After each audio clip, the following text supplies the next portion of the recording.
Hey, jump in and buckle up for another ride in the passenger seat where we take you on a ride throughout the sports world, one interview at a time. And I'm sitting here on this fine Wednesday evening with my partner over here, the correspondent, Keith. How you doing this evening, my friend? I'm doing good, Jack. Happy New Year to you. Happy to be back to work. You know, you can't get paid if you don't work first. So, Man, I'm ready to happy go. happy to have made it another year, and you start getting up in age and you start losing some friends at young age, in this young 50s and 60s. But I was sitting up on New Year's Eve with my daughter. This is going to take us a little bit, but sitting up New Year's Eve with my daughter. My wife was sick as a dog, in bed. So we're just sitting there, nothing big, and we're sitting on the front porch. And you can look across my house and you can see.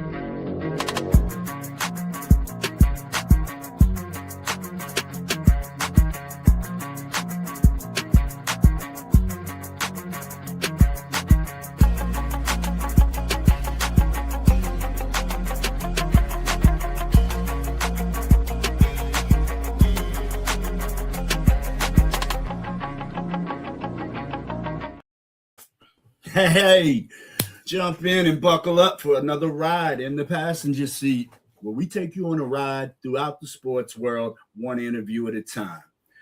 And I'm sitting here on this fine Wednesday evening with my partner over here, the correspondent, Keith. How you doing this evening, my friend? I'm doing good, Jack. Happy New Year to you. Happy to be back to work. You know, you can't get paid if you don't work first. So, Man, I'm ready to happy go.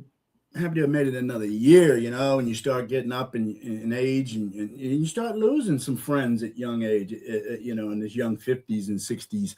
But I was sitting up on New Year's Eve with my daughter. This is going to take us a little bit, but sitting up New Year's Eve with my daughter. My wife was sick as a dog, in bed. So we're just sitting there, nothing big, and we're sitting on the front porch. And you can look across my house and you can see the Wye River. A lot of people know the Wye River famous for catching crabs and stuff, but that's where we spent 2000 New Year's. And 2000 New Year's, all the world, the apocalypse and the world's going to end and all this, So it's just funny that 26 years later, I live across the water from where I celebrated the year 2K, I think that's pretty neat. That's really cool. It's really cool. Let's roll on. Happy 26, everybody. Let's have a good year. Let's I do got it. some mail. Gentlemen's got mail again, Keith. Ain't that amazing? Man. People are really liking, I like the mail part, but I don't mind coming to your game or whatever you got and we exchange some stuff because I'm getting ready to have some swag out and I plan on repaying this with some of you guys. So what I got here, Greenville, South Carolina. You know what's down there near Greenville, South Carolina, Keith? I think you're going to surprise me. Hit me with it. What you got? A university that's very kind to my family because of my family. My sister-in-law is an alumni and a booster at Clemson. We sit in the president's box when we go to Clemson games nowadays. So I was mentioning, I know what this is. I was mentioning Dabo Sweeney's hat one day. Even though they had a terrible season this year, I'm still a big Dabo fan. And I think that's what she sent me. Let me bust it. I don't need a knife. Ooh, Cookie, look at this. Go Tigers written inside the box. I go. Bottom of the box. Yeah, that's cool. She always does funny stuff, man. This is from my sister-in-law, a big supporter of the show. Good God, look at that. Oh yeah, the old C. Yes, it is the Nike too. Yeah. Oh, and got the tiger on the back. That's sweet. These tigers are all over down there in Clemson at the gas station, the SO. Every shop has a tiger paw on it. I mean, within a 20-mile radius of the campus. It's so amazing. Cool. If you ever get a chance to head down to Clemson University, I recommend it, dude, for any kind of event, basketball game, baseball game, whatever. Their campus is phenomenal. So Pfeiffer family in Greenville, South Carolina, thank you so much. That's an amazing gift. Anybody would like to get down, here's where you can send things to. I wear an extra large flex cap, any snapback, And I do nowadays, I'm down to a 2X shirt. So let's go. And hell, you want to tighten up the correspondent? He wears a large. Yes, I can forward it to him. But it's a fun thing, guys. I really enjoy some of the logos. I'm looking forward to this Linganore stuff I got coming. Spoke to the AD at Linganore at the state championships. He said, "I'll send you a bag." I'm like, "All right." So they got an old Arrowhead as their logo, Keith. like the Florida State Seminoles, kind of. Yeah, but a little dirtier, a little more rustic. Okay, it's pretty badass. So I'm looking forward to Linganore. They said it's in the mail, but I guess nice. I'm not counting my chickens before I hatch. I'm just having fun. So let's move on. Mail. That was awesome, Jack. Thank you, sir. Let's move on because we had to have some changes. I was advertising that I was going to have University of Maryland head baseball coach Matt Swope, and things just getting hectic for him right now. Their season getting ready to start in February, so something came up that overlapped, and we got a curveball for you. And I'm happy to say it because when I scheduled this guy, he gave me a little rumble, like, damn, March 4th. I could read it in the text. Good. And so when I hit him this morning, he said, "Coach, what do you think?" I got you. So I wanna introduce to you guys, man. This guy right here. I've seen him. He's come up, Pilate High School, Spalding he's at now, and he's been doing phenomenal things. And what is that? The MIAA, I think. We'll confirm that with him, what his conference is called. But I want to introduce to you guys Spalding High School head basketball coach, Mr. Josh Pratt. What's up, guys? Hey, Coach. Welcome. Hey, for the record, when you text me about March, all I need, you got to understand, I'm going to forget. This brain is getting old. You just got to let me know, man. You got to text me or something so I can remember. You sounded antsy is the way I took it. I took it as man, I'm trying to be on tomorrow. Well, thanks for having me on. I appreciate it. Well, like I told you, we just keep it easy here, man. Easy like a Sunday morning. It's like a bunch of guys just sitting in the barbershop, and which I miss doing because you can't argue in the barbershop no more because you got these cell phones now that solve all arguments. Nothing like leaving the barbershop, both of you thinking you're right. Amen to that. And that's how I grew up. Went to a barbershop in East Pines for over 40 years. So talking 40 years back in the day, we always start our show off, Coach, by asking the guest, give me one of your earliest sports memories, something that got you to be this sports guy you are. Well, one of my earliest sports memories is I actually got two. I got one.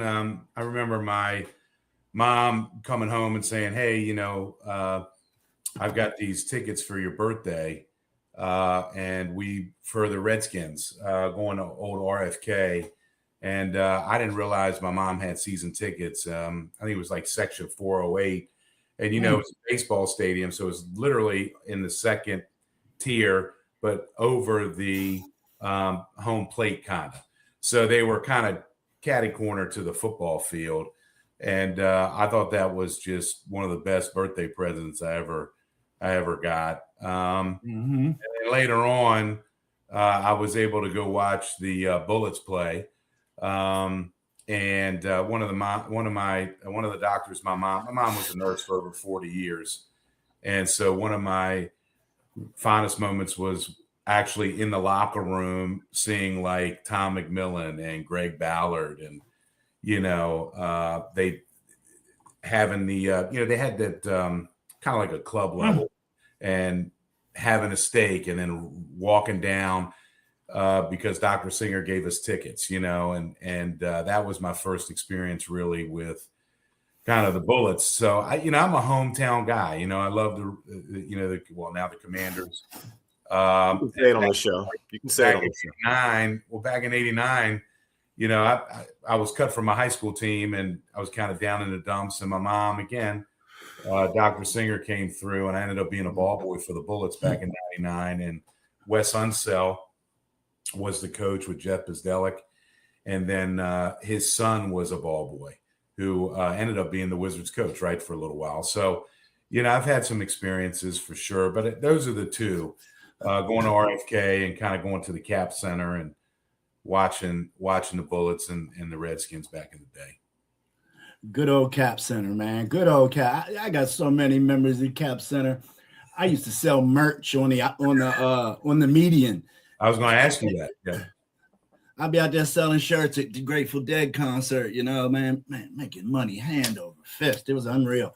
Yeah, at least it was more than sports. It was music events. Concerts. Seen my best concert there. I seen Pink Floyd there, dude. The best light show I've ever seen. I got a lot of memories at the Cap. Man, I saw Purple Rain, and I saw Purple Rain and Bon Jovi. Those were my concerts I went to there. Well, when I got a little older, I think we were probably about 23.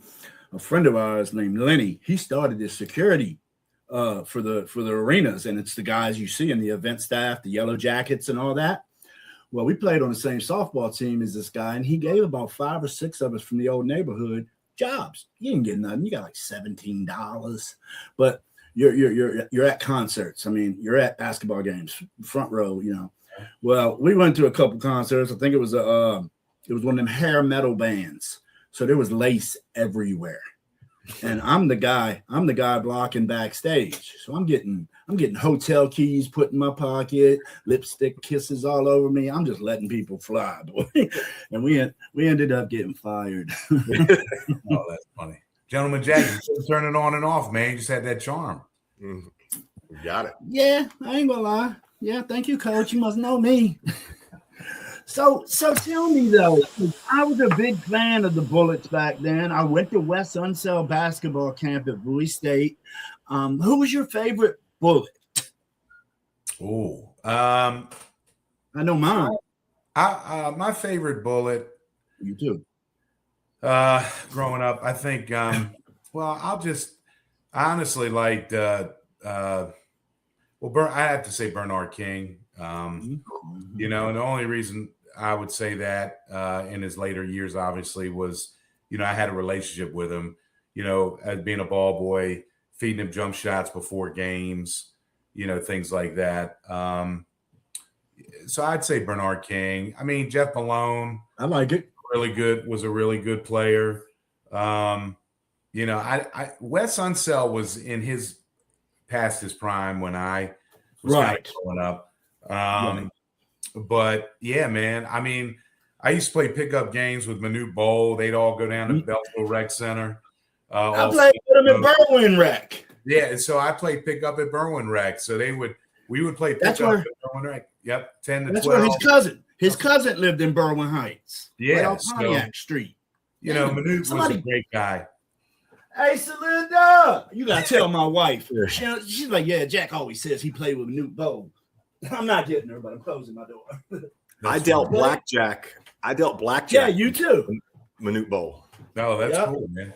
I mean, he was one of the best human beings I've ever been around. Once he got to know you, I mean, he was just a great guy. He used to hang at Bennigan's in Greenbelt. I believe that. I mean, Bennigan's was 5 minutes down the road from Berwyn Heights Rec Center. Mm-hmm. Oh, man. Yeah. So, you're younger than me, man. So you probably caught the tail. I don't know. Yeah, I'm Glick's age almost. So you're probably, 10 years younger than Glick?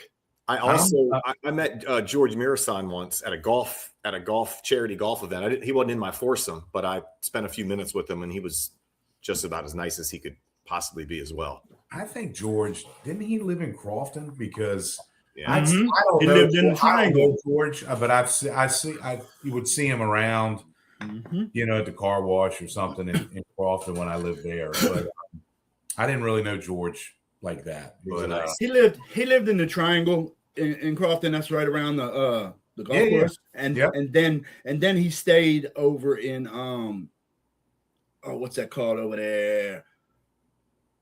They just expanded the community. It's where all the Bullets used to live. Woodmore over off Oxford Road. Yeah. George used to live in there. I did cable TV install for George. I did it for Trey. What was Trey's name? The big lineman for the Redskins. Trey Johnson. Trey Johnson. Trey Johnson. Right. Yeah. Trey Johnson. We're all about Trey Johnson. Yeah. I put carpet in his house. The Bullets' best team, was with Weber and Rasheed Wallace. I just wish underachieved. I just wish they would have and Murasan and all those guys. I mean, that was a hell of a team. I just wish they would have kept them together. Yeah. They couldn't do nothing in the East with Mike. Yeah. Well, nobody could, but right. Detroit, couldn't. I don't know. They gave up on that too quickly. They gave up on that, I felt. I agree. I think they gave up on it too quickly for sure. Yeah. So coming out, you played a little bit of high school ball, you said, and you got cut? No, I never played high school. I didn't try out my freshman year. Honestly, I didn't have the grades. I was kind of High Point, you said. I went to High Point, yeah. Wellsville. Mm-hmm. Yep. And was cut 3 years. I tried out 3 years my high school team, my sophomore, junior, and senior year. And they were really good. Back in '89, my senior year, I don't know if you remember Wayne Bristol, who played for Gary Williams. Wayne was one of the first recruits. He was a sophomore, and then they had a transfer from Germany named Christian Ast. And he ended up actually going to Duke and playing with Leitner. Correct. Now, he didn't play. He didn't play because they were so good, but then he transferred. Well, wasn't he like 6'10"? Yeah, he's about 6'8", 6'9". Yeah, he was big. He's a big guy. Yeah, I'm a Duke fan. They ended up winning the state championship that year. And I used to play pickup with those guys down at Berwyn Heights, Beltsville, and all those things. And there was a kid named Steve Brown, actually older than me, but he told me really a 20-minute conversation changed my life. He told me to go to MC Germantown and to play because they always needed players and literally always needed players, almost needed bodies and everything else. And so one of my good friends, Tony Saunders, drove me up there. I got introduced to Coach Hobson, who changed my life. And one of his assistants was Mike Glick, Coach Glick. So, that's kind of how I started my basketball journey. Played 2 years in junior college, kind of worked my way up. The running joke was I was the 15th man on a 13-man team. And really worked my way up. And honestly, a couple kids failed off the team, which I went from like the 8th or 9th guy in the rotation to starting. And so became like an all JUCO player, all region player. And then one of my best friends, Rob Moxley, was actually an assistant with Gary Williams, was a high-level assistant coach at UNC Charlotte and everything. But when we played in college together, he got a scholarship to Newberry College in South Carolina. So when you were talking about the Clemson stuff, I've seen the Pauls in the gas stations and everything. It's heavy, ain't it? Oh yeah. So Newberry is about 45 minutes south of Clemson. So yeah, I know where is that? Or north? Yeah, I think it's south. It's in between Columbia and Greenville. So tried out down there for 3 days, and Tom Quinn offered me a scholarship that Sunday when I left, and Robbie and I ended up being roommates and good friends and everything else. But I played 2 years down there, NAI Division II, started, came off the bench. I was kind of a glue guy, utility guy playing down there. Okay, well, Keith, let me see what you got for Coach. Let me see what you got for Coach. I want to go back just a touch, if I could. What was the sports dynamic maybe in the house when you were younger? Did you have siblings? Actually, my sister growing up played softball, and my brother, who's younger than me, we're all 4 years apart, right? So I'm the middle, but my brother played football at High Point and played at Montgomery College. It's funny, he was 250 pounds as a freshman. I was 125 pounds as a freshman. So I was tiny. I was a late bloomer where he was the starting center. And at that time, it was the heaviest line in PG County. They averaged like 315. So yeah, like my dad played football, my brother played football, I was a basketball player, my sister played like middle school softball and stuff. So we got a little talent in the family. You know, my uncle Jimmy on my dad's brother played at Eastern High School in DC, played baseball and basketball. My dad was a swimmer and a bodybuilder and a Gold Glove boxer growing up. He went to Phelps in DC. So my family, my mom and dad grew up in the DC area. That's really, really, really cool. When it came to basketball, Coach, were you really entrenched with the X's and O's of the game? Were you like sort of a nerd and a student for the schematics of basketball? Not really. I got to be honest with you. I just love to play. I was when I say I was a self-made player, you know, back then, you know, we played pickup. There was no trainers like it is today, you know, or what they call cone killers, you know. You would play pickup games at a Berwyn Heights, at a Beltsville Rec Center, you know, Sligo. And if you lost, you sat an hour. And you had in these pickup games, you had some alpha males, man, guys that would come up and grab the ball and say, "Hey, I got next. What are you going to do about it?" Yeah, we all been a part of that. And let me tell you something. And guess what? Yeah. You said you got it, you know, and you kind of walked away. And I got next after that. You know what I mean? Go up to the quad at the University of Maryland, and they had a big court, and then they had all these small courts.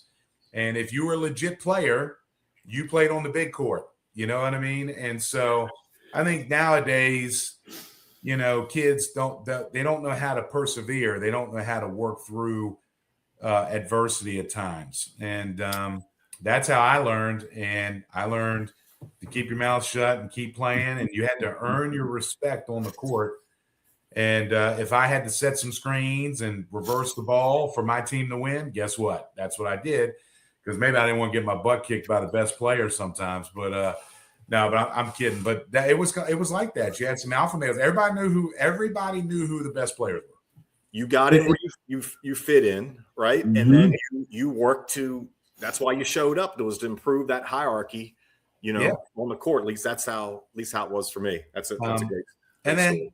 but I'll say this: like playing pickup games, and then I went to Montgomery College.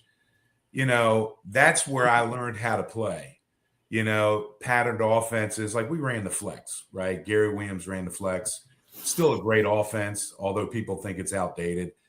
Everybody runs the version of the flex, okay? Although everything's 4 out, 1 in, or 5 out, whatever. There's always some sort of flex cut out of it, okay? And I couldn't figure out why I was getting my butt kicked in Montgomery College and then go down, and all of a sudden, like I started to really play well in these just open runs. And everybody's, you know, and that's where I got my confidence because people are like, man, you've gotten so much better. And so over those 2 years, I figured out, you know, going back to your question, like X's and O's and everything else, really learning how to play, you know. So it's kind of a combination of things. Mm-hmm. So, you know, playing at MCC, did you ever play at Tacoma Firehouse? Tacoma Park Firehouse? You got to pass it from PG County. I don't think so, honestly. I don't think I played a lot of facilities I played at. It's crazy how many. Yeah, I tell you where I played at up in Germantown was a place called Brown Station. That was outside. There was a lot of. No, the firehouse was indoor. It was a small little place. Hillendale. Did you ever play at Hillendale? Yeah, Hillendale was right off of New Hampshire Avenue. Played there too. You did. You said the quad. I hear the quad's got cut down. I hear they cut it all down at the violence. Yeah, and I was there several times. It was the DC. I'm sorry to point fingers, but the DC guys were coming in there roughing people up. I played. You know where I played at Prinker Fieldhouse. That was always open. North Gym was another one. Northwestern high school kids would play there. Yep. And literally the only white dude there playing, but. Yeah. Did you go to Turkey Thicket? No, but my dad and my uncle Jimmy did. My dad and my uncle Jimmy played back in the day there. If you didn't play, you watched some ball, dude. I mean, I played with Sleepy Floyd down there one time. Oh wow. Yeah. Sleepy was with the Rockets when I was a ball boy. Mhm. You know, and that was pretty cool to kind of stand next to him. Mm-hmm. I went to one basketball camp, Lefty Drizel's basketball camp back in 1985. And there was a guy named Dominic Presley who passed away. I was in 8th grade. He was my coach. He played at Mackin, I think, for Paul DiStefano, who's a mentor of mine, who's an assistant at Bullis now. Dominic gave me a lot of confidence, just that's, and then you would sit in Cole Fieldhouse and watch all like Len Bias and Mhm. I'll tell you a story. When I got the job at Spalding, Derek Lewis was there. He was the old coach Oh, I teaching love me. Derek. And Derek knew me from working Maryland's camp. And I'm like, Derek, I don't think you understand. I know all your stats, man. Like, I know you played at Carroll. I know everything. But he always treated me with a lot of respect. I think he's still like the all-time leading shot block leader in the ACC history or something like that. He just a great man. Great guy. He had hops. And Lefty Drizel camp. I've mentioned this with Sideline Junkies many times. I was there in 80. I think it was 80 or 81. Uh-huh. And I show up with a Duke shirt on. Balls. I was probably 13. Balls. So I'm in there duked out, right? Yeah. And I had a nice 4 days. I think it was 4 days because ceremony was on Friday or something. So ceremony, and they give you this little certificate. And then Lefty throws a shirt at me, Turk shirt, smacks me in the head, dude. And that was a fond memory. I ran into him 30 years later, and he said he remembered it. That's funny. So that's a great memory I have of a great man. I loved Lefty. Lefty was great. We've had some great coaches over at Maryland. Speaking of coaching, I mean, what kind of coaching style do you have over here at this Archbishop Spalding, man? You guys have been putting together some nice seasons these past couple of years. Tell me what you're doing. Thank you. I think we play a up-tempo style. I think, nowadays it is 5 out, a lot of spread offenses, a lot of what they call Spain action, 4 out, 1 in, zone pressure back to man, trying to change some pressure situations, full court man. I think the kids really like to play an old school, kind of like an old school Lakers style play, back when Magic Johnson's Showtime, like really get up and down the floor. I preach 2 ball reversals and work inside out. But I try to keep it as simple as possible, but really fast break, right? Like get it up, share the basketball, that type of thing, and really try to up-tempo teams is what I try to do.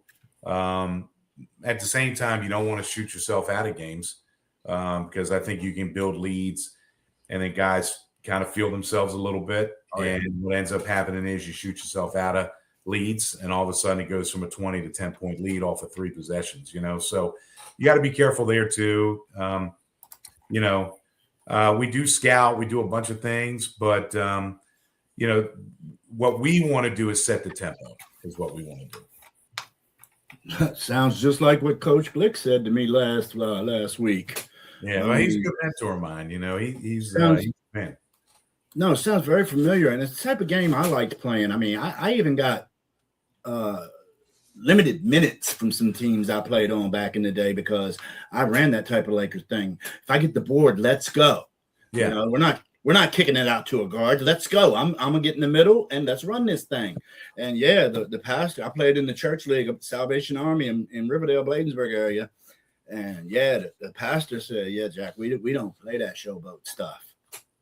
So, Jack, were you a point guard or were you just get it and go and you just made plays? You get it and go. I could go down. I could play down low. I mean, I'm not the tallest guy, but I could play down low, and I loved it. I love to shoot jumpers. When the 3-point line started getting painted on the outdoor courts, I was loving it. And of course, we started playing 21. Threes are 2, layups are 1, and street ball in my neighborhood. No blood, no foul. I can't stand crybabies that call ball every time. Yeah, let's play the game, and I like fast pace. You didn't do that you didn't do that anywhere we played. You call foul, they just look at you and go the other way. Like you, the tougher guys, and I say this to my team that the the more in shape and the tougher you are, those are the teams that win, at the end of the day. So, try to do things in practice as far as, tough drills and some old school drills. We try to build that in along with some, I got a great staff. My staff is really, really good. And so I got some young guys mixed with some old guys. And so we kind of mix it up a little bit. We try to go with the old and the new and try to make practice as challenging and uncomfortable at times as possible. Yeah, that competitiveness in practice really, creates the badass player, if you will. Those good habits day in and day, you just can't, kids don't want to hear it sometimes. You just can't show up to the game and play your best. You got to put the work in. Absolutely. So, glad to hear you say that. Yeah. Coach, one thing I wanted to congratulate you on, I was reading something earlier. You're well over 300 wins now as a head coach. Thank you. That is, I got it around 350. Does that sound right? I think it's around 350. I got to be honest with you. So there was a little confusion earlier. People called me on the phone and said, "Oh, you already got your 300th win." Well, the Baltimore Catholic League, Chris Pica does an excellent job with stats, right? He works for ESPN and just does a phenomenal job.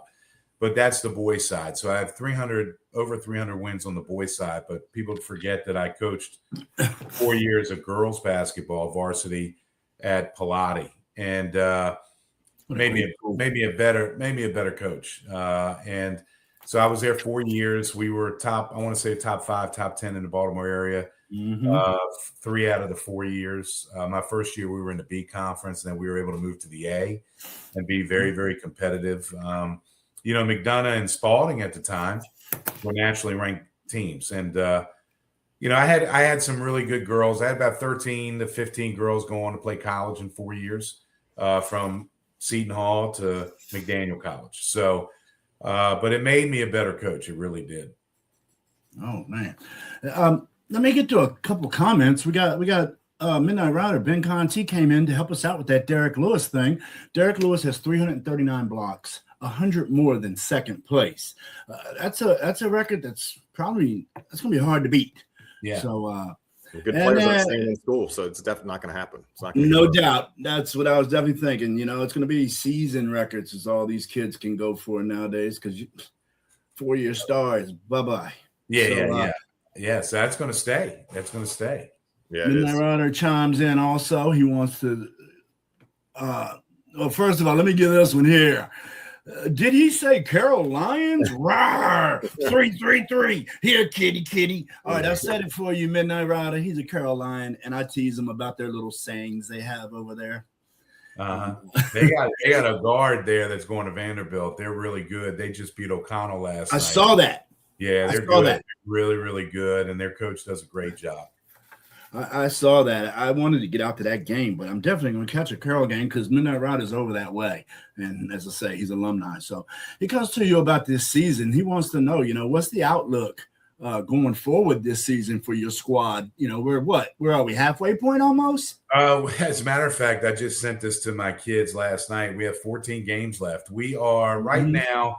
So this is no excuses, right? Nobody's going to feel sorry for us. So I've been a varsity head coach for over 20 years, and we've had some really, really tough injuries. I had one of my guards catch pneumonia and had the side of his lung drained and was in the hospital. I got him back about 2 weeks ago, so he's rounding into shape. He's a commit to East Tennessee State, a kid named Colt Bussey. And I have been out without my point guard, Cam Carter. So we played PVI and we played St. John's and we played some teams and we've took some L's. We're 10-8 overall, but we played Father Judge, who's top 3 in Philly.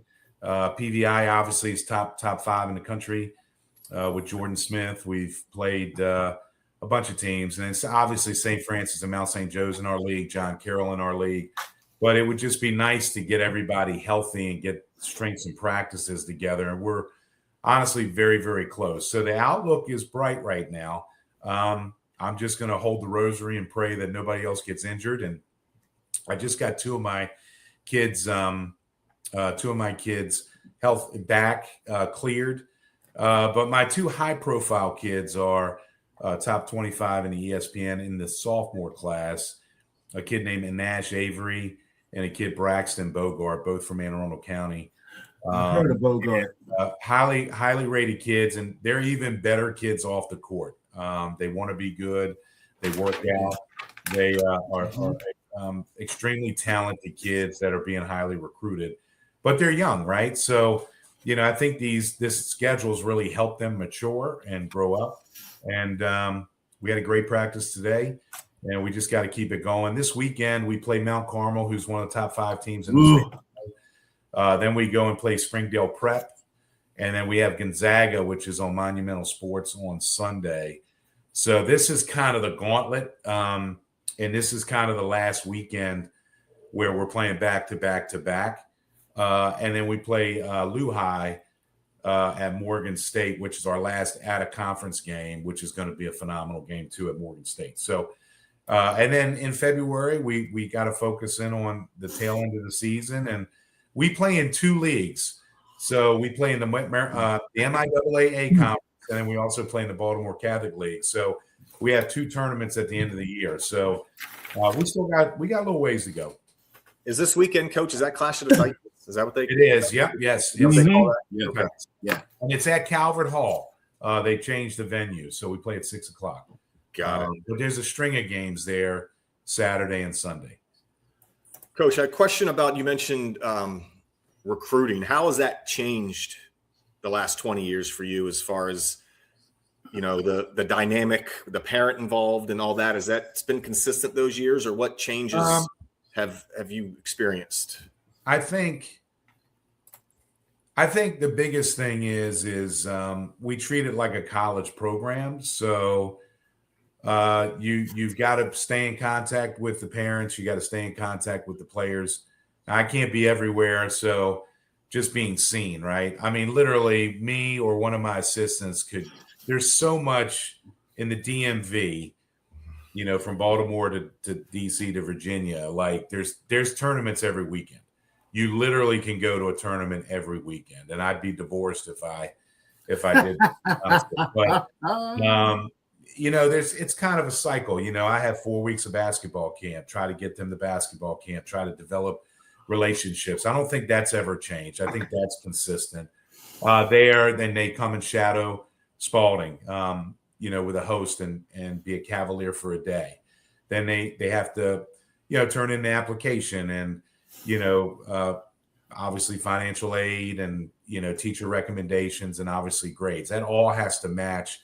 And like, I know you've had some other coaches on here from Spalding, Joe Palumbo and Kyle Schmidt and Great guy. Swope and some others, but it's the Spalding way, right? Like I was at Rhythm Dribble over in Laurel, guy Daryl Adams runs, and the Odenton elite team asked me to come and speak. So I go and speak at AAU for AAU programs. And the first 15, 20 minutes, I didn't even talk about basketball. I talked about the school, or what a Spalding student really entails, right? Being in uniform, shirts tucked in, obviously being in class on time, getting your schoolwork done. And my role is I work in the Learning Resource Center. So, basketball for me is is important, but I'm also kind of like the director of basketball operations, right? So I'm a mentor to kids outside the program, but I also check on their grades. I follow up with teachers, things like that. I run the testing center. So I've got a great job. I do. I taught for 25 years, but it's all that stuff, right? It's contacting parents if there's an issue with grades. It's, being a facilitator with all that. So that's the most important thing. And then I get into style of play, coaching, who's leaving the program, who's coming in, things like that. Classes is important, right? And these parents are extremely smart nowadays. Now with social media and IG and X, they see where kids are going. So a lot of times in the DMV, kids are going to get slotted. If a person's coming to Mount St. Joe, then the other guard might go to Spalding. If one kid comes to Spalding, they might They go wanna to play. because they want to play, right? So you have to be really careful. You don't want to over recruit, but you also, there's that fine line, right? You know, parents are going to look at every situation. They're going to come watch games. They're going to be a student. And I tell them, watch the bench, you know, watch our decorum, watch our alignment, how we do things. And I think all those things are important. Sounds like somebody I know. No, incredible. And I really am inspired by how you go about your coaching duties. Phenomenal. I believe you go above and beyond. We need more coaches like you out here, Coach. You're helping mold these young men into a future, because, like you say, NBA is not guaranteed, and you keeping them on their grades and you know, just things. I'm sure you got some charity things lined up in your program. If I know what kind of coach you are, that's phenomenal. I can't wait to come out. Well, I'll say this. Both of y'all are more than welcome to come to any game you'd like. We got a lot of home games. We got a lot of home games towards the end. We've been on the road a lot, but I'll say this: I can't do it without my assistant coaches. You know, Clyburn Cunningham is a young, innovative coach. I was telling you about old guys and new guys. You know, the these of the world. Kerwin Porter, who's an AAU coach. And Cly is too. I've got Joe Wallace. Those three are they are AAU connected, right? Gotta have it. Have it. Yeah, and then Devon Chandler is another great coach in our program. That you know, he's kind of our calm, cool, collected guy, and he's kind of our director of basketball operations. So he helps me send emails out to parents and just to give an update. We do a coaches meeting once a week on Zoom. You know, those types of things. I've got Coach Parrish, who we lift on Wednesdays and Saturdays, right? So he's in and he's innovative, because I don't know half the stuff now. I mean, I was dumbbell curling and bench pressing. Well, he's stretching these kids. He's doing all kinds of calisthenics within, you know, working weights. And then Andrew Rose is my freshman coach, who's a young guy who's about 25, that's green. And, you know, Ray Bush is another kid. So we've got a big staff for sure. So I want to give a shout out to those guys, because I couldn't do it without them, you know. And what I've learned over the years is delegate a little bit, right, and trust in these guys. And these guys have been the majority of these guys have been with me since I'm in my 7th year. I'd say the majority of them have been with me that long. So when you're together that long, now everybody knows each other, and you can really have honest conversations with each other. Okay. Well, that's the thing where I was getting ready to go, Coach. Right here on my desktop calendar, I got you. I'm looking at possibly going to check you out while you visit Pilati on the 19th.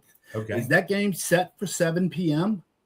Yes, it should be. Yeah, absolutely. Because I think we have 3 teams. So we have the freshman, JV, and varsity. So that game should be at 7 o'clock. What's the date on that, so our viewers can? I don't know. January 19th. January 19th, 7 p.m. at Pilati. The reason I'm looking at that game, I mean, Pilati, they seem to be a little bit of a force too. I've seen them on some of the Maryland State rankings in the top 25. So will that be a good matchup to come to? Yeah. So to give you a little background, Steve Turner, who was at Gonzaga for years. Mm-hmm. When I was at Pilati back with Coach Glick, I didn't have my degree, so I had to go back to Bowie State and finish up. So he asked me who wanted to be, you know, who could I hire as a JV coach? I said, you got to hire Steve Turner. Steve Turner was a great coach for what they call the name is DC Blue Devils, who was really a high power AAU organization back then with Rob Jackson, both great guys. Anyway, to make a long story short, Steve went to Gonzaga. Now he's at Mount Verde Academy. One of his assistant coaches is at Pilati doing a really, really good job. Has slowly built them into a really, really high level competitive team, well coached team. And So yeah, it's going to be a dogfight over there for sure. I mean, anybody in our Okay. league, that we play on the road, they're going to give us their best shot. Okay. And then, I do see you got a lot of home games February. That's when I plan on trying to come check you out and you show me your digs. But then again, I see a matchup I think I want to go. I've been to St. Francis twice. I was out there for the crab ball one year, an all-star game that used to be in the county. I wish it was back. That Spalding St. Francis game, January 27th at St. Francis. That's going to be another strong matchup for you, isn't it? I mean, like you said, your whole conference is pretty tough. They've got two guards, Terrence Jones, Fisk, that are really, really good. Our game was a dogfight at home. Played them really, really early, December 5th. So definitely it was, we spotted them a lead, which in the first quarter, and then came roaring back, right? We were down, honestly, we're down like 16 points. We went on like a 16-0 run. We were down 50, 55, 53 or 53, 51 going into the fourth quarter. And we had a couple possessions to kind of get us over the hump. And again, their guards really hit some big key shots, ended up losing by 3. But, in this league, it's really about the end, right? We want to win as many games as possible. But, it's at Loyola University. And at the end of the day, you got to win 3 to be a champion, and it's at a neutral site. So you want to get the highest seed possible. You want to win out. You want to gain some momentum and gain some confidence.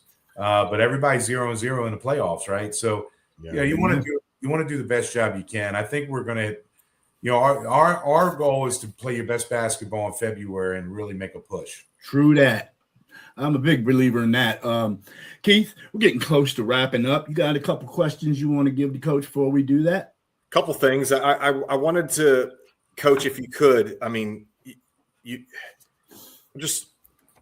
I can only imagine, Indian Creek School, Huntingtown, St. Mary's, how those places, molded you. You moved a little bit in earlier part of your coaching career, and that could have been just for family purposes, never necessarily school purposes. But how do you feel like that's shaped you in a way?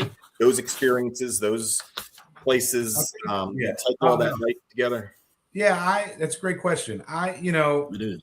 I've been a journeyman for sure. Spalding's been there 7 years. I love it. All those places molded me. I learned a lot from everywhere I've been. The good, the bad, the ugly, right?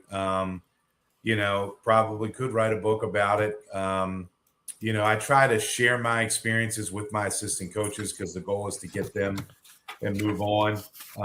But when it comes to Huntingtown, right, I inherited a staff there, and Vashon Gross, I can't thank enough. I was there for 2 years, and we were able to win a SMAC title and a 3A South Region title to go to Comcast to play in the Final Four. And those relationships with those coaches, Andre Jones, Tobias, I think the one thing that kind of really touches my heart is Tobias Jennifer, who was my JV coach, is the varsity coach there now. And I'm very proud of him. We still stay in contact. So I left, moved to Indian Creek. Jamie Cook, who was the athletic director now, who's actually the athletic director, Jack, at Meade, for coaching. I met him. Yeah, nice guy. There, I mean, you would thought I was John Wooden. I made 2 adjustments in my schedule. I love Pat Clatchy to death, but I wasn't. He called me, goes, "Are you going to honor our game?" I'm like, "Well, it's not on our schedule." I said, "I love you," but so I made a couple of, be honest with you. I'm an honest guy. Like, we made a couple of adjustments, and but I honestly didn't think we would start off the way we did with that. We upset St. Paul's, who was top 10 in Baltimore, went up there and beat them. And we started 16-0 and finished 19-4 my first year. And nobody thought we'd win 3 or 5 games. The following year, I lost everybody, came back. We finished 15-13, but I started 4 freshmen. And then, Spalding, right? Spalding was I wouldn't be back there without the alumni. Obviously Rudy Gay is the high profile player, but a guy named Kenny Brackney who played at Rochester, Corey Hudson, Chris Rutland, Coach Glick and I really, kept developing that program and kept winning. And if I didn't have great relationships with those kids, I wouldn't have an opportunity. I'd still be in Indian Creek teaching 5th grade math and science at James McHenry over in Lanham, So I really want to thank them. But all those things have molded me. I think the main thing is self-worth and what I bring to the table is what I kind of learned from that. And then also being humble and knowing that I made some mistakes along the way for sure, and then not make the same mistake twice, right? Like really, I'm not always going to get my way, but I'm going to push the envelope a little bit. Yep. But also, again, I say relationships, but it really is the truth, right? Like, having a great relationship with your AD, having a great relationship with your administration is very, very important. Yeah. Well, Coach, I got to commend you on one thing. Everything I've read the last couple hours since we knew we were going to come on, you talked about your assistants, and you said it's always about the kids. It's about the growth, right?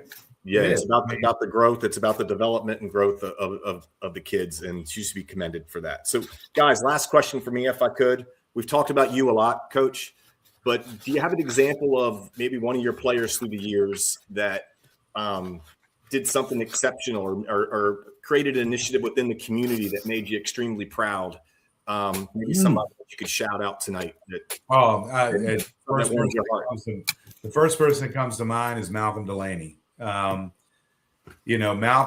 when I was at Towson Catholic, first of all, phenomenal parents, just supported me throughout. Not to say they didn't call me every once in a while and say, "What the hell are you doing?" But they would check me a little bit. And good coaches always get that. If they listen to this, they'll laugh. But Malcolm is a self-made player. I was so fortunate to coach him. He made me a better coach. He really did.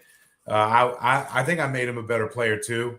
Growing up and things like that. But he worked outside the program and all those things, and nothing was handed to him.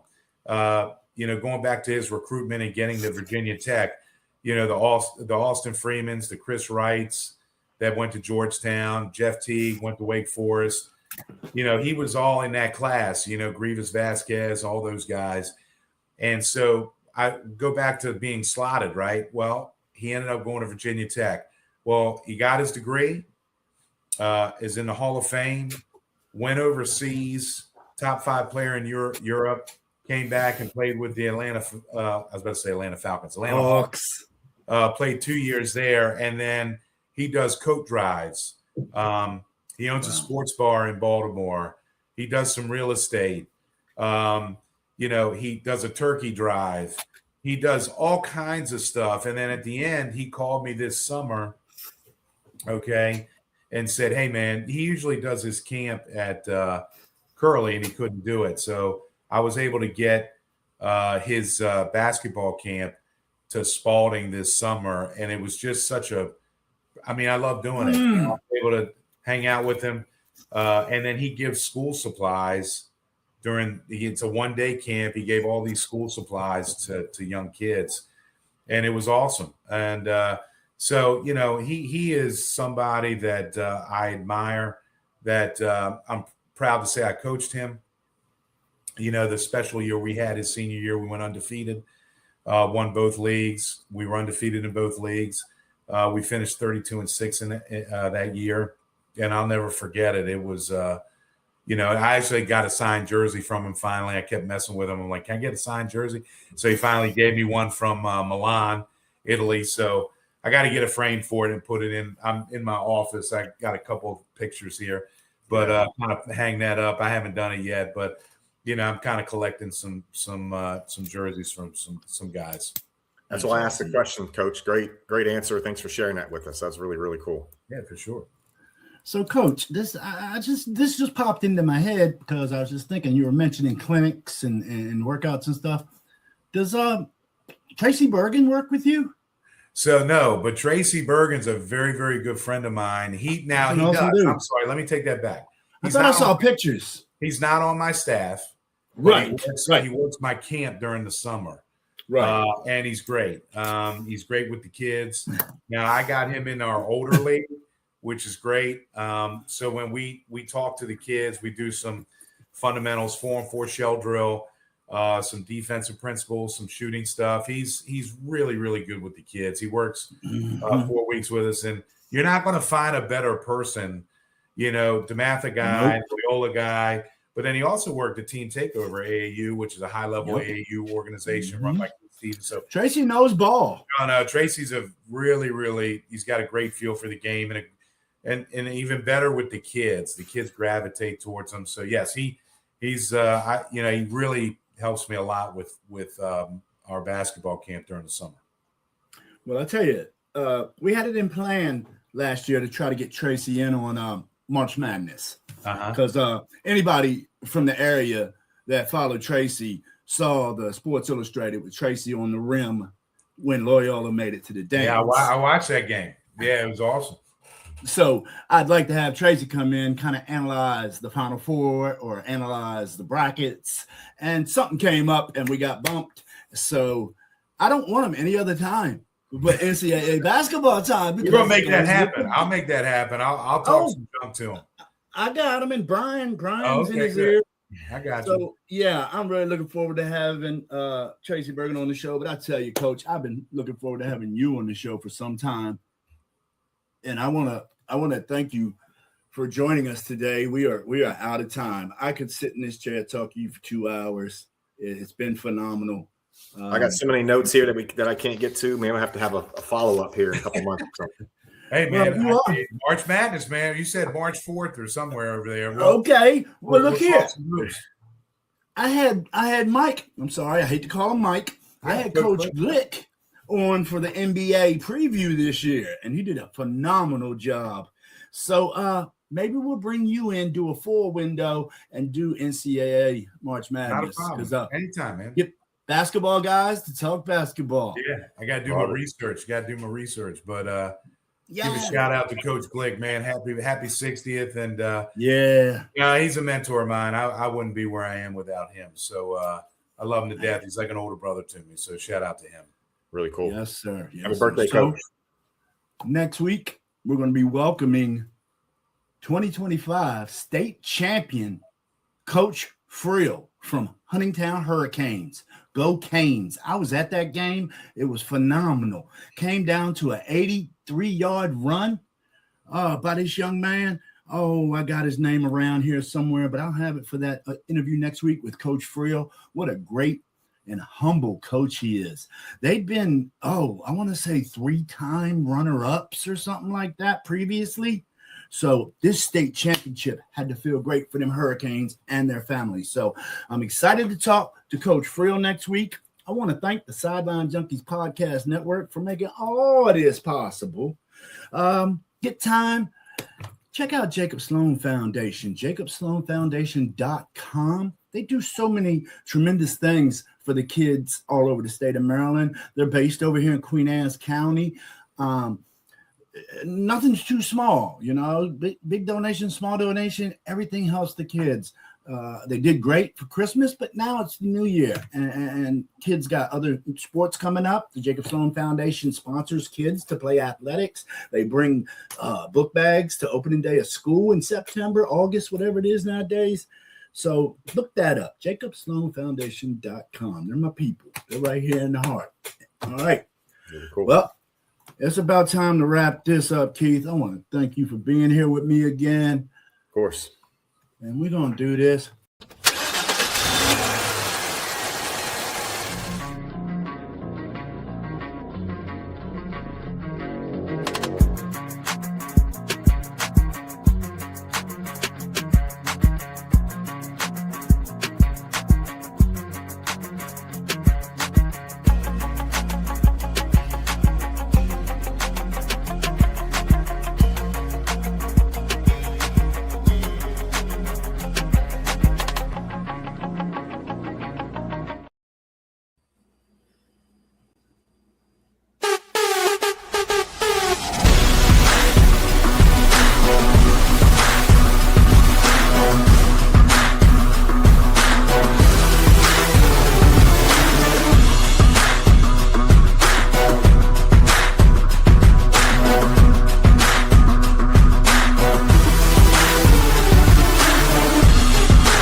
Good evening, everybody, and welcome back to this week's edition of the Pretenders or Contenders Coaches Show.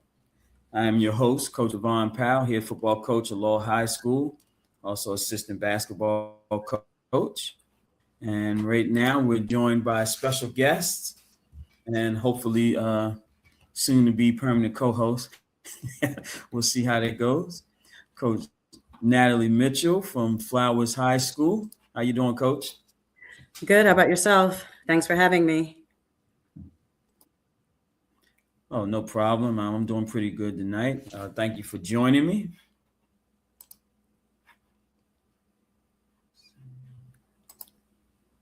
Can you hear me all right, or is there a delay? It's a slight delay, but let's roll with it and see what happens. Okay. I don't know what's going on with this tonight, but we'll keep rolling and hopefully it'll get better. So how you doing, Coach? And I appreciate you taking the time and joining me tonight. So we're going to get right into it. So let's talk about you and your coaching journey. You are now you are the special teams coach at Flowers High School. So let's get right into it. Let's talk about that. Okay. So special teams coordinator, I started that around 3 years ago. Coach Powell gave me an opportunity. There was a void to be filled, and he gave me the opportunity to fill it 3 years ago. So I've been doing this now this was my third season as special teams coordinator. So I'm getting better with it each year.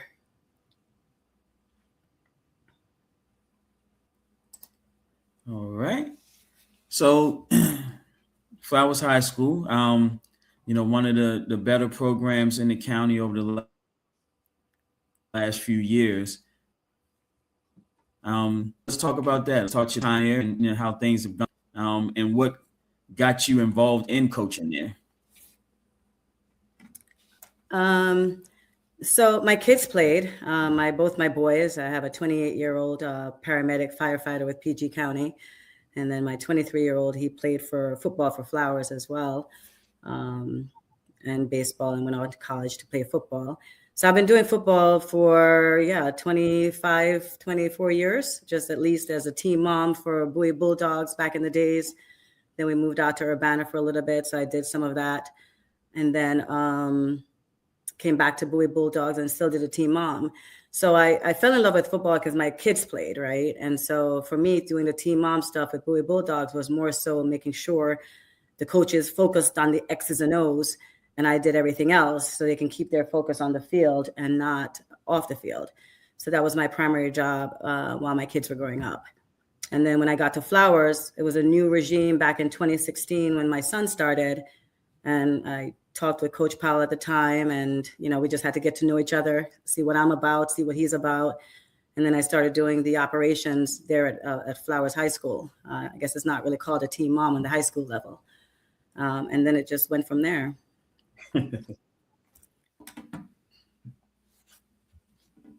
Got it. So in this area and well, across the country, really, there's not too many female coaches that coach on the boys' side.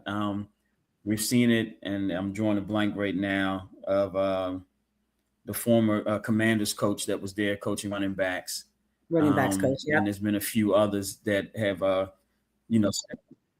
and stepped up and done that. So explain, how's that gone?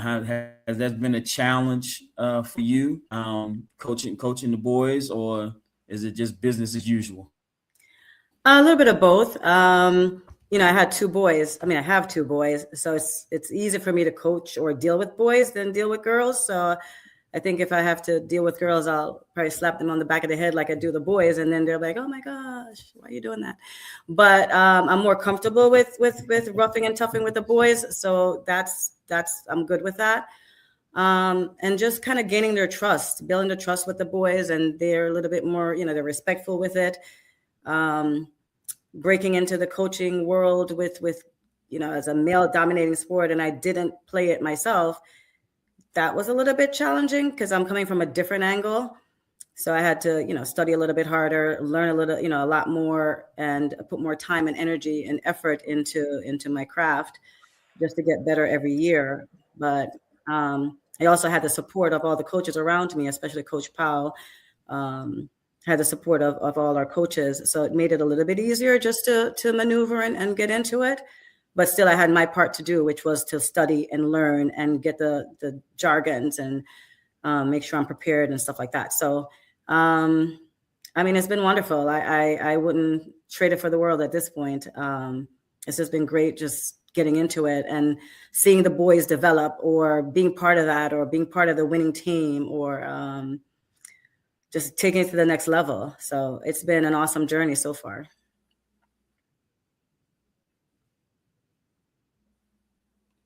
Gotcha. So what are some of the things that you have done to improve your knowledge, your skill set? Like I said, your coaching special teams, or some of the things that you do not during the season to help you prepare and get better for the season? The Glacier clinics. So I try to go at least to 3 or 4 of those Glacier clinics. I have the link on my phone. So I look up the special teams, and every week, or almost every day, actually, there's posting something to include special teams. So I'll look at that, look at what coaches' thought process are, how they run their practices, their philosophy, and just take from that what I need to make sure I can, do what I do at Flowers High School. So I really just, and read, consistently reading, and again, going through that Glacier clinic and Googling if I need to, and just finding some answers there if I don't know the answers. So it's really just doing my homework and being diligent with it. Yeah, that's one of the things I tell a lot of the young coaches. If you're trying to get into coaching, there's information available everywhere. Glaciers is something that I push to my coaches every year, every season, and I make it mandatory that we do all do at least one clinic together. And you can just go on YouTube and find all kinds of information. It's just a plethora of information on there for you. Right. I mean, each year As I have a far special as, teams. So. Getting into coaching. Go ahead. I was saying, as far as getting into coaching, like what advice would you have? Because I know, and I've texted you this over the weekend, but there are other coaches and female coaches interested in learning the sport. What advice do you have for them? My advice would be just be a sponge, be willing, be coachable, right? Because we also got to be coachable as coaches. So be coachable, do your homework, be prepared to answer the questions that's being asked by the kids or by the other coaches. So be prepared. You have to just, have your stuff together going on the field for practice, or get ready for games, scout your opponents. You really have to do your homework. You can't just show up on game day or show up at practice in the middle of it. You have to kind of be ready and be knowledgeable and be willing to take on advice or take correction or say, hey, it can be done this way or better that way. And then you take from that what you want. It may work for you, it may not, but at least, you're willing to be open and listen to what constructive feedback. So just do your homework. You just really got to do your homework, because as a female in this male dominating sport, folks are looking at you like, why are you here? What can you contribute to the sport? And you're a female, but hey, I think sometimes we may do extra homework because we're a female and we're breaking into that male dominating world. So we may do a little bit more just to keep up and stay on top of everything and be ready and prepared to be effective.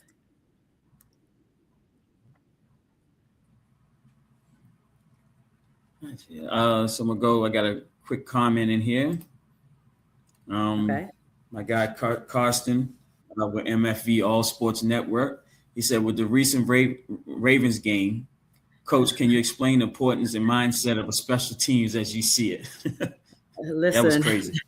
No, listen. Special teams. We played. Well, I'll stick to the Ravens game. Special teams can win you a game and it can lose you a game. And what we saw last night was it lost them a game. And now, Pittsburgh is going forward. So it's important. Special team is a part of football. It's not just offense. It's not just defense. And some schools just focus on the offense and defense, right? great, whatever, you can do that. Really, it's 3 units. It's offense, defense, and special teams. You know, at Flowers High School, we have special teams Monday. That's all we're doing from hitting the field at 5:15 to getting off at 7:30. Like, that's all we're doing is special teams, whether it's kickoff, kick return, drills, all that. So we're constantly spending time on special teams.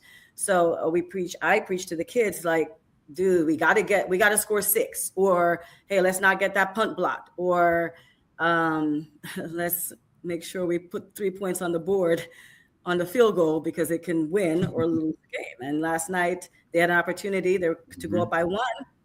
Didn't happen. Aaron Rodgers was happy. And he was really happy. Yeah. And the young kicker was crying. So I believe kickers are important. Long snappers are important. I mean, your returners are important. I mean, the entire special teams is important, just to answer that question. But great question. Yeah, you mentioned, a lot of coaches only focus on the offense and defensive side of the ball, but football is a game with 3 sides, and special teams could really put you in a bind early if you're not prepared, and it could also give you an edge if you're taking the time out and you're preparing the way you should be. So, change the momentum of the game. Coaches,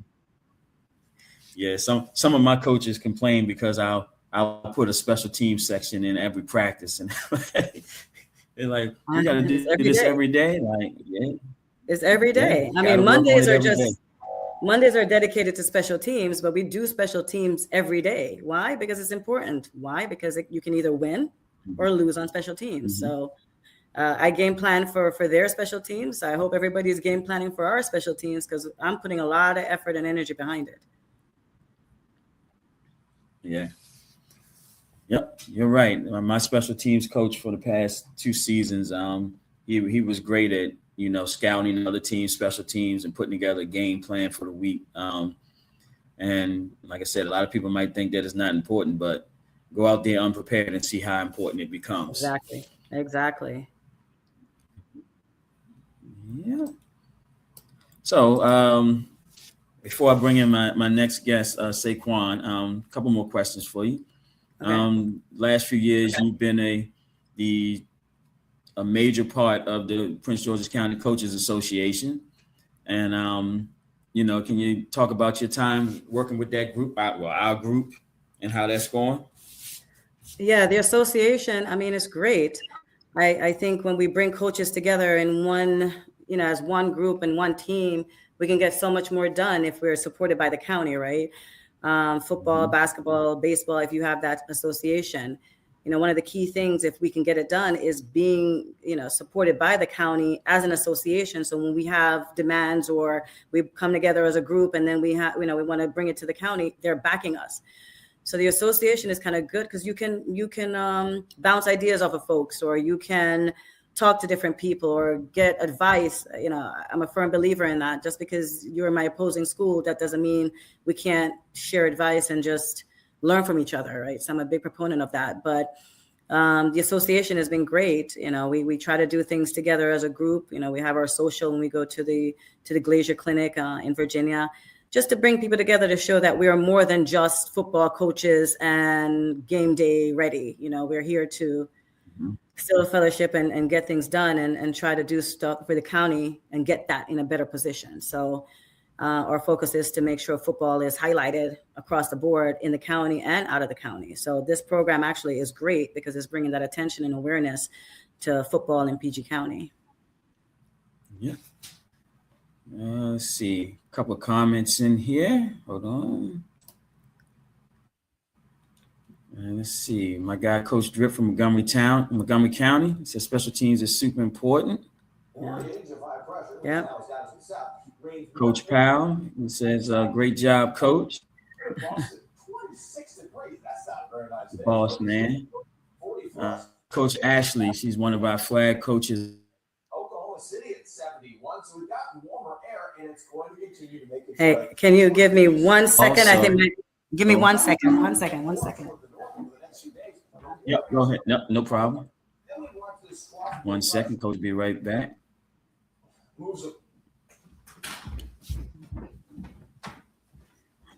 Sorry, my TV just cut on and it was kind of loud. No Describe problem. coaching style. So my coaching style, so flag football might be a little bit different if you're dealing, with girls. But my coaching style is really to gain their respect. Definitely have to teach fundamentals with it. So if we're working on, we have drills, 3, depending on the unit we're working on. If we're doing kickoff, punt return, we have drills associated with those different units. So we make sure we're doing drills for that. But it's really honing in on the fundamentals and correcting the mistakes. One of the things is we don't focus very often on the little things. You got to focus on the little things in anything, in football, but special teams. Just focus on the little things, correct the mistakes, show them how to do it, explain why you're doing it. I think when you explain why you're doing something, it makes a big difference as to them doing it, because now they know the why behind it. So it's really teaching that fundamental, because without it, they're just going to be all over the place. One of our mottos is simple, sound, and surgical, and that's for a reason. We're not going out there trying to waste time. We're not standing around. We're snapping and popping. When you're on the field, you're not walking. So it's really instilling that discipline, regardless of who it is, and then they'll fall in line. Now, if we decide, if they want to walk and talk and do all that stuff and we let that go, then that's the type of team you're going to have. But if you want to kind of lock into it, you got to focus on all that to make sure they're snapping and popping. Everywhere they're going, they're on the field, they're moving. They're not just being lazy about it. So teaching the fundamentals, gaining that respect, continuing to discipline, hold them accountable, up downs if you have to, but you definitely have to hold them accountable, because that's another key part to this whole thing as well. Well, especially with boys anyway. Right. That's some good information. And I apologize. Our flag coach is Coach Ashlea. I call her Ashley, and I'm not trying to get beat up when I see her again. So I'm gonna make sure I say her name right before she get me. All right, Coach. I'm going to go ahead and bring Sjpn in. Okay. My next guest is Sjpn Office from Sjpn High School. Hey, what's going on, buddy? Hey, how you doing? Good. Now let me introduce him the correct way. All right. So he's Sjpn Office. Sjpn. Office. There we go. All right. Sjpn. And he is the 4A Defensive Player of the Year for this year. He's a linebacker at Sjpn High School. So how's everything going? Right now, everything been going good. Just now that the football season over, I'm really just focusing on getting myself prepared for college. Since I'm committed to Stony Brook, I've been keeping in touch with them. I've been trying to get it, talk to my coaches early, get into the playbook so I could learn everything for Stony Brook as soon as possible. I'm still being in the weight room, and soon I'll be going back to track, so I can stay in shape and, get faster for football. That's really about it. I've been focusing on grades, football, and, just keeping my body prepared for when I go off to college. Right. So Sjpn, you made a good point about those grades. Mm-hmm. Talk a little bit about why it's important to have good grades from 9th grade on, not just try to pick it up in 12th. Mm-hmm. Grades is very important from the beginning, because, if you're a student athlete, no big school is going to take you if you're just an average 2.0 type of kid. Well, when it comes to like the D1 program, and a lot of people say a lot of people say their dream is to make it to the NFL, but the NFL is not guaranteed. My dream is to make it to the NFL, but anything could happen, injuries could happen, and, everything just can't go your way. So if you're trying to make it to the NFL, you have bad grades.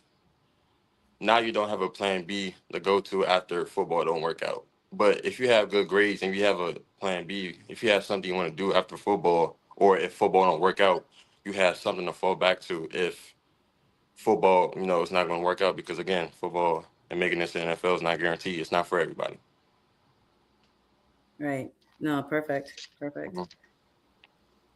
Yep. So talk about your past season, your senior season. How did things go for you? Personally, you had a lot of success, but just talk about how the season went for you? In my opinion, my season went very well, like personally. But as a team, I feel like we came, very short. The beginning of the season, we had our game against Bell. It's a DC school, but unfortunately, the game got canceled and we couldn't play them because they ended up forfeiting. So that kind of hurt us as a team because you know we've been preparing all summer to play this one team just for them to forfeit the game. The day we supposed to have that game, and we prepared all summer for that. And that just means everybody else, when it comes to stats, every other team or like players, everybody's a game ahead of us. And as the season goes on, we did pretty good. But we ended up losing to teams like Oxon Hill, Wise. We lost to Flowers twice. And in the middle of that season, we was doing good. But towards the end of the season where we played Wise and Flowers, that's when everything just started going downhill when it comes to me and like the rest of the team. So Wise game, we was already down 2 starters. So, that's and the 2 starters was, big. They played a big role in our team. So at the beginning of that game, we was doing good. We was doing pretty good. And then I ended up having a freak accident, ended up spraining my ankle. I had a high ankle sprain. And the thing is, I was doing really good that game. First quarter, I was having TFLs. I had a sack all in like one drive. And I kept pushing. I was telling my coaches I don't want to get out. I want to keep playing. I want to do what I could do to play. But Wise, they noticed I got hurt, and they took that as an advantage. They started running plays like outside zones where I couldn't go lateral. And yeah, they just abused it. They knew I was hurt, but no matter what happened, I just want to get out of the game unless I was dragged out the field or my coaches told me like, nah, chill out. And I ended up getting out like halftime, and then it was just no point in playing no more because, playoffs was coming up, and I got to be healthy for playoffs. Right. And that very next week, we ended up having Flowers. And for some reason, like, not only me that got injured, but like 4 other starters got injured. And majority of them, we all had the same injury, and it was all sprained ankles. So it was just like, why out of any time in the season, we could have, we played the other teams, Oxon Hill, Northwestern, Duval. Any of these injuries could have happened like earlier, but as soon as the 2 big games of the season comes up, that's when I go down, our running back go down, our starting receiver DB goes down. We lose our nose tackle. It's like everybody's going down, and majority of them it's like all sprained ankles. So it's like, and then on top of that, we don't have a lot of people on our team. So it's like, what can we do? But we all fought to the end still, But you came back that second game on Flowers, though, right? Yeah, You played yeah, I that came second. back. And Yeah. to be honest, I was really on like, I was still, still Recovering. recovering. I was really playing at like 60%. It was hard to move, but it was my senior year. It's my last time. Well, it's not my, I didn't know in the moment, but like, it's a possibility that it's my last time being on the field with my brothers. So I wanted to play that game. I gave it all I could, even though I was at like 50, 60%. Um, you know, all part of God's plan. We ended up losing, and that's okay. So we fell short towards the end because of, injuries and academic reasons. We couldn't get most of our players back. So yeah, it just wasn't well towards the end. But I still enjoyed the season with my brothers. It was really good. As I think you should. I think one of the key things with football is to build a family, right? Mm-hmm. You have, your brothers, your coaches, where some of the guys don't have that male figure in their life or a female figure. Yeah. We're that for you guys as coaches, which is great. And then you build that family bond, and you can carry it outside of high school into college, into life, and you can learn lessons through that process. So yeah, that's a good stuff. So it's not just about football; it's about building that bond with your brothers. Yeah. Yeah. So you mentioned it earlier. You're signed to Stony Brook. Yes. You said it's good football up there, D1. One of my former players is actually he just finished up his last year at Stony Brook. Rodney Folk. Mm. Been knowing Rodney since he was a little kid. So talk about the recruiting process and how that went.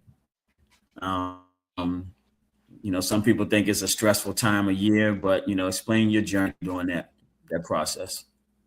To be honest, it's true. It is a stressful time because with me, I was kind of like a late bloomer because I didn't start getting my offers till like right after my junior year. So like that whole summer, I was just getting offers back to back to back to back. My very first offer was Delaware State, and Mhm. that the reason why I got all these offers is because I remember last year, my junior year, we played this team called Old Mill, and for that game, I just went crazy. Like that was like before my senior year, that was the best game of my life. Like I remember I remember when I was making all these big hits, I was just reading everything, I was reacting to everything. That was just even though we got blown out like 40 something to 14, but we still we still fought to the end, and I had a great game. And after that game, all the coaches just started coming in, getting all these offers, and all of them coming in at one time all so quickly. It was hard to like pick pick like it was hard to like and I couldn't really choose because at first it was hard because all of them was coming in at the same time and I couldn't really choose. But throughout this recruiting process, I was told to go where you're most wanted and not just go to a school because of the name of it. So I think total I had 11 offers, and it was hard. I ended up rewinding down to like 3 schools, and it was hard to choose out of the 3 of them. And but again, I took my time, I took my visits, and Stony Brook was just happened to be number one on my list. I went on an official visit with them. I really enjoyed my time with them. I met the players. I created a great bond with the players. I created a great bond with the coaches, and I talked to my family about it. They really like Stony Brook too. So again, I just went to where I was most wanted, and Stony Brook, they showed me a lot of love. They still show me love now, even after I committed. They still check up on me and my family. We still have, our daily talks, especially with the linebacker coach, Coach Lewis. Shout out to him. And yeah, and I'm very excited to, continue my journey at Stony Brook.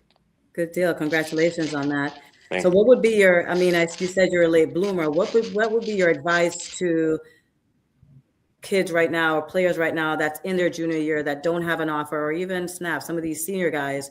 What would be your advice to them in terms of, trying to move forward, getting to the next level in terms of college? Mhm. I would say just only focus on your path. Like, don't compare yourself to other athletes. Like, you look on the internet, you see these kids that's these sophomores, these juniors getting big, offers from like Bama, Tennessee, all that, and they young, and majority is because they're big, and you can't really teach genetics. Right. So my advice to y'all is Yeah. just keep your head on your path. Like, don't focus on nobody else's path, because when you start looking and comparing yourself to others, that's when you mess up. That's when you mess yourself up. So just keep your head down, focus on yourself, and you gotta remember everything happens for a reason. Everything is God's plan. Right. So I was in their shoes at one moment. I was looking at these other kids get offers from big schools like you know Bama, Georgia, and they was all just gifted with genetics. And I kept telling myself, everything happens for a reason. It's all God's plan. Pray every day. Um, Mm. and, just try to get 1% better every day. Put in the work when nobody's looking, because eventually we on that field, all the work will show. And that's what I did. I stayed with my coaches from Suitland freshman year. I remember my freshman sophomore year when I was at linebacker, I didn't know how to read keys. Like, I didn't know how to do a thing. At the most I could do is I was just physical. Like, Right. I could just run at somebody and not even know what I'm doing. But over time, freshman, sophomore, junior, senior year. And by the time I was a junior year, that's when I was kind of like, getting there. Getting it. And Yeah. then now my senior year came up. Everything, all the work I put in with my linebacker coach and my head coach and just Siouxland as a whole, they all pushed me to be a better player. Now I'm able to read everything. I'm able to read my triangle better. And, the game just became slow for me to where I could react and make the plays I made. And that's why I got the reward I got. And, yeah, man, just keep your head down, focus on yourself. Don't compare yourself to others, man. Eventually it's going to come. Good deal. Mm-hmm. Yep, good stuff there. Good stuff there. A couple comments real quick. Mm-hmm. Coach Powell Flowers, excellent young man. Congrats on a great season and good luck to you. Thank you, Coach Powell. I appreciate that. All right. We got Coach Hale checking in. Amazing athlete, even better person. Kudos to this young man's family.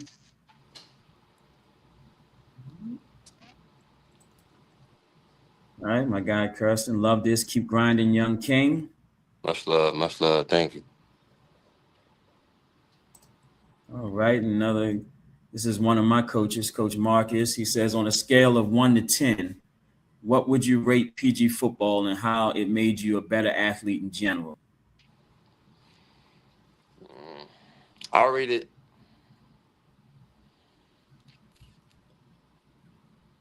I'll probably say like I don't think it's bad. I'll say like a 10. I mean, I really love it. So, and how it made me a better athlete in general, I think that's very hard to answer. The competition, the coaches. Yeah, I would say the competition because we played a lot of good teams, and for me going to Siouxland, it was just a different environment. Like the coaches didn't treat you just like a regular kid on the team. Like once you on that team, you really gonna feel like you really family. And to be honest, without football and without me being on that team, like I wouldn't even know most of the people that I know. Like the people on Siouxland football team, like they gonna be my brothers for the rest of my life. And I mean that when I say it. Like without the sport of football, I don't think I'll know as much people as I do now. So It opens up a bigger world, that's for sure. and also I also get support from other coaches when it comes to PG County football. Like I get support from like after every game that I played in, it's always coaches from the opposing team always telling me, good game, good job, you're gonna be something one day. And that just always means something to me because I worked a lot for it, and that stuff like that just encourages me to be a better player. Like the coaches from y'all school, Flowers and Laurel, even y'all, like even though I was hurt, even when I played Flowers, y'all showed a lot of love. No, we were planning for you. We were definitely planning for you. Yeah. Look, we have no choice but to plan for you. Oh my goodness. So yeah, no, your name was out there and your place was out there. So we were definitely game planning for you. I wish I could have showed what I could do if I was healthy, man. Yeah. No, it's all good. That's what you're gonna do on the next level for sure. For sure. Yep.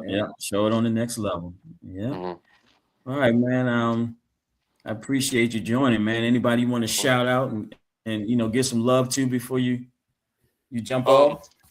I want to shout out the whole Siouxland football coaches, Coach Hale, Coach Zero, Coach Bash, Coach Kennedy, Coach Story, Coach Ellis, all the Siouxland coaches as a whole. They all pushed me to be a greater athlete. They all got on me for the little stuff, for the little mistakes. And, at first I was like, like every athlete, why are you, getting on me for this little mistake? But as time goes on, you realize like this is the reason why, because they want you to be the best athlete you could be. And I just want to thank all of them as a program for making me the player that I am today. And even after I graduate and go up to the next level, I'm still gonna, keep in contact with them like, they're my family. And I also want to shout out the Sjpn football team and not just the coaches. My brothers, I love them to death. Uh, I could always call on them when I need something. When we all had our ups and downs, not even just on the field, like off the field. Only if people knew, like what we'd be talking about, what we'd be going through, and how much love I got for them. I also want to shout out my family, my parents. They sacrificed a lot for me, and when I was younger, my goal was to just make it to the NFL. And my goal is that now, but as I got older, I really just want to be able to, retire my parents because, they sacrificed a lot for me. I love them to death. And by all means necessary, I'm going to retire my parents. Um, I want to shout out my siblings too. They all showed up to all of my games, always showing support. And last but not least, just to God himself, without him, nothing's possible. Yep, man. 100%. I agree with everything you said, man. And congratulations on a great high school career. And Thank I you. wish you nothing but success and the best on the next level. I'm gonna be watching you just as much as I watched you all year long and last year, prepared for you. So Y'all gonna see me on Sundays. So. Yeah, definitely. Good Gotcha. luck. Good luck with on the next level for sure. Mm-hmm. Yep. Good luck, man. Like And congratulations on all your accomplishments, man. And all met honorable mention. I still think you should have made one of the teams first or second, but that's my opinion. Trust me, I did too. I did Yeah, too. and like I said, 4A Player of the Year on the defensive side, and I think you also just got 4A South Region. You make South Region honors too. Mm-hmm. I think I saw your name on the list, but I'll double check that. But just congratulations, man. Shout out to your parents, man, for doing an excellent job of raising a good young man. Yep. Shout out to Coach Hale and the staff over there at Sjpn for a job well done, man. And like I said, good luck in the future. All right, thank you so much. It was nice talking to y'all. Nice I talking to you too. appreciate you joining, man. And hold, I gotta ask you one question before you go, man. Did you pass your test? Pass my Did you test? pass your test? Yeah, your driving test. Oh no. I didn't. I wasn't able to take it due to financial reasons, but I will be taking it this week. So Okay, gotcha. All right. hopefully I pass it, man. All right. Good I've been luck. studying. Good luck on that. Stop at the stop sign. Stop at the stop sign. Yes, ma'am. Yes, ma'am. And look, and tell all your teammates, man. Look, you can't give nobody a ride everywhere. Tell them Okay, they I better got get you. their own ride. I got you. All right, man. Have a good one, and I appreciate it. All right, no problem. Y'all have a nice one. Thank you. You too. All right, that was Saquon. I was calling him Saquon. I always mess with name. I'm terrible with that. It was Saquon Office, Sjpn High School linebacker. Great football player, and having the time to talk to him, man. Great young man as well, and we're wishing him nothing but success on that next level. Yep. All right. So now we're gonna keep on rolling. We're gonna bring in my guy, Coach Brennan Garrett, head track coach at Law High School. What's going on, Coach? What's up, big dog? How you doing, man? How you doing? Hey, man, feeling fine, man. We got Coach Mitchell from Flowers High School in the passenger seat with me today. How you doing, Coach Mitchell? Good. How about yourself? It's a wonderful, marvelous day today. Look, I gave her a warning ahead of time that you're a little crazy, so I don't know what you're gonna say out your mouth, but he did. I was just bracing myself for the craziness. Yes. And then we're gonna keep it in the parameters today. We're gonna keep it in the parameters. Oh no, be yourself. No, I got you 100%. Yep. Yes, I know you joined the show, man. After the spring season last year, but go ahead and introduce yourself to people who may not know you out there. All right, man. So what's going on, everybody? It's a pleasure to be here again on this wonderful podcast. I'm Coach B, Coach BG, Coach Brennan Garrett from head track coach at Laurel High School, and this is my third year here. Is it my third year? It's my third year. Or it could be my fourth year. No, third year. And Third year, yeah. and we did a lot of great things last year. We did a lot of great things a lot of great things. And this year we're hoping to continue that on. We off to a right foot on both sides this year. Last year we was real, dominant on the lady side. State champions last year in the 4x400 relay. But this year we trying to do something different and shake up the whole county with the boys. But yeah, man, I've been coaching for about 5 years now. I graduated from Wise High School back in 2015. Young old man out here. I went to Hampton University, ran there, soaked all the knowledge up, and I came home and I had to give back to the kids. It's always a special thing when you do give back to the kids because it's worth it. You see the fruits of your labor and the progression, and when they get to the next level, it's an accomplishment. 100%. Definitely is. Definitely is. That's definitely my passion right there. I love the kids. I love seeing them Yep, blossom man. to the better version of themselves. Yeah, I tell you one thing, Coach Mitchell. Since Coach B has joined, came to the 300 and joined us over there with the Spartans, man. He kind of, I'm older now. Once I got a little bit older, I done calmed down a little bit. But he reminds me of a younger me. I see the energy out there he has with the kids, man, and just the kids love him to death. And like I said, he's crazy. He's crazy as all outdoors. But man, I see the work that he's putting in, man, and it's starting to pay off, man. So start talking about some of the good stuff that you got going on with the track program at Law. Man, so big shout out to my coaching staff, man. Without them, I couldn't do nothing that I'm doing. Cause everybody that I brought on shares the same vision. It's a 33 and under coaching staff right here. Eight Young. coaches, 33 and under. We getting it done. The young coalition. Oh my goodness. And right now we have a senior sprinter, Timatope. She is number 2, or it probably changed now, but the last time she ran, she was number 2 in Maryland in the 200. She has a school record who broke her teammate's record from last year in the indoor 200. The school record in the 60-meter dash. And I like to really strongly assume that she's going to break the 55 and the 300 record. So I feel like she has the potential to be the greatest sprinter of all time in lower history on the women's side. And that's big, being as though we had one of the best sprinters throughout this area in a long time, and Khadijah last year. But on the men's side, man, from the top all the way to the bottom. So big shout out to my man Coach Lou. He got Zion, one of our athletes. He made it to states in cross country. He broke the school record in the cross country race.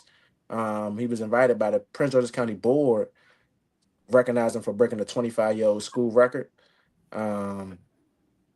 We had 3 guys compete at regional championships, all within the top 5 in school history. They brought that straight to the indoor track and field, and we have people in the top 3 in all distance events. So that's the 3200, the 1600, and the 8. We're gonna call the 8 a mid distance event, but we are top 5 in the 800. I have every race that one of my kids have ran this year. They have put them in the top 10 in school history. Want to get our rankings up in the region and the county for this year, but as far as what we done for Laurel, man, it's amazing.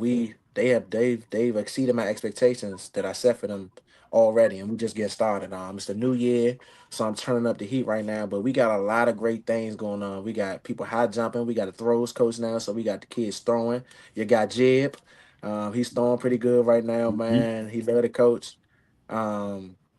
Now, yeah, we just trying to cover all the board, man. We just trying to advance ourselves, get better marks, and put ourselves in better contention to score some points come championship season.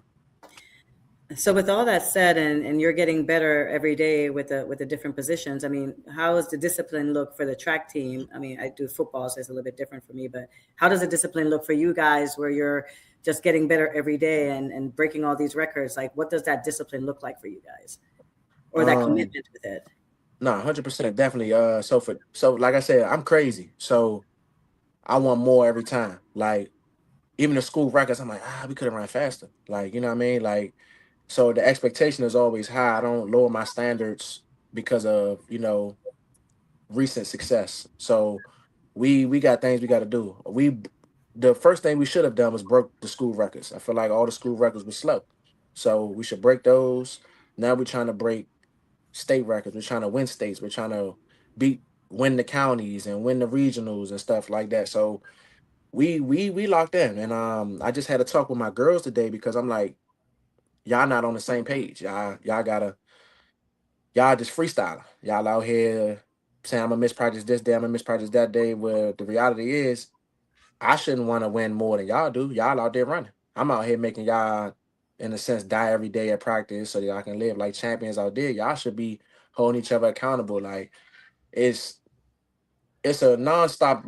With me, you got to be locked in, like 24/7, 25/8, to be honest. And if you're not locked in, I'm going crazy. And don't nobody want to hear me go crazy because I'm such a nice guy that when I go crazy, it's just the complete opposite side of the coin. So they respond to that pretty okay. Absolutely. And snap and pop and get back on track. Tighten up quick. Good. Oh, Coach Powell, he left us. We lost him there. Good stuff. So indoor. So after indoor, you're doing, Can you hear me? I can hear you. I don't know what happened. It's like as soon as he left out, my audio cut out. I can't hear you. Let me try. Let me try one thing. I probably it's gonna make me leave. I'm gonna come right back, literally. All right. 1 second, Coach Mitch. Stay tuned, guys, while we get everybody back online. Oh, there's Coach Powell. Yep, I don't know what happened there. Yep, don't know what happened. Coach B just stepped out to come back in. Can you hear me? Okay. Let's see. I just added them back in. Can you hear me? I can. Yeah, I can hear you. Okay. We back. Yep. Sorry about that, everybody. I don't know what happened there. What were you saying though, Coach Mitch? No, I'm saying how we're going to prepare for the outdoor season. Like what's next for outdoor? Because right now you're finishing up indoor. So what's next? What's the plan? So we championships. We're hopeful to go to a track meet this weekend. Where we can get on a bank track. Bank track just gives you like the curves are elevated. So for indoor, it gives you more of an advantage to, run faster times in a sense. And a lot of these other schools get to travel often. So this would be great for our kids to get on the bank track and really showcase their speed. And we could take that and go right into championship season, which is at the end of January, going into the mid-February. So once we get finished with that, we transition to see if we qualify for nationals, for indoor nationals. If we qualify for indoor nationals, that's where we're going. We're trying to figure out which one. Adidas is it's easier to get into to qualify for, but Nike is where the competition is, but you got to run faster times or have higher marks to qualify. Right. So after that, outdoor, we take them back down because in track we go by phases. Training cycles and phases. So right now, and I'm a percentage guy. Right now we're on about 85%. 100 means that's where I want to be at for our season goal. That's where I want to be at states/nationals. But right now we are on 85%. So every workout we do, we're gonna try to hit the certain times that meet the percentage. If we can't do it, we want to adjust with that. But for outdoor, we take them all the way back down to about 60-70%, depending on what their new threshold is based on how they finish up the indoor, and we just start training based on that and building back up. Yep. Any of your seniors going to Eastern Shore, UMES? That's crazy. So my old high school teammate is the new sprint coach at Maryland Eastern Shore. Okay, I graduated from Maryland Eastern Shore. Ran track at Eastern Shore. Oh yeah? Yeah, long time ago. Okay. That's hey, look, that's crazy. Okay, look, so we locked in for real now, Coach A Mitch. long time ago, yes. But yeah, he definitely just reached out to her. We got a visit schedule coming up for my senior sprinter girl. Yeah, great campus. Great campus. Just close your eyes going in. When you get to the school, it's a great campus. You got Chick-fil-A, you got Starbucks. Country is I don't know what. It is country, but it's a It's good down school. it's down It the street keeps from Salisbury, right? it is 10, 15 minutes from Salisbury, yes. So if you Yeah, need yeah. something to do, you can go to Salisbury, you can go to Ocean City, or you can lock in. Track, you don't really have a life for track. Yeah, So it's it's all year. You get back January 1st instead of January 21st like everybody else. So it's June to June. you get up at 5 o'clock in the morning, you're in the pool in the wintertime. It's yeah. So Eastern Shore is a good place. It's a good school. No, definitely, like I said, I'm trying to send a couple of my kids up there on the visit. But like I said, they gotta earn it though. They gotta run fast. So Yeah, good deal. Good deal. Yeah. So you know me, I follow you a lot and I pay attention to what's going on. So talk about the county and how you guys are stacking up against the county this year. Because you have counties coming up soon, right? yep. So in the county, ain't nobody messing with Tammy. I'm gonna just call it a spade a spade. Ain't nobody messing with Tammy. Tammy about to set the world on fire. The next time she step on anybody's track, and the county can quote me on that. They're gonna have to come catch her. That's just the bottom line. That's just the bottom line. She not playing. I'm not playing. As far as relays go, we got to get that. We got to get everybody locked in. Relays is a chemistry thing, and they're not really in sync. I got another girl, Kaya. She's gonna be all right. She's gonna drop her time in the 500. And the county on the girl side, we like, but on the boy side though, the goal is to go in there, get either 1, 2, or 3 as a team. Because we got a lot of points scattered across that will essentially, because the way track works, first place is 10, 8, 6, 5, 4, 3, 2, 1, all the way to 8th place, right? So the goal is to break up some points because a lot of teams was doing 1, 2, 3, 1, 2, 3, 1, 2, 3 in different events last year. So if we can come in and break these points up, man, it'll be tremendous. But like I said, from the 55 all the way into the 3,200, all the way to from our shot put to our high jumpers, we got somebody that can score points. Now, in a perfect man's world, our pole vaulters, if they can get over the bare minimum height, we will score 8 points because ain't nobody pole vaulting in Prince George's County. You're right. So if we can do that, I'm the greatest coach in the world, man, because I'm gonna steal 16 points from somebody, man. How is that coming along? Have you made it over, or you made it to the back? I mean, where are we at? Ooh, we get. Hey, look, good thing County's not the mob, man. I'm trying to tell you, it's a little auntie, as the kids say, man. It's a little auntie right now. But I got 2 kids that's doing it, and they fully committed. They fully locked in on their parents supporting them because we got to go to a different location to practice pole vault, of course, because you need the pole, we need the equipment, we need to be indoors, and you got to finance that. It's just a lot, and they, the opportunities as running wasn't there for them, so we presented it like, look, if you're trying to run, if you're trying to compete, and contribute to this championship that we're trying to win or going to win, Yeah. this what you got to do, and they buying in, man, and the counties though, like. It's just a lot to me personally, as far as the county goes. It's a lot of extinct coaches, a lot of coaches or coaches going extinct. Their methods are old, outdated. They don't work anymore. 1940s style mindset, whereas you got to run fast to run fast, and that's just the bottom line. Yeah, in practice, you have to run fast to run fast, so that in the meet, the body and the nervous system is ready to do those things that you've been prepping it for. You can't run 10 400s at mile pace and think that's gonna make you run a fast 400 one time at the meet. It just don't work like that. And a lot of these coaches in the county, they old, and we appreciate it. We appreciate what y'all done for us, but y'all done. Sit down, man. And it's a lot of hate. It's a lot of hate in the world for younger coaches and a younger staff like myself and my staff that I have, because we just young, we doing things differently.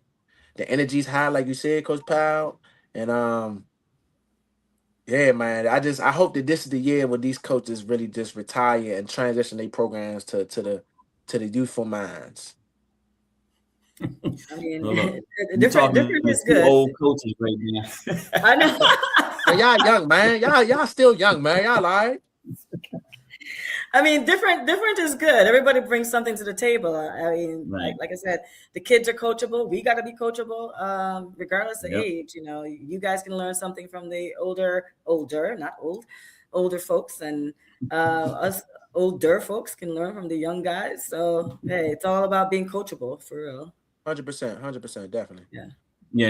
As a coach, you got to be able to adjust. Like I said, I used to be the young guy in the game. You know, everybody looked at me as the younger coach in the area, and then I got old. Like Coach Mitchell told me at the All-Star game, she was like, "I ain't 46. That's still young." I'm sitting there like, my knees don't feel like that when I get up in the morning, so I don't know about that. Hey, listen, I'm 46. I know, Yeah. right? Hey, look, Yeah, you look 40. good, goddammit, you look good.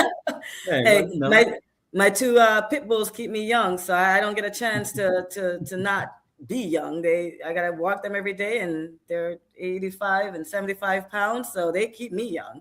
Oh yeah, they dragging you down the street. Yeah. Oh no, they're not dragging. No. I got that under control. I got that under control. Yeah, Yeah. coach. See, that's why she's a football coach. Hey, Got that in her. Listen. Real dog. I'm trying to tell you, real dog. I love it. I love it. Yeah. But it's You got a but question for him, Coach? What's that? I was seeing if you had another question for him. No, that wasn't for me. I mean, no, I'll say this though. I mean, you say pole vault gets you some scores on the track team, right?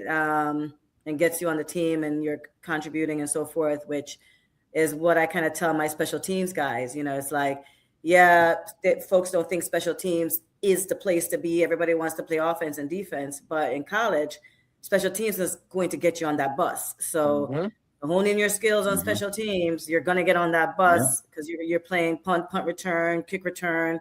You know, you're playing some kind of special team. You're going to get on that bus. So same for, track with the pole vaulting thing. It's okay to do something different and be good at it. Yep. One of my kids, I told him, I said, look, bro, you're going to jump. Real springy, real explosive, you know what I mean? And you don't even know it. Like, you do a lot of drills effortlessly that require, like, that explosive nature. So we end up high jumping. And while he was warming up for high jump, he actually scissored, I think 5'8". He scissored 5'8". And that was, say fourth at that meet, but that's number 2 all time in school history. And he cleared 6'1", which he can, because like I said, 5'8" was just off of natural ability, not even, real Not even technical. trying. Yeah. You know what I mean? So once we do that, that'd be great for him. And it's like all these things that you do and make yourself more marketable for school. Because that's why we coach. We trying to send these kids to school, man. Get them from around here, show them so they can be exposed to something different. And like, if your profile says 60, 200, 400, 4x2, 4x4, 4x1, long jump, triple jump, high jump, and you know what I mean? You know what I mean? Like your body of work is long, and they can choose like, you know what, he's not this strong right here, but if he willing to do all this, man, I need him on my team. I can make him better in all these areas. Better athlete, for sure. Exactly. And that's why I try to tell my kids, like, just don't be afraid. Don't try to do the pretty events. Everybody can't just run straight and turn left. You need to jump. You need to skip, hop. You need to do something else, man. Throw, do something. Get on that board. That's it. Yeah, get on the board. Get to states. Yep, no, definitely. We got a couple of comments here. We got Coach Mark checking in, saying BG. What's up, baby? Let's see who's that. That's Coach McLean right there. That's my dog. That's my hurdle coach right there, man. Hey, shout out to him, man. He taking some time away. My man's getting married, man. So congratulations to him. He's getting married, man. We got real stand-up citizens and brothers on our coaching staff, man. We family men first, coaches second, and real athletes at heart. I'm trying to tell you, man. That's a real good guy right there, man. I really appreciate it. Congratulations on the wedding. Yeah. Yeah, and Coach McClain, just make sure she understand that when you say I do, that don't mean I don't the coaching anymore. All right. 100%. I think your other half has to recognize the commitment to track, to football, to Yep. sports in general. As a coach, you got to be committed to that. You're there the majority of the time. Yep. It's like my second job. Yep. Second job, second life. That's what I told him. I said, look, take the time now, brother. Yep. Coach Powell checking in, say, BG, my dog. Hey, look, I know Powell since I was like 6 years old, right, man? That's my man. When he was at Duval, man. Him and my mom used to work at the guidance office together, man. Shout out OG Powell, man. My man had me in the gym playing me one-on-one in basketball, bullying me when I was 6 years old, man. He was just shooting over my head. I couldn't even contest the shot, man. That's a crazy dude right there, man. But I love that dude. You know what? Just like a Flowers person, man, to try to bully somebody. I tell take you, advantage of we somebody, make you man. better, though. We make you better. I mean, that's what it's all about. It's bullying you to be better and loving you at the same time. Well, and another Flowers person would say that. That's crazy, man. My co-host Ben Midnight Roddy checking in, say, wait, Coach Powell's calmer now. He talking about me because he think I act like a fool on the sidelines, but I'm a lot calmer than what I used to be. And you be real reserved.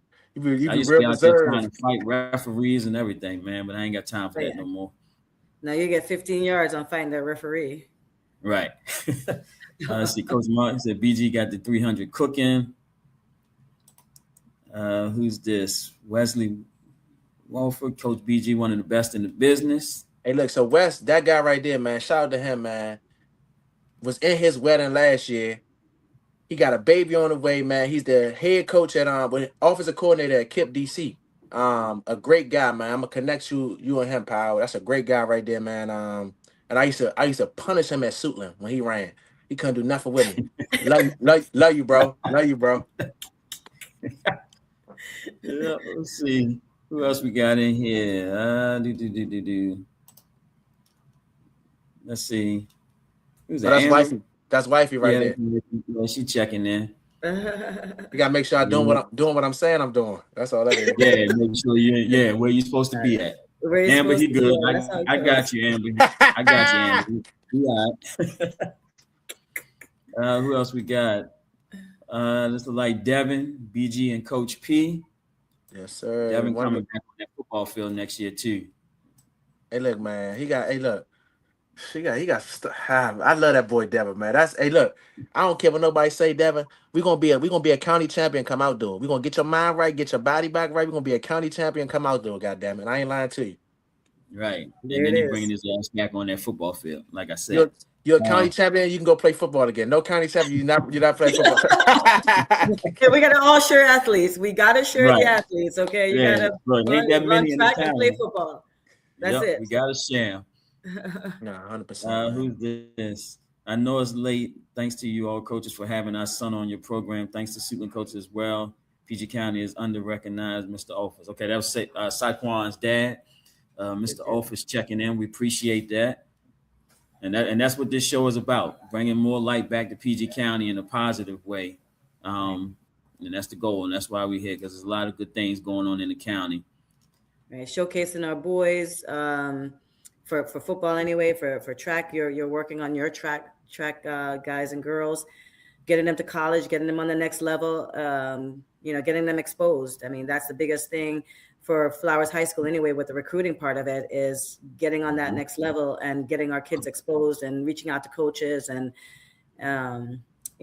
finding that path. One of the things as the association, like we talked about earlier, is not just focus on Flowers High School. If you have a kid like Saquon who needs a home and we have the coaches, we're going to put him in touch with that coach. It's okay. It's okay to do that too, because we're all PG County coaches together, not just Flowers High School, Laurel High School, all these different Suitland High School. We're not individuals, we can help each other. And I think that's one of the things I want to preach to the county is we can help each other regardless of the school. At the end of the day, our kids just need to go to, we just want our kids to get into college and then try to get to the next level, however that looks. Yep, right about that. Let's see. This is OG from Montgomery County. Say hello, coach. I appreciate the show. Watching from Montgomery County. Coach Powell came back on, says, great to see you giving back, BG. I was able to see you grow since you was little. Keep grinding, young man. Got you, big dog, for sure. Don't know who this is. That's Powell, O'Shea. terrible. That's O'Shea. I knew he would come on here talking some damn. Let me watch my mouth. we Cuss him out got young folks on the line, so we got younger. Yeah. He's a fool on the sideline too. So I ain't even gonna get started. O'Shea is terrible on the sideline for flag football. He's my gosh, bro! I had to be his get back coach. Like, come on, bro, calm down. Hey, somebody got to do that job. It's a very, very important job. Somebody got to do it. Let's see. Wes checking in again. He said you lying. You say you his real brother, love you to death, proud of you. But he said you lying. You must didn't beat him or something. Spank him. Oh my God, it was ridiculous. Oh my God. Hey, he took Sula to their last state championship, man. He was a starting quarterback on that run when they had Nick Nelson. Gotcha. Okay. Who's this? Gave me the biggest opportunity. Love Micah. Oh, that's Micah, man. That's one of the kids that's helping me like change the boys program around, man. Came from Crossland. From day one, man. Just a great kid, man. Bought in, completely locked in. He's my voice when I'm not there. I got a couple of voices out there, but he trying to go to school, so he's not playing. And we gonna make it happen, 1,000%. Mm-hmm. Yeah, I think kid-led discipline or kid-led, promoting, getting things done right. I think that goes a long way outside of the coaches. I mean, we do it, but if it's led by the players, it goes a long way. Yep, and it makes our job easier, whole lot easier. Mm-hmm. And then Coach Marcus, Powell fires his get back coach every day. I fire the whole staff every day, and especially him. Marcus gets fired even on his days off. So oh my goodness, bro.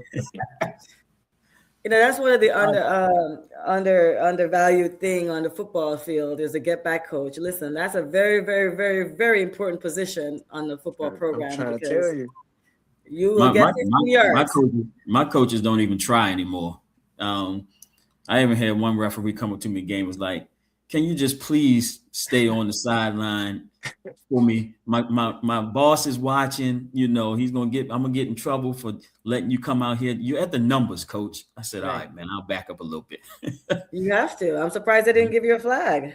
Nope. Don't put that bad. That negativity. I take it back. Yeah, don't put that in the atmosphere. That's real flowers like you, Coach, man. It's real flowers. No. Listen, it's important. You got to get back on a crucial game. Oh my gosh, that's what I preach to my coaches all the time. Like on a crucial game, you mess up like that, Coach Damian Powell will be in your stuff. Oh yeah. Now anybody else other than me, if they do it, they're gonna be fired. Yeah. Don't get no flag. Let me be the one to get the flag. Let you be the one to get the flag. Yeah. I think most of the referees are just like, this guy, he don't listen. So we're just gonna keep telling him until he gets back. Until he figures it out. It get like that. I'm telling you, man. Even at the track meets, they're like, "Coach, you can't be right here." How about that? I'm not moving. By the time you call somebody to race over, I just need, I'm not moving. You need to see, right? You know what I mean? Good deal. All right, man. Anything you want to say before you get up off here, Coach B? Man. First, definitely shout outs, man. I definitely got to shout out my whole coaching staff, man. Coach O, Coach McLean, Coach Ashley, Coach Lou, Coach Torrey, Coach Nate, and myself, man. I feel like we got coaching staff in the county because we care a lot, and without them, none of this is possible, man. They're here early every day because I get there late every day, and I'm blessed to have them, man. Truly, thank you to my family that I live with, because as both of y'all know, coaching, it's a full-time commitment, you know what I mean, with barely part-time pay, if that, you know what I mean. So it goes a long, long way, man, with their support. Like, wifey at every meet, bring the baby, so I don't gotta miss my daughter. It's a blessing. It's a blessing to have that support, so I can really get in my jam and do what I need to do as far as being a coach. definitely shout out to the county, man. The county, we up this year. Let's smash Moco. Let's smash Anne Arundel, Howard. Let's we are the speed mecca of the East Coast, man. We need to keep doing what we do. And yeah, man, shout out to all the people that's hating on Laurel right now. I appreciate it.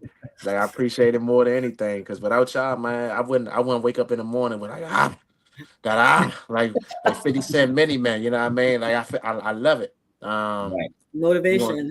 It's motivation, bro. That's all it is. And I just we're gonna continue to get better. We're gonna continue to spank those who hate. Trust me, I hear it, I see it. We're gonna do what we need to do. And don't get lost in the sauce, man, because we running, goddammit. I can't lie to you. Well, good luck. Good luck to Laurel High School and their track team. Well, I definitely do appreciate We'll see y'all at States.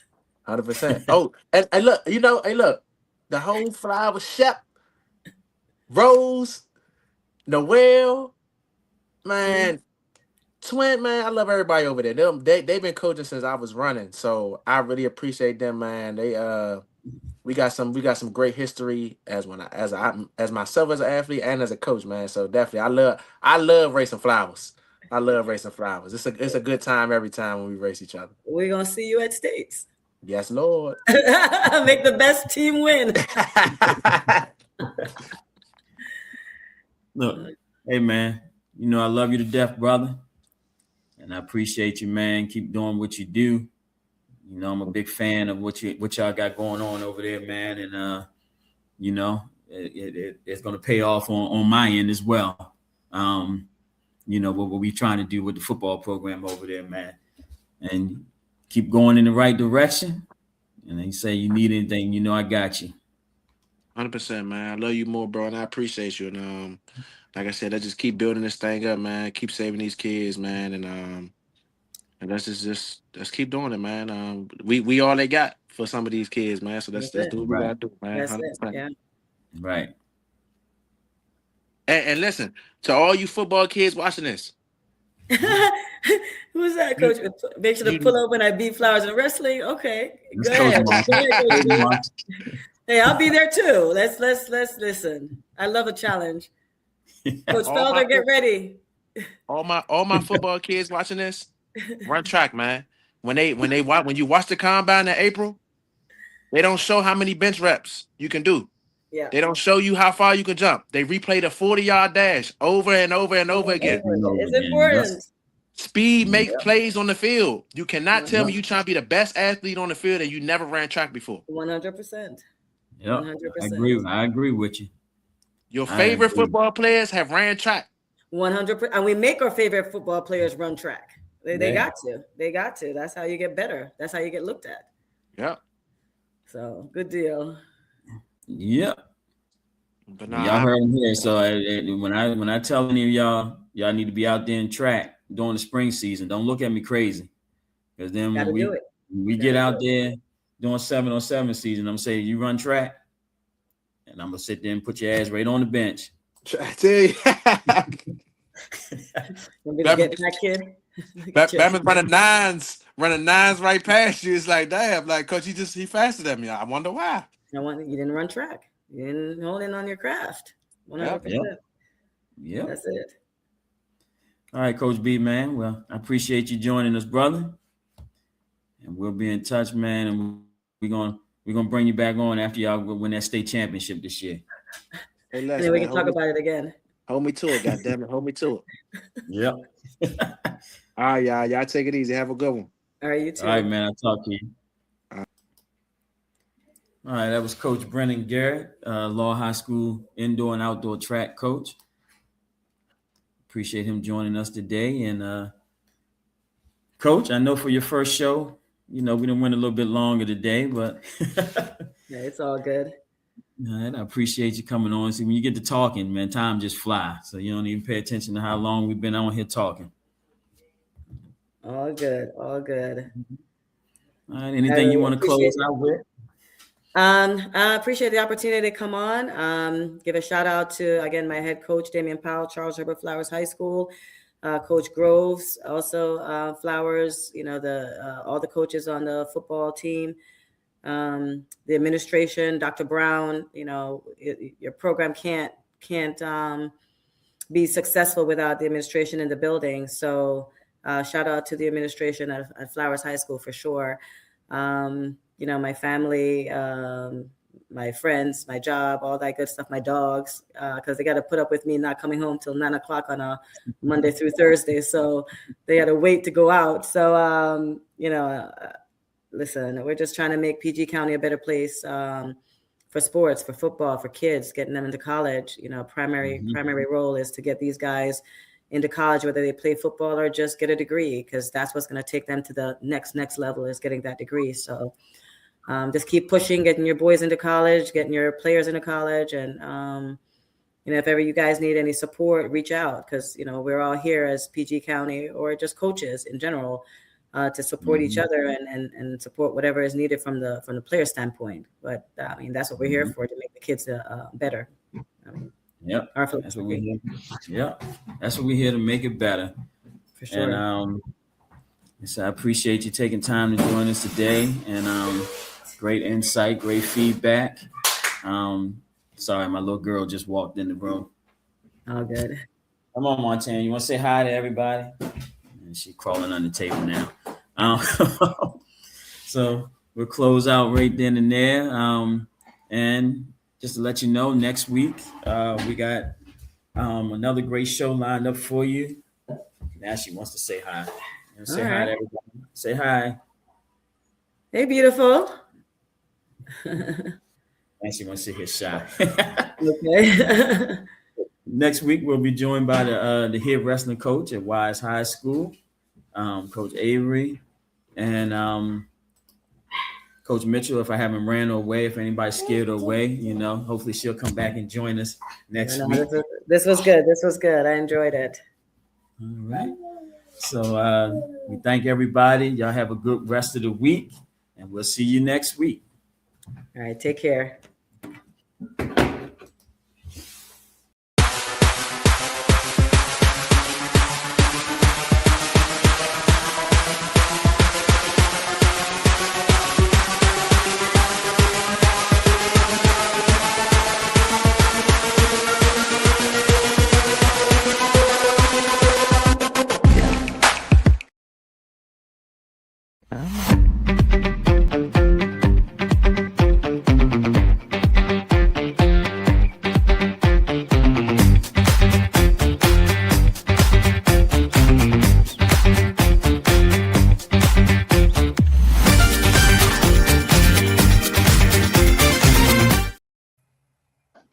Ladies and gentlemen, boys and girls, welcome to this new edition of Drive Time here on, what are we up to, January 5th, 2026. Happy New Year, everybody.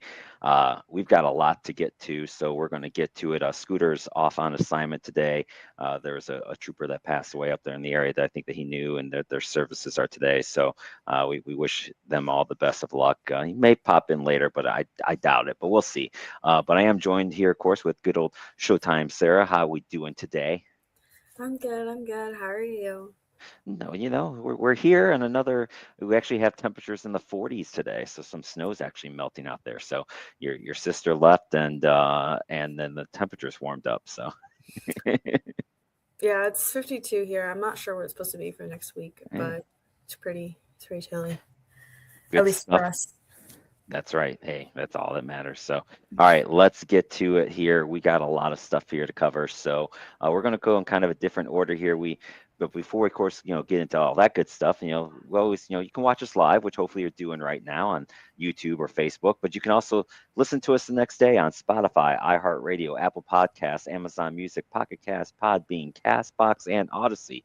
So you can actually listen to Drive Time while you're driving. I think that's always a pretty cool thing. So, hopefully you get the chance to do that. If you can't watch us live, there are many other ways to catch out Drive Time and all of your favorite shows here on the Sideline Junkies Network. So now that part's over with, we're going to start off with our top moments of 2025. We're going to give 3 of them. I'll go ahead with my third, and then I'll let you chime in, Sarah, and we'll just go that way. We'll go 3, 3, 3, 2, 2, 2, 2, 1, 1, 1, 1. So my third is Jen Powell, who was able to was an umpire for the series in Atlanta and Miami. which she's the first female to be an umpire in Major League Baseball as far as in a regular season game. There have been a couple of done spring training games, but she's the first to do it in a series and actually did call balls and strikes for one of the games. So another barrier that is broken down, which is always good to see. So that is my number 3. And Sarah, what was yours? Obviously biased, but I put NC State upsetting Georgia Tech in college football. That was the highlight of the season for us. I wasn't expecting much, ACC champions. I wasn't looking for it. But knowing that we at least got one big win, I would say, out of the season makes me pretty happy and confident for next season. So I wouldn't consider that to be bias at all. I don't know what you're talking about. I've never shown anything that I like State. Never, ever. That's funny. So that's your number 3. That was my number 3. My number 2 is, of course, it happened on April 6th of the last year. That was when Alexander Ovechkin passed the great one with goal number 895 against the New York Islanders to take over as the top goal scorer in the NHL. The ceremony, of course, was great. The Ovi's reaction to that goal was priceless, and the heartfelt moments between Ovi and Gretzky throughout that whole entire thing was definitely fun to watch. I am a Gretzky fan. I always gave the tip of the cap to Ovi and how he played. So that is my number 2 moment of 2025. Sarah, what you got for your number 2? I copied you. I also put Ovi passing Wayne Gretzky in points. Or no, was it goals? It was goals. Sorry. Goals. What am I talking about? My gosh. He's not gonna catch him in points. Probably not. But no, I mean, even though I wasn't, all there when Wayne Gretzky started and, all these other great players, watching great players in front of me like Ovi and, way more to list when we went through our top players overall. It's just nice watching history happen. It's always refreshing to be like, yeah, I was alive during this. I was doing this when this happened. It's always a great feeling to have. So knowing that I got to witness history is always a great touch. It is always, yeah. I mean, I remember some of the ones when Gretzky was going along his lines that I got to watch live. As at that point in time as a kid for a grand majority of them until later on in life as he passed some of the other ones later. But it is always neat when you get to watch somebody that you respect and watch play, and that's probably one of the rarities that I have, because I barely remember seeing Gordie Howe play, but he was at the very, very end of his career. And then, of course, Lemieux and Gretzky, I got to watch in their prime, and now I'm getting to see Ovi in his prime. So, and the Sidney Crosbys and players like that. So those are the ones that are fun to watch that we get to see here today. So our number 2 is the same. Let's see if our number 1 is the same. My number 1 is, of course, the crazy Game 7 in the World Series. It looked like Toronto was on their way to winning the World Series, and then Rojas hits the homer in the top of the 9th to send it to extras. You have the crazy defensive plays that the Dodgers made in the 10th inning. Then they get the homer in the top of the 11th, and then they survive with another crazy defensive play, and then the double play to end the game and to go back to back. Unfortunately, because I was rooting for Toronto, it is back to back in the World Series, which doesn't happen a lot. But of course now, when you have the money the Dodgers do, who knows? We may be looking at a three-peat this year. But that was my single favorite or best moment to me in 2025, because that game 7 had it all, where both teams were in it back and forth. So that's my number 1. Sarah, what's your number 1?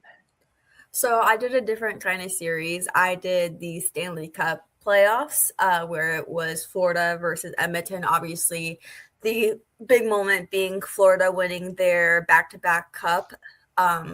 They are the 2025 Stanley Cup champions. That series was just crazy overall. Did I really want Florida to win just because I don't really like the way they play? Yeah, but we all kind of saw it coming anyways with Florida winning. It was a great game 6. But it's always just nice whenever they move the cup around, they skate the cup around, and just like looking at certain players being like, okay, yeah, they definitely deserve this. It's always nice also looking at like former Canes players getting the cup. I always like enjoying it.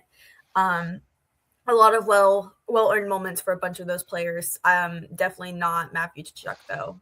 He didn't deserve it. That's it. That's all I got. Leave that at there. I was waiting. I mean, does it count? I feel like he didn't deserve it because. All right. Well, I guess we can count that here. Hold on here. Let me get that updated here. So we'll start that up there. And show. There we go. All right. So there's our first one of that there. Yeah. But hey, I still think Duval Paul would be proud of you. You still gave Florida their props as your number one sports moment for 2025. So I think that's a big step for you. It's my 2026 resolution to be less hateful. To be less. I don't know if we can have a less hate ticker. That I don't think that'll quite do it for. I don't think Midnight Rider would appreciate you having a less hate ticker instead of a hate ticker. That I don't think that'll fly with him. Okay. All right, so there's our top 25 moments that we're going to do, and then look, football is going to take over a great majority of the show. I promise you guys that will be coming up here in a little bit. But before we get into the football stuff, I do want to do a quick little hockey segment too, because there is some news. The Winter Classic we talked about before. It happened. Florida beat the Rangers 5-1. In my honest opinion, this game was the dud of all duds for the Winter Classic. Due to the weather, the heat, and the humidity, they had to keep the dome in Miami closed. So it really was just a larger indoor game. I don't know, maybe it's because the Rangers got off to a couple quick goals or what it was, but there just was no energy. Like normally when these Winter Classics happen, like there's just a buzz throughout the entire arena, stadium, whatever ballpark, wherever they're in. That was missing in this game. I mean, it was a snooze fest. The game was a snooze fest. The crowd was never really into it. Even with the Rangers fans there, they didn't, I mean, the Rangers have been in so many of these. It just didn't have that Winter Classic vibe. And I think between it being on TNT and TNT not advertising it, I think, and they really had January 2nd all to themselves. I haven't seen the ratings yet come through yet for it, but I can't imagine that they were good. Because there just was no buzz for this game going into it. There was no buzz on the ice. It just, to me, was a big miss. I get what the NHL is trying to do and growing the game and having these games and in not normal markets, but I think that's what the Stadium Series is better for. I think the Winter Classic needs to be just that. It needs to be a Winter Classic. It needs to be somewhere where it's cold. That's just, and I think this is a big miss in my view. What do you got, sir? I'm gonna be honest. I didn't even watch this. Like you said, just wasn't very advertised well. There was nothing screaming to me, being like, "I need to watch this. This is an absolute must." Maybe it was on New Year's Day. I feel a little bit better about watching it, but obviously there was still so much going on where it felt difficult to watch that with college football. Because I mean, let's be honest, they wouldn't compete with that. But it just nothing happened. I mean, what did I predict? A 4-2 win. I was one off each side, but I mean, maybe it's the teams. I'm not sure. But like you said, the Winter Classic, I feel like it's supposed to be more. It needs to be like more wintry. It did not feel right being in Hard Rock, and like you said, with a closed roof, the environment wasn't right. Yeah, we're on the same page on this. So I mean, I did watch a little bit of it. I was kind of flipping back and forth between that and other stuff, but it just didn't have it for whatever reason. So, and what's also weird is normally at the one Winter Classic, they announce the next one. They really didn't do that.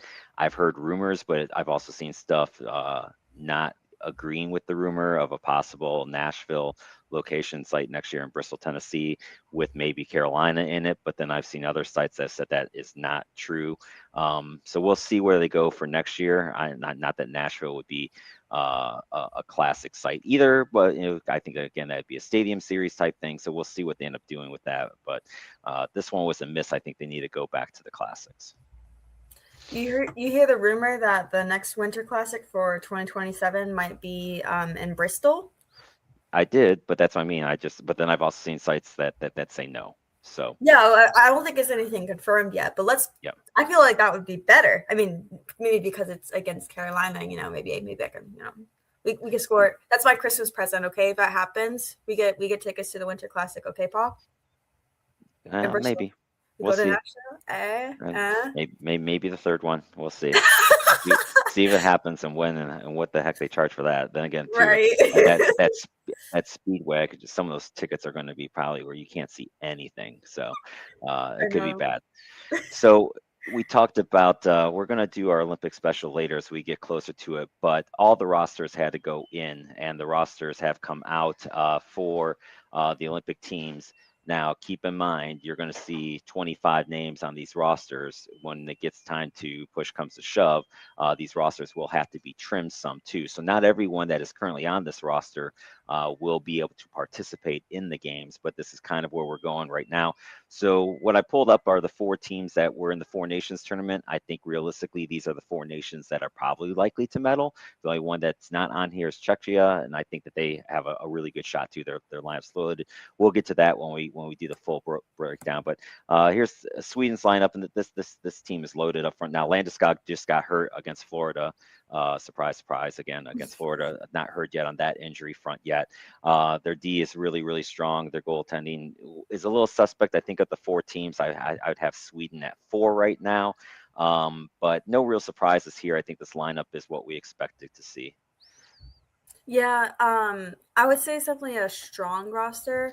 I don't know how this is gonna go.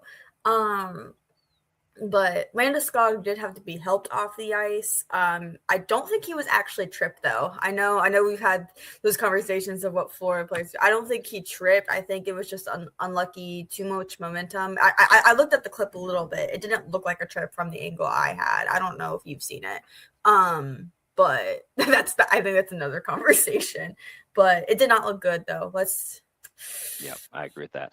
Anthony Chimon, welcome back to the show. Anthony, off topic, did you see that Canada got eliminated from the World Juniors? I was going to bring up the World Juniors. Anthony is just going to wait till we got to Canada and U.S. to talk about the fact that the U.S. choked against Finland in the quarters, and once again, Canada loses in the semis. So it's another year in the World Juniors without U.S. or Canada in the gold medal game. Canada still will be in the bronze medal game, which is, I think, tomorrow. But yeah, a very disappointing show for both of those two as well. And then Anthony gives us the perfect segue here, talking about what's going to hurt Finland's not having Barkov. That's their superstar and leader of that team, and bringing up Finland.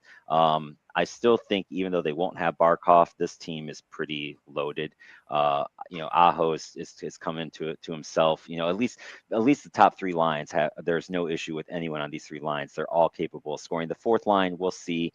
I wouldn't be surprised if Erik Haula doesn't end up making. I think Turbo would be much better in that 4th line spot. Their D are all solid as well, and their goaltending is going to be led by UC Saros, who, even though Nashville's having a down year, they are still they're kind of coming back up in the standings. UC Saros has been the stud for them that has kept them in games that they had no business being in, and UC Saros can steal games when it comes time when we get into the Olympics. So even though they don't have Barkov, I still have Finland as a strong 3rd team behind obviously Canada and US, but this team is still going to be scary and they know how to play in these tournaments, because a lot of these guys have played together in these tournaments before. Yeah.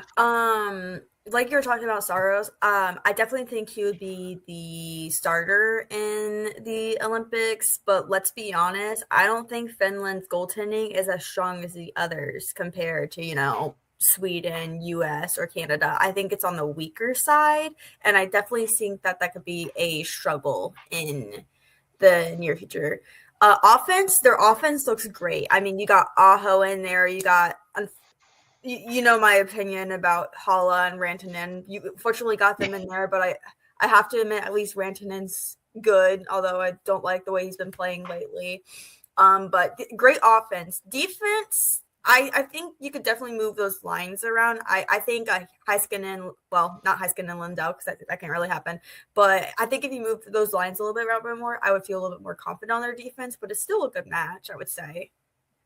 Yeah, and that's a point that Anthony brings up. They have guys that can score. They're not two-way oriented. I would say Finland's D is probably what could be their downfall of the tournament. Again, we'll get into this. I would say goaltending, yeah. See, I don't agree on the goaltending sign, because UC is a stud, and he is. But what if you can't start him the entire time? No, but Luukkonen's been good too. He's helped turn around Buffalo. So True. I think there is options there for them to stay alive. And again, when we get into it, we'll get the big problem for Finland's going to be is what you'll see is the draw. They're in a really tough division, and we'll get into that when we get to the Olympic show. But this roster is still capable of doing many good things when we get to February. Then we get to, of course, the big two. We'll start off with Canada. This I mean, I'm happy for Tom Wilson. I think it was a big mistake of Canada not having Tom Wilson on that team. Then the reason being is that what the four nations tournament showed you is that checking is going to be a big part of it. And you got to remember too, this rink is going to be a little bit smaller. There's going to be some hitting going on. You're going to want guys that can hit. Not only can Tom Wilson do that, but he can also score. Now, he did just have an injury too. I've not seen the update on his injury yet to see what that's going to affect for him and if he's going to be able to play or not. And that's why you see so many names still on this, because there are going to be guys that are going to that won't be playing because there's still a month left to go in the NHL season where injury is possible. But Crosby is playing almost like he is when he was a kid again. He's on pace to score the second most goals in his career. He could hit 50. He's just slightly off the 50 mark right now for the season. McKinnon, of course, in Colorado has just been crazy.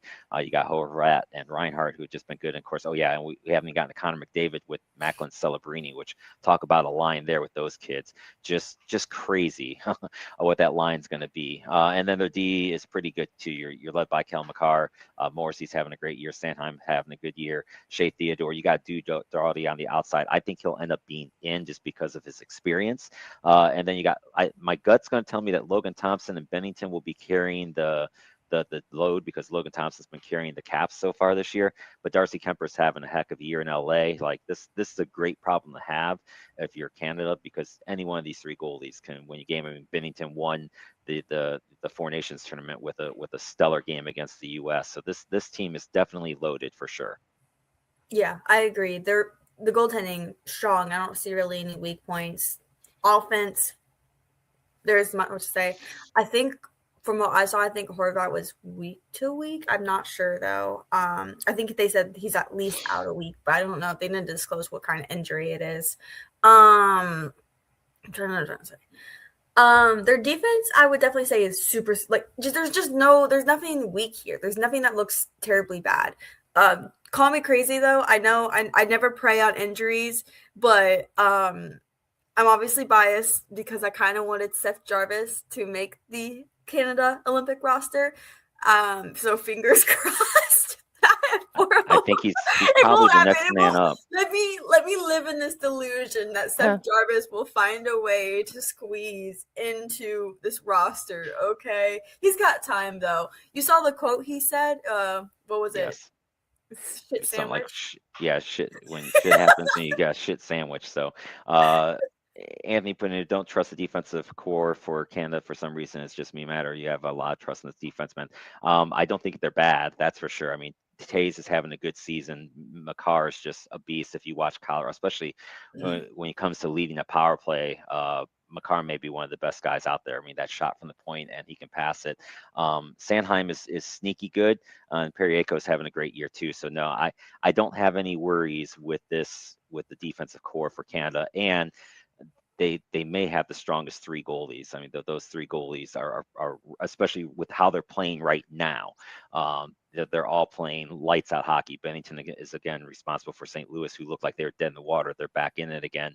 Logan Thompson's carrying the Caps, and Darcy Kemper's having a great year for LA. So this team's going to be able to score goals where it may not matter too much what their defense does, because I mean, you're talking about you could throw out a power play one of Crosby, McKinnon, McDavid, and Celebrini with Makar. That's just lethal. It's just lethal. I would say, I don't know if this makes sense, but I would say that their defense is like a good balance of age and rookie. Like you got younger guys like Makar and Sanheim and Pareko, but you got your older guys like Doughty and Theodore, like Morrissey. Like I think it's a good balance, and I think they'll be able to work it out a little bit. It might maybe take a game or two, but I think they got it. Agree. I think that this roster is poised to go far if it wants to. Then we get to the Team USA, and there, Garen hit a little bit of stuff for this. I think he held true to what worked for them in the Four Nations. And there are some names that are are clearly not on here. But I think what he's going for is, again, he's looking for a mix of guys that can score, and then he's also looking for the guys on the third and fourth line that are capable of delivering some hits. Because again, you saw what worked in the Four Nations, and it's going to be similar hockey that's going to work in the Olympics. I have a feeling that the officials are mostly going to, I think if I remember correctly, they're all going to be NHL officials, which probably means they're going to let them play a little bit. I think you're going to see more playoff hockey officiating in this tournament than what you will than if it was straight on officials that are doing just the IIHF stuff. So you look at this team, it's loaded up front too. There's nothing. I got no issues with any of the front guys on here. Maybe one I could see is Vincent Trocheck, but again, I think he's on this team because he can deliver some hits. Robertson's having a great year in Dallas, and he's probably the biggest snub up front. But we'll see where this all goes to with injuries and stuff like that too, because right now still Brady Tkachuk just came back. Matthew Tkachuk is still not playing. He's close. So we'll see where this team goes. The D is probably the strongest of any team. Pardon me, as Gertie just comes flying in here to do her best Chester impersonation. The D is where this team is loaded. Quinn Hughes, Seth Jones. I know there's some concern about Noah Hannafin, but again, he's a D defenseman. He can hit. And then you got Jacob Slavin, who is the best defenseman. I mean, there is no Adam Fox, but again, Fox is he's struggling a little bit this year. And then you get into the goalies here too. I mean, there's nothing wrong with any of these three goalies. My only concern on the goaltending is Connor Hellebuyck, Jake Ottinger. Hellebuyck was great in the Four Nations tournament. He maybe, but then again, right in the Stanley Cup playoffs, he went kind of back to struggling a little bit. And same thing for Jake Ottinger. He's had his issues getting over the Edmonton hump, and we'll see if those play out. Jeremy Swayman's been good for Boston. I don't mind the three guys here. The three right guys. I can't think of any goalie that would be better, but I do have concerns about them when it comes time for the big game, just because those concerns have shown themselves when we get to the Stanley Cup playoffs. So, Sarah, what are your thoughts on Team USA? First of all, like you said, defense, chef's kiss. I don't think there's anything wrong. I'm not familiar with Brock Faber's play, but that's like the only one where maybe I could see you could switch around. But I can't really name anybody at the moment. Offense, it's okay. I would say that they've got their scoring guys, they got their hit guys. I don't know if you want to pull up the comment, but what Anthony says. I'm one of those people that think Robertson was robbed. I definitely see him that he should find a way into this roster, replacing one of the brothers, maybe. This is my opinion. Probably Brady. I would probably say Brady. There's no way that they would take out Matthew. But yeah, I this one doesn't make me feel great that they took out Robbo. Again, he deserves it. He's been playing better than half the guys in this roster. It's just I don't know. I agree with that as far as like the scoring part of it goes, but Robertson's not really ever been known to be a two-way player, and that's what one of the things Anthony talks about with some of the younger some guy, of the other though. guys. He doesn't have that much. He is younger. I agree with that, and I'm not saying that Vincent Trocheck should be on this team. I think that if there's one guy that I would take off, that would be him. And I probably would put Robinson on, but this is what Guerin, he kind of led up to this, that he wants this team that is a heavy team to play against. And I think that's what he went for, and that's why he went this route. Will it work or not? We'll see. It's either going to prove to be the correct move or it's going to prove to be wrong. And I don't know which way he says. Anthony also put in here that he thinks the U.S. has the best goalie trio in the Olympics. Regular season, I don't disagree with you on that. And that's my only concern about this trio is, do they show up? How do they show up for this tournament? Is it the regular season form of them, or is it the playoff form of them? Because the playoff form of all three of them has had issues before. Yeah, that's one that I was going to also bring up too. I agree with you on Hellebuyck. I just don't trust that man. Regular season, he's okay, although Winnipeg isn't really doing great right now. I think they're kind of in the lower end of their division, but I don't trust that man. Whenever it comes to a high stress job, he explodes. Ottinger and Swayman, I do feel a little bit better about.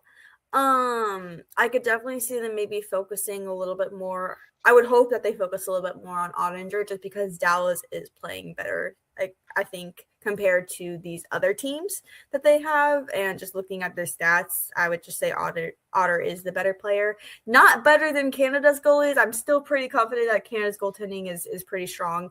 But yeah, I don't know. It's just all very. Yeah, I mean, I got no issues if you want to say Canada's better or US is better. They should be the final two teams, but when we get into some of these other rosters, that there are some surprise teams that I think that will give both of these teams some fits too. So we'll dive more into that in the February 5th one for sure. A couple more comments here. Let's see here. The issue with Canada's lines, they're very offensive heavy, very good players. Yeah, I mean, maybe a little bit. I mean, look, Marchand, we know can get under people's skins, and I think he's got a role to play in that. Tom Wilson, although he is offensive, he also can play that role of agitator and is a pretty good two-way player too. Mark Stone is a very good two-way player, so they've got some of those type of guys too that can go both ways. But with their front six, they may not need to play much defense because if those guys start clicking, it's going to be scary. Yeah, we already talked about that one. Let's see here. The issue with Canada, they're not very good to workplace in the office. They're very one-dimensional, very score heavy. Yeah, we kind of talked about that too. So there we have it, folks. That's kind of the rosters. We will get more into all this fun stuff on February in the early February show, where we'll dive into the schedule. We'll give some predictions. We'll give the games to watch out for, when they're going to be on, and how to find them, and all that good stuff as we get closer to the Olympics. Anything else on the rosters you want to throw out there, Sarah, before we wrap it up on hockey? Austin Matthews, I will note him. He's now the all-time Leafs goal scorer, I believe. He passed Pat Sedin. I think it was goal 420 he tied, and 421 he passes. Yes. So that is good to note. That's a Finnish name. It's Mats Sundin. That's how that one's pronounced. Just to give you a little. My bad. I pulled a Jack. Yeah, I don't want you doing a Jack on us here. If Jack, if you're watching, we have to give you the shout out there on that side of it. All right, we got a lot of football to get into, so let's get into it here. We'll start off on the college football side of it. We're gonna just do a real quick kind of rapid fire, because the guys did a good job on the show yesterday of breaking down the results of the games. Yeah, Matt Sundin. Sundin is the official spelling for Matt's. That was back in the day of with Doug Gilmore and all of them from the Toronto, another good team that never got to the Cup final all the way. They lost to Wayne Gretzky in LA one year in 1993 before they lost to Montreal. But I digress. All right. The game on Friday night, Miami takes out Ohio State. This one wounded me. I'm sure, Anthony, you enjoyed this one, and tip of the cap. Miami just played better. I mean, there's no other way to put it. Their line dominated Ohio State. They caught Ohio State off early. They got up 7-0, and Ohio State's kind of driving, maybe looking like they're gonna get back into it and tie it up. And then the pick six, and from there, really, to me, the game was kind of over. I mean, Ohio State did make it close at 17-14, but similar to the Big Ten championship game, when Ohio State's defense needed the big stop, they didn't get it. Miami went on a nice long drive. They got the touchdown to give them back the 10-point lead. And at that point in time, they were cooked. So, to me, the team that played better that day definitely won the game and deserved to win. Ryan Day, I think, once again proved he's a really good coach when he doesn't have to call plays, but I don't think it's a coincidence that he went 0-2 in the games that he had to call the plays in. So, it is what it is. Miami won that game, and I'm not gonna say anything bad about how they played that day, because they definitely deserve to win it. I'm surprised. I thought this was going to turn into a grind my gears segment. You did really good on trying to keep composed about that. look, I mean, I can call it. Look, I've always been one that when the better team, how they played wins that game, that's how I feel. Uh, he says I brought joy to had a ton of Ohio State fans that talk, Twitter, Facebook, and they were, I know they were out there. I was never one of them. I said that this game was going to be close. I had 20-10 as the final score. So I did not see Ohio State blowing them out just because I believe that Miami's defense was good. I just honestly didn't think that Miami was going to be able to score points. I thought the Ohio State defense was going to play better than what they did, and they did not do it. Giants might be ringing the day as their next head coach. There's lots of those rumors, but I'd be shocked if Ryan Day leaves Columbus, to be honest with you. Well, I don't see it happening, but you never know. The right amount of money can lure anyone over there, but we'll see what happens. But I don't think that he's going to leave. So that was the first one, and then we had the two snooze fesses. The first one was Oregon just destroyed Texas Tech. The score was 23-0. The game didn't even feel that close. I mean, Oregon kind of a couple different times. They went for it on fourth downs instead of taking points. This game probably could have been 35-0 if Oregon really wanted it to be. The only part that was, to me was a surprise was the fact that JMU rounded up 500 yards of offense against Oregon, and then they just completely shut down Texas Tech. But this game was very one-sided, and Oregon just completely dominated this team, which I think kind of proved what I said all along, that the Big 12 just wasn't that good this year, and shows that Oregon was, in fact, a really good team. Yeah, I watched this game. Holy turnovers. Talking about Apple turnover, freaking, oh my God. It was I was rooting for Texas Tech this entire time. Like roll eclipse. I was there. I was on this ride and just watching it. I couldn't even imagine. I was with my best friend. She's been looking at places for her master's, and she was looking at Texas Tech. And I told her after that game, I was like, I'd hate to go to that school. Like it would be disappointing at this point. But it was an ugly game. I mean, I said that I could see it going either way, and in a way, I just didn't think it would go this way. Like this bad of a way. I didn't see it as a possible outcome, but yep. and then the one, I'll be honest, of all the games, this is the one I enjoyed the most. Indiana just completely destroyed Alabama. All the love of the SEC and how the SEC was just going to show the Big Ten and that Indiana was a fraud. Indiana just came out and just stomped them 38-3. Mendoza, I think further proved why he won the Heisman and that it was legit. 14 for 16 with 192 and 3 touchdowns, and they ran for 215 yards. I mean, this game was really not close either, and I enjoyed every second of it. Watching the Alabama faithful leave the Rose Bowl in the fourth quarter in droves was very enjoyable for me. Yeah, I mean, I'd say who didn't see this coming, but unfortunately there are some people that are delusional and thought Alabama really stood a chance against Indiana. I don't think I actually watched this game. I can't remember if I was working or not. But yeah, I just think this was easy to predict, and obviously I'm sure we can talk about it, but this is one of the teams that had the bye week and didn't lose. So they were in fact the only team with the only team. Yes, they're the only team. So I will dive into that a little bit, but I will save that for after we do the last game. So then the last game, probably without a doubt the best game as far as the back and forth, going right down to the wire, was Ole Miss in Georgia. Ole Miss, without Lane Kiffin, this game had it all. It was 4 lead changes. It was tie score with 56 seconds left when Ole Miss, finally gets the game-winning field goal with 6 seconds left. They added on a safety at the end. Trinidad Chambliss just had an amazing game. 362 yards, 2 touchdowns.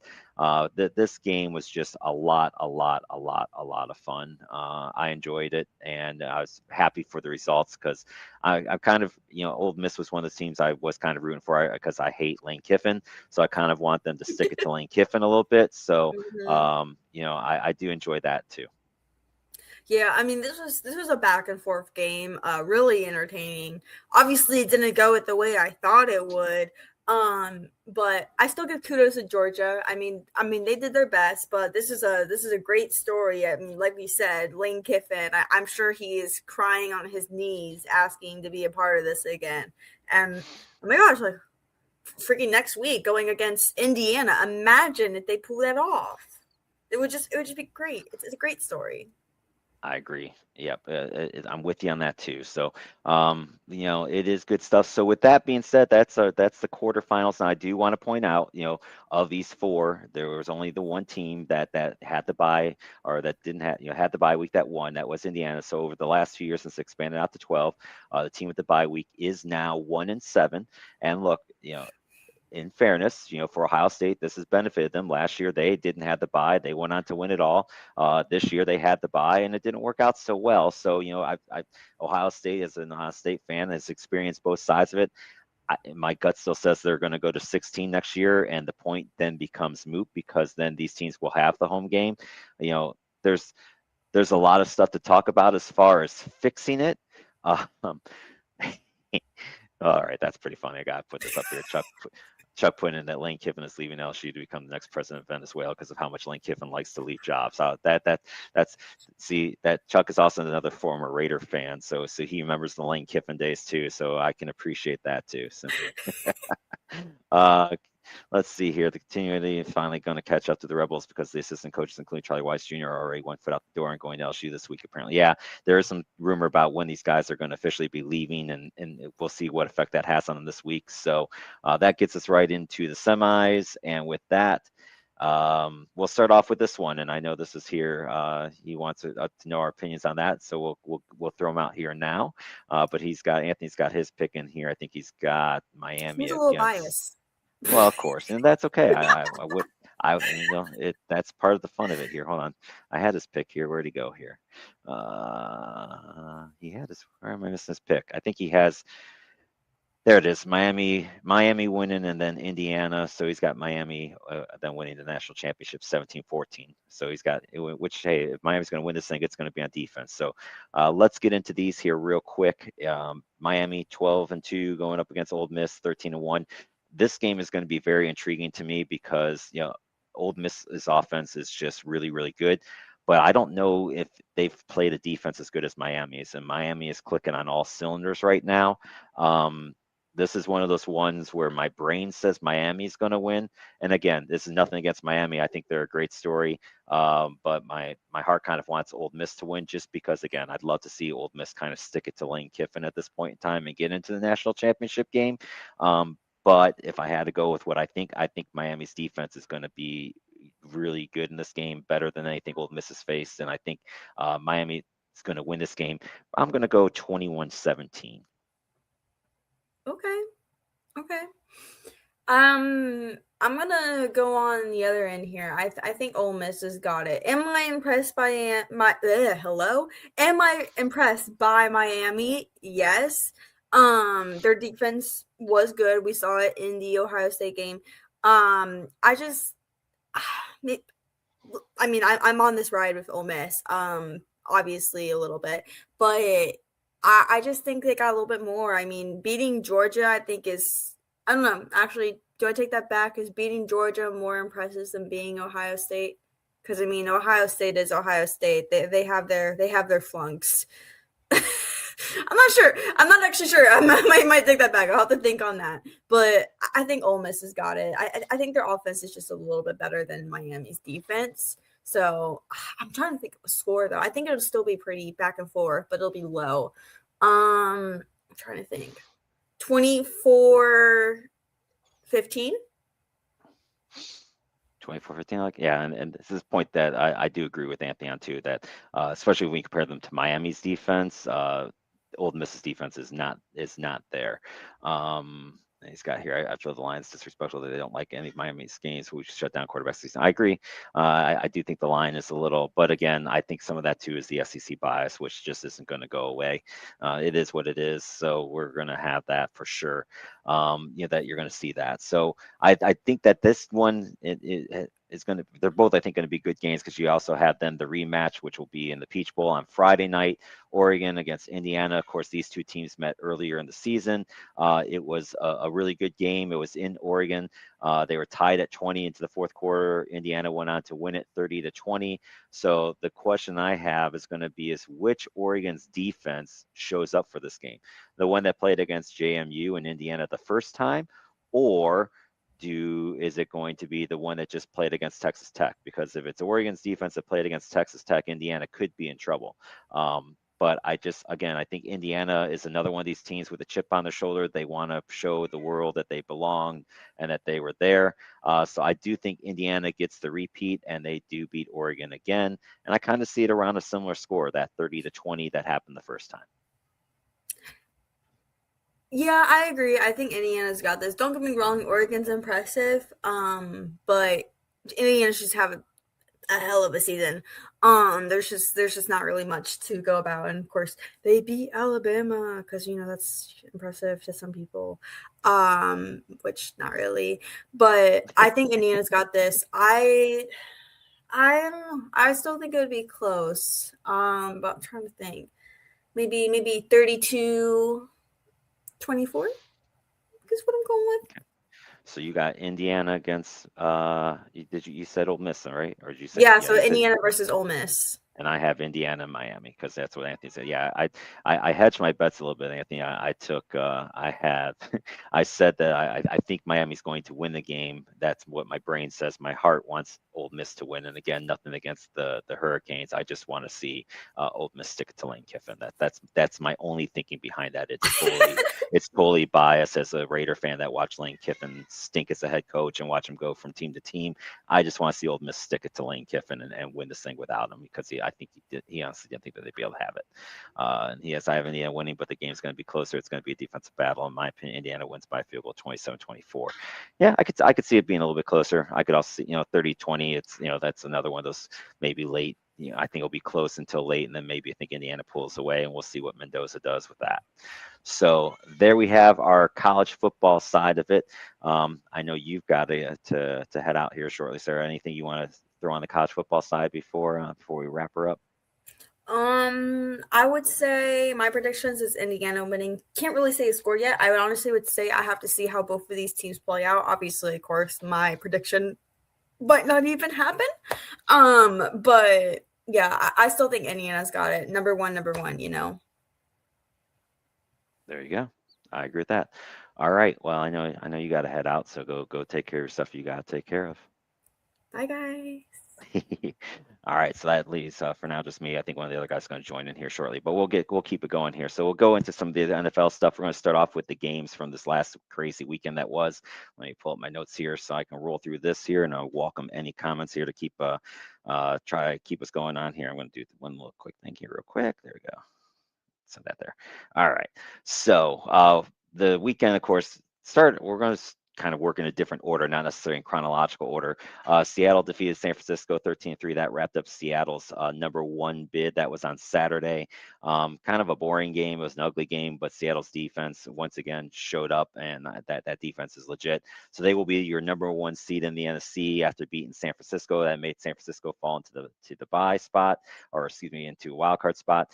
Tampa Bay beat Carolina. This was a muddy game. There was a lot of rain that took place. Carolina had some chances late, but just couldn't get it done. So this put both teams in a unique spot where they were both sitting there at 8 and 9, and they were both dependent upon what Atlanta did against New Orleans. If Atlanta won, Carolina was going to hold on to the division. If Tampa Bay won, if New Orleans won, then Tampa Bay was going to win, because all the teams in the division finished 3-3. You had 3 teams at 8 and 9, and Atlanta somehow controlled the bye. They couldn't get in themselves. They controlled who was going to get in of these teams, and Atlanta won that game 19-17. Putting the Carolina Panthers into the playoffs for the first time in quite some time. So a neat little story for them. Tampa Bay does get a win, but again, the way that they finished the season with so many losses, they really have no one to blame but themselves. And we'll talk a little bit more about Atlanta when we get into some of the stuff that happens here today on Black Monday with all the coaches that went. And then the crazy finale last night that decided the NFC North. Pittsburgh wins it, holds on for dear life, and wins 26-24. They get a late touchdown where they're up. They miss the extra. The extra point gets blocked. At that point in time, it looks like they're going to win it pretty comfortably. But then Baltimore kind of completes a nice little play, and then they go on to. Looks like they're going to kick the field goal, and they then have the field goal miss. And I feel bad for the kid. He's a rookie kicker. Luke misses the field goal wide right. It's kind of funny because Boss Man is joining in and he knows all about wide right, unfortunately. But he misses the kick wide right, and you feel bad for the kid, just immediately. And of course, I've already seen all the death threats that have been talked to this poor, kid on social media and to his family about missing the kick. So your heart goes out for him. And Pittsburgh wins this game 26-24 to get our playoffs set up. And joining us here now is the Boss Man. How you doing there, sir? Man, I am great. What a way to bring me in. Wide right. Oh, I know. Like that? Oh, I'm sorry to do that to you, but at the same time, it was what the kick was. It was a wide right kick. It was perfect. It was a perfect segue. It was. I'm good. How are you? I'm doing good. You got anything from the week that was in the NFL that you want to throw out there from these games or any of the other ones? You know what, man? The NFL kind of got what they wanted. The big games last week of the season, the Pittsburgh and Baltimore game, like you said, ending in the missed kick. And then Carolina backdooring their way into the playoffs is crazy. It's like everybody was rooting for Atlanta. They got in, even though they lost. And it's interesting. I like that Carolina team. It's going to be a good experience. Who did they play first? Who did they play first? Carolina gets the Rams. That's what I thought. Okay, that's gonna be a tough task for them. So. Yeah, and so here's the brackets as they stand now. So Denver and Seattle are your teams with the byes, and the wild card weekend is of course going to feature the 6 games that you see here. We're going to break them down here in order of how they will happen. We'll lead the Monday night game because we'll have the Monday show for that one, but we'll get our picks going here for that now. Now, of course, not in here too, but what did happen? The Giants won their game, which then made that the Raiders will be the number 1 pick, even though they did defeat Kansas City. So the Raiders are officially on the clock for the first time with the number 1 pick since 2007, when they drafted a guy named Jamarcus Russell, and we all know how that turned out for the Raiders. So I am not very confident in my team with the number 1 pick, but we'll see what happens. We'll save that for another show, another time when we do our mock draft later again. All right, so let's go into these games here. The wild card weekend. The first game is the Rams at Carolina. This is a rematch of the November 30th game. Carolina won that one 31-28. Carolina forced 3 turnovers, held on for the win. So the question that I'll have for you here, Boss Man, is do you think that Carolina can repeat that win again, or do the Rams show them what they're all about and win this one? Call me crazy. And I'm looking at MGM bet. The Rams are 10-point favorites, but they got to go to Carolina. I got this silly feeling. It's a small slither that if Carolina comes out, they have to play perfect mistake-free ball. They might have a chance. They might have a small chance. I'm not picking them, but because they play some really good ball. Bryce Young. You see the confidence rising on the kid. And I just, at home, anything can happen. And we all know that different teams match up with other teams very well. And, vice versa. You got some teams that come in and just can't keep up with what the other teams do. But I think Carolina got a small chance. But they have to control the clock. They have to keep Stafford off the field as much as possible. That's the key. That's the ingredients. It's just like a Dumb and Dumber then, right? So you're saying there's a chance. That's right. Love it, love it. I agree with you. I think Carolina's going to keep it close. I do think though the Rams will win this one this time, unless there's something weather related or something like that that affects it. I think the Rams will learn from that. I think my gut's going to be is Carolina's just going to be one of those that they're going to be happy to get in there. But then again, they're going to have no pressure, on them at all. So that you talk about a team that's going in with nothing, at all to lose. It's the Carolina Panthers. So I think the key for the Rams is maybe to get up early. And then, because, the longer Carolina hangs around in that game, the more dangerous I think they're going to be. Yep, I agree. All right, then the second game that night is going to be on Prime. It is a rematch, another rematch, of course, of the old division rivals. You got Green Bay going into Chicago. We'll see who's going to be quarterback for Green Bay. I think that's going to be a lot to where this game goes. It seems like Love should be ready to go, and I think Green Bay's chances improve with Love. Chicago's kind of limped in here at the end. I was very surprised with how they played against Detroit. I thought they might just try to steamroll Detroit, but I still think Detroit liked trying to take it to their old coordinator Ben Johnson one more time, and they did. But in the grand scheme of things, with Philly resting everybody, didn't really hurt Chicago. You saw a lot of these teams that kind of didn't really care where they were at. I think as far as 2, 3, 4, 5, or 6, they knew that they're going to be playing next week. So you saw them taking advantage of that and resting some guys. So you get the fun divisional rematch. Look, the Bears were my surprise pick to make the playoffs. I love seeing them there. So I'm going to keep going with the Bears, and that's who I have winning this one. What do you got? Hey, I said on a couple shows ago that the league needed the Chicago Bears to come back to the top. And it's good to see him home playoff game, like you said, division rival Packers. I'm going with the Bears in this. I got them on MGM bet as 1-point favorites. I'm lean with the Bears. I'm gonna lean with their momentum.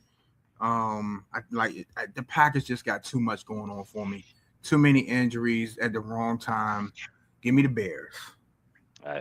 We're in agreement on that one. I think it's good and I'm agreeing with you too. I think it's good for football to have the Bears be back into it. They're just one of those teams I think that has it. Now, this next one I know is near and dear to your heart. You got the Buffalo Bills at Jacksonville. I think this is the most intriguing of all the matchups at the wild card weekend, just because, you finally, if you're a Buffalo fan, you're finally looking at a year where you have no KC and no Baltimore, but you're the wild card team, which means you're going to have to do this, pretty much, on the road in every game that you have. So my question for you is, can Buffalo finally get over that hump and get in there, or will they suffer the same fate at the hand of a new team? Well, first of all, Buffalo hasn't had too much luck against Jacksonville the last 5 years or so. It's always been the other Josh Allen dominating the game. So, but let me say this before we go into this Jacksonville game. I actually wanted to play New England. I wanted to go to New England as a Buffalo Bill fan. I wanted to celebrate their AFC East championship with them. I really did. I just wanted to go and just, have some cake with them. But now, look, Dalton Kincaid is really, really big for Buffalo. He came back. He was injured. So Kincaid knocks. Then you have a slew of these receivers that at any given time, you don't know what you get between Shakir, Cooks, Shavers. You got some things that, and then of course, the guy that it's like if Josh Allen go into the sideline to get his cape to do Josh Allen things, James Cook cape is right beside his. So if they can get James Cook going, I like Buffalo in this one, going on the road to Jacksonville. I think Buffalo is one of those teams, and I'm not just saying this because those are my boys. I think those one of those teams that nobody really wants to play, because if they come in there, it is no advantage for them. You go to New England, they play in the cold, they play in the snow. You go into Jacksonville, you get a sunny day, offense is going to run wild. So it's just one of those things. It just depends on what Sean McDermott shows up. That's my key. I don't think Sean McDermott, I've said this a lot. I don't think when it comes down to chess, that's not Sean McDermott's thing. He's and I'll give him this. He's done a really good job with the defense this year. They're playing really good. Between him and Joe Brady, it's just I don't know. I'm going with my boys. I just need them to. They haven't come together. They haven't had that game where they had to come back in Cincinnati, the Baltimore comeback. Then they lose an ugly game at home to the Eagles. Like the Eagles didn't score. I think Jalen Hurts had 3 passing yards the second half. It was bad. It was really bad. You lose that game, and Josh misses a throw that any other time he makes. So give me the Bills. They're favored by 1.5. I think this is going to be a high scoring game, and I think if it's a high scoring game, I'll take number 17 to pull it out and get out of Jacksonville with the W. I do agree with you. If it's high scoring, I think that favors Buffalo. And I also agree with you. I think if they're going to win this game, they got to cook with Cook, and Cook was on my fantasy team. So, in my one money league, so I enjoyed watching him all season because he definitely had some big time games. And I think that's the key. I think they got to run the ball. I'm also not going to be surprised. I think you're going to see a lot of Bills fans get their hands on some tickets in Jacksonville. So it'll be interesting to see what the crowd dispersal is going to be like for this game too, because I think you're going to see quite a bit of red and blue in that stadium, and I think that's going to help Buffalo. This is hard for me because Duval Paul, who his team has suffered so much, but Buffalo was my preseason pick to win it all. So I'm going to take Buffalo too, just because they were my preseason pick, and I want to see that go a little bit further on. Sounds good. I agree with you. All right, so the next game on Sunday is going to be 4:30. It's this one of all the games. I think this is the one I'm probably least looking forward to. I just think it just seems boring to me. San Fran kind of plays a boring style. Look, Philly's been up and down all year. You listen to their fan base, you think that this team was going for the number 1 pick with the way that they have, but they did turn around towards the end a little bit. Both of these games are defensive oriented. This game just has that 13-10 kind of feel for me, because I just don't know what either one of these two offenses are going to be able to do. I think Philly wins just because they're at home, but this also, if San Francisco won here and won this game, it really wouldn't surprise me either, just because of how bad Philly's played on offense down the last 6 or 7 games. Yeah, I definitely agree. You look at this, and they're favored by 4.5. The Eagles are at home, which is it's kind of shocking to me. I don't think the 49ers are that far, but I do agree. I think this is one of those 17-20, 17-21, ugly, nobody can get anything going type games. And I think that favors the Eagles. That's crazy. I think that favors the Eagles because that's how they really played all season. So that's right up their alley. I guess I'm gonna take the Eagles here. But you would think with Purdy and McCaffrey and what they have, the 49ers would come in here and, what do you think? 21 points on the Eagles should be enough. Yeah, I think if they get 21, I think they win easily. Yeah, they win. Yeah, the Eagles struggle. They might have a field goal day and kick them to death.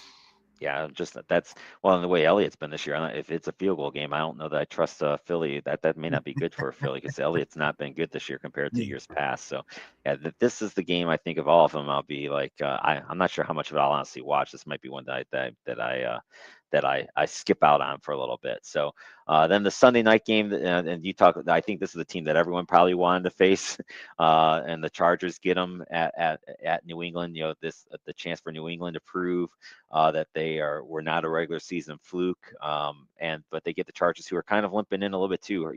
They sat Justin Herbert. He would be good to go for this game.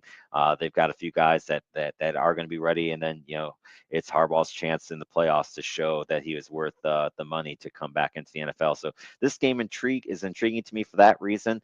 And I don't know why. I think for at least one more week, I think New England will keep the magic alive, just because I don't trust the Chargers to be able to go into Foxborough and win this game. Yeah, I agree with that, and especially how Foxborough is going to be. It's going to be cold, and depending on what weather drops, I think the Chargers are going to bow right out of this. Now, look, I talk a lot of crap about the Patriots, but they're very well coached. Vrabel is a very, very, very, very good coach, especially defensively. I think his Tennessee years, he was just missing a quarterback. He might have that now, but I think with Drake May, I think eventually he's going to run into a team where that lack of experience is going to hurt him, and that's what's going to hurt the Patriots. And that's going to be their falter, but not this round. They're going to get through this round in Foxborough. They're going to move on. Yep, we're in agreement on that one too. And then that leads the one that'll be Monday night. I'll break it down on the show next week because we'll be on Monday before this one. You got you have the hottest team in the NFL, the Houston Texans, who are just rolling coming into this game, going up against the team that gets in off a missed field goal, the Pittsburgh Steelers, and of course Mike Tomlin keeps the streak alive. And the question is, will Mike Tomlin's next streak be kept alive too, as far as being into the playoffs and then losing? So I'll let you give your predictions, because if you won't be on the show on Monday, I'm not sure what if you'll be on any of the other ones to give the predictions. So if you want to give your prediction for this game, go ahead.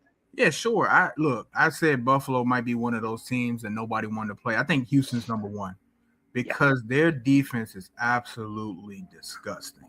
Now, does Pittsburgh get DK back for this game? Yes, he's back. It was a 2-game suspension, so he's back for this one, which will help him. And that's going to help Pittsburgh. But I think at the end of the day, I think if this was Aaron Rodgers from 5 years ago, a little bit more mobile to kind of get away from some stuff, they have a better chance. It's hard not to pick Houston here. They just on a roll, man. And like I said, their defense is very well coached. Offense is rolling. They're hot at the right time, man. I'm going Houston. I like it. I think that's probably what will be my pick too next week. But I'll get the luxury of waiting to see if there's any changes to any of these teams' rosters or anything like that'll have an effect on that game. So there you have it. It's going to be a fun weekend coming up. You got Thursday, Friday. You got college football. Then you're going to have Saturday, Sunday, Monday. You're going to have the NFL playoffs. This is the fun time of year if you like football and games that matter. Yeah, absolutely. Hey, look, my birthday is Saturday, and I am off this weekend. I'm going to be football drunk this weekend. You are, and hopefully you get a good birthday present on Sunday with your Bills winning for you. Yeah, I would take that. Yeah, I would too. Absolutely. All right. So that's the good of the side of football. But today is the day where coaches seem to lose their jobs, and we've had 4 so far that fall by the wayside today. And I just looked on ESPN to make sure no one else got fired beforehand, and it looks like right now we are still with 4 that go. The first one was, of course, actually late last night. You had Raheem Morris, and they also fired their GM Terry Fontenot. This one, for a little bit surprising to me, because Morris was only there for 2 years. Atlanta had won their last 4 games. They had a lot of injuries this year, and even for the GM, I kind of a little bit surprised because it seemed like there were some good building blocks there. But the bottom line, the GM's been there this was his 4th year. They have not had a winning record since he's been there. Overall, Morris went 16-18 in 2 years. This one, this is one that I kind of, I let these up here as coaches screwed over. I kind of put this one where I feel like Raheem Morris is kind of getting screwed over on this one. I think he deserved one more year. The players all seem to want him to come back for another year. This one kind of surprised me a little bit. How about you? No, me too. I think Penix only played 9 games this year, so it's hard to ask your team to win when your starting quarterback, is missed a lot of time. So, but like you said, the injuries. I thought he would get at least another season, fresh start. Maybe go through the season, the whole season from Penix, and go from there. But it just wasn't the case, and Atlanta's moving on. So, yeah, I was definitely shocked about this one. And I think Raheem Morris will land somewhere. Maybe not as a head coach this coming year, but somebody's gonna hire him to be a coordinator for sure. And I think eventually he'll get another stint. I mean, this was his second. Tampa, he was there for 3 years, went 17-31. But I think you saw some growth in him personally with Atlanta, and I think somebody's gonna see that and give him another shot. I don't think that he'll be without a job long. Probably as a coordinator somewhere next year, and then maybe as a head coach for when we do these next year. Yeah, absolutely. I agree with you. And then one local close to us, for me anyway, Stefanski. This was kind of rumored. He's let go. He's been there for 6 seasons. A crazy stat: in his 6 seasons, the Cleveland Browns have had 13 different quarterbacks start while Stefanski was the head coach. That is just an insane number of quarterbacks that he's had to go through. He was coach of the year for the 2 years that they went to the playoffs. But the bottom line for him is that 8-26 over these last 2 years. I don't say that I don't think that he got screwed. I think the only part of this that to me that I think is screwy is I don't understand how you fire Stefanski and Andrew Barry still keeps his job, because let's be honest, the falling point for this franchise was when they made the trade for Deshaun Watson, and they have not been good since then. Absolutely. And he's the one that made that deal. So how he survives this, just because I get it, that they had a really good draft this year, but I don't know. To me, I think if you're going to let the coach go, then the GM should go too in this case. Yeah, I definitely agree. In this case, like you said, that Deshaun Watson debacle was top tier. So he keeps his job for now. I think he's on a short lease though. I think next year we're talking about Black Monday, and if something doesn't improve, you're going to see him get the axe. I could see it even happen before this point. If Cleveland gets off to like a really slow start again, like a 1-6 or a start like that, I could see maybe Barry getting the axe even quicker than that and have a GM kind of in place. And then of course you get to wonder whoever they hire as a coach, will he just be a one and done because the new GM will want their own guy? Exactly. I also will say this: we talk about guys that won't be without a job long. Kevin Stefanski is going to be that guy too. He is going to be on everybody's short list for some of these teams with openings. So my gut kind of tells me Stefanski will have one of these now. There are 6 openings. We'll get into all the openings here at the end of this thing, but I don't think he's going to be without a job long either. Nah, not at all. Yep. And then the one near and dear to my heart, that this was the third in order. Pete Carroll is told thanks, but no thanks after 1 year. They brought in Geno Smith for him, and it just didn't work. 3-14. They were blown out in 11 of the 14 losses that they lost by 17 points or more. The offense looked inept, and they fired Chip Kelly, of course, earlier in the year. The interesting move, though, is that they do keep Spytek, their general manager, and the boy wonder, aka Mark Davis, has said that he is going to be turning over football operations to Spytek and one Tom Brady, and that they alone will be responsible for football decisions. We'll see.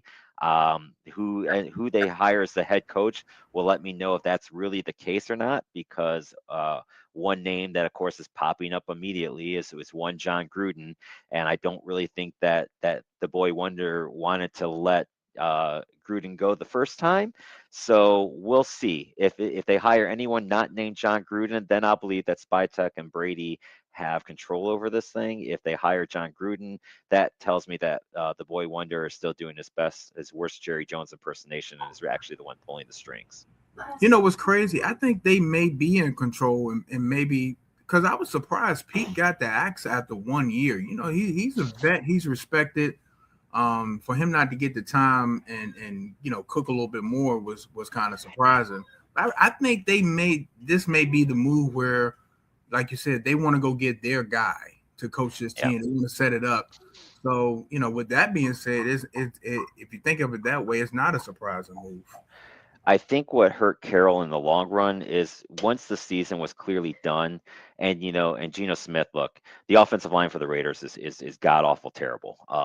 It'd be hard for anyone to be a really good quarterback with that offensive line. But Geno Smith clearly, even then, times when he did have time to throw the ball, would just hold on to the ball way too long, way too many interceptions.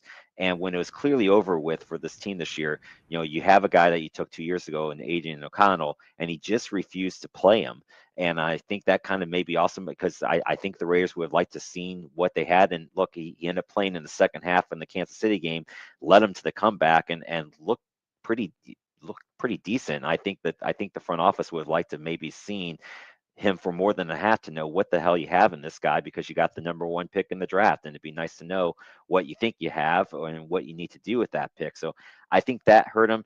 But here is the number, ladies and gentlemen, that if you really want to know how terrible the Las Vegas Raiders are right now, the Las Vegas Raiders for next season will be spending $50 million on coaches that are not coaching for the Las Vegas Raiders. $8 million is going to Antonio Pierce. $10 million is going to super genius in Josh McDaniels. $10 million is still going to Gruden. Pete Carroll gets a parting gift of $16 million, and his offensive coordinator Chip Kelly is still getting $6 million. So that is $50 million on coaches that Mark Davis will be doing. And another fun stat: this is the third coach fired by Mark Davis since 2023 for the Raiders. Wow, that's These crazy. they're just not numbers that you want to have if you're rooting for the team. Nah, not at all. That's wild, man. Yeah, so we'll see. Now, I will say this for the Raider job.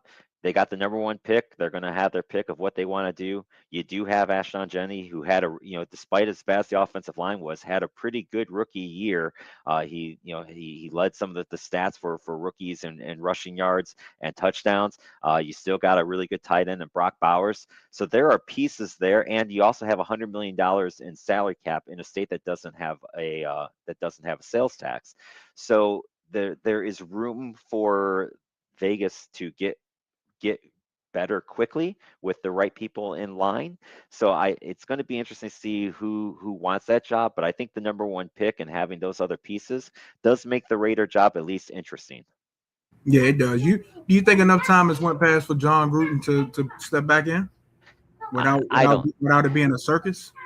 No, I mean, honestly, I don't want Gruden back. I mean, I didn't like Gruden the second time around because I think the game has kind of passed him by. Like, I think the signs of that were there his second go around. Yeah. Because I just don't want it again. I'd like to see somebody new and fresh, and I just don't. I know there's a lot of people that love him. And I enjoy watching him open up the gift bags with all the different helmets and stuff more than anyone. And I think he's got some good ideas still. I just don't want it in Vegas. It's just ran its course. I just want somebody new and fresh. And I don't think that Brady wants him either. That's why I said we'll know. Like the big name that I've heard is Brian Flores because he was there when Brady was there. Yeah. I wouldn't be opposed to seeing what he could do again. Like I think that could be a really good hire as long as he gets somebody on the offensive side that can help. I think that could be a strong hire. So we'll see where they go. Okay. And then the last one, this one I don't really think was a surprise to anyone either. Jonathan Gannon's out in Arizona after 3 years, 15-36, 3-14 this year. Arizona is one of those teams they seem like they always had a lot of close games. They just could never win any of them. And the big stat, unfortunately for them, they went 3-15 against the NFC West teams in his 3 years. So when you don't do well in your division games, it's hard to get into the playoffs. So this one of all of them, I think it's the one that got the least screwed. I think this is the one that you could see coming. Yeah, absolutely. They were just a dumpster fire over there. So it's time for a change. Yep, I think we're in agreement on that one. And so far, the no casualties is it does seem like Cincinnati is going to be sticking with Zach Taylor. No word yet out of Baltimore on Harbaugh, but it kind of seems like he's going to be sticking put. We'll see what happens with Tomlin, but obviously he's not going to get fired now until maybe after the playoffs. So it seems like right now that this is going to be it for the casualties for today, unless Baltimore decides later to move on for Harbaugh. I think with the injuries that they had to a lot of their key guys too, I think he's going to get one more year. So I think this is going to be it, which leaves, we have 6 openings right now: Arizona, Atlanta, Cleveland, Vegas, and the Giants of Tennessee. Do you see anyone else getting fired, or you think this is going to be it? I think that might be it. Like you said, Harbaugh gets interesting. I mean, because they've been consistent. It's just like they've had these plays where the Mark Andrews drop, the missed field goal last night. They've had so many the Chiefs fumble when they were playing. They have so many things that's not on Lamar, not on Harbaugh. So it's just like it's hard to get rid of somebody that's if you give the injuries make a big play. If you get a healthy Lamar all season, he's proven that he's a top runner for the MVP, and it's. So I think that's it. I really do. I really think. Let me tell you this. I think if Pittsburgh loses really bad, I think you see Tomlin go. Maybe. I agree with that. I think it might be. Yeah, at home in Pittsburgh, I think if they get ran through and people start leaving in the third quarter, I think you see Mike Tomlin leave. Good old KG with his riots. If Baltimore fires Harbaugh, he's rioting, and he's been saying this since I think week 6 about Glenn. I think Glenn's safe because I've seen everything I've seen seem like, I think if he was going to go, I think that would have been one that would have happened today. I don't see any reason why the Jets would wait on that if they were going to fire him. And they had said that they were going to give him one more year. I think they realized that that roster was not one that he could do much with. Exactly. And nobody, if you fire him, nobody wants that job. No. I will say this too. They're speaking about how terrible the New York Jets were. They are the first team in NFL history to go the complete season without a single interception. And I don't even know how that's possible. Like, you would think a tip would land in a guy's hands once. Like, how do you go the entire season without a single interception? Is crazy to me. Yeah, they almost got one last night off of Trubisky. Yeah. And then he puts the Rooney's don't fire coaches, and that's true. They don't. So I mean, that's going to be the only part of this. So I'll ask this one to you though. I know with Buffalo being near and dear to your heart, if they lose in Jacksonville, does Buffalo make a coaching change, or is he safe? I think that, oh man, it's hard because when you think of, as a Buffalo fan being in purgatory for 20 years and watching the Patriots dance all over you.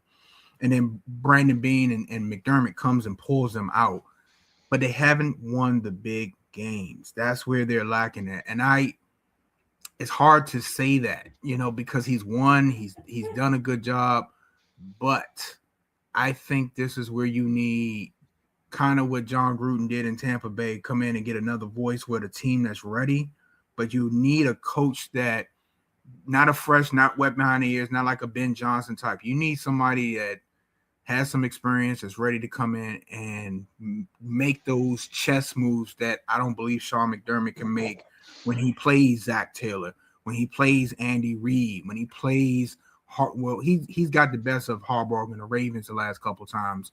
But I just don't think when you got those top five, McVay, I don't think when he goes up against those, when it's a chess match, I think McDermott loses that every time against those top five guys.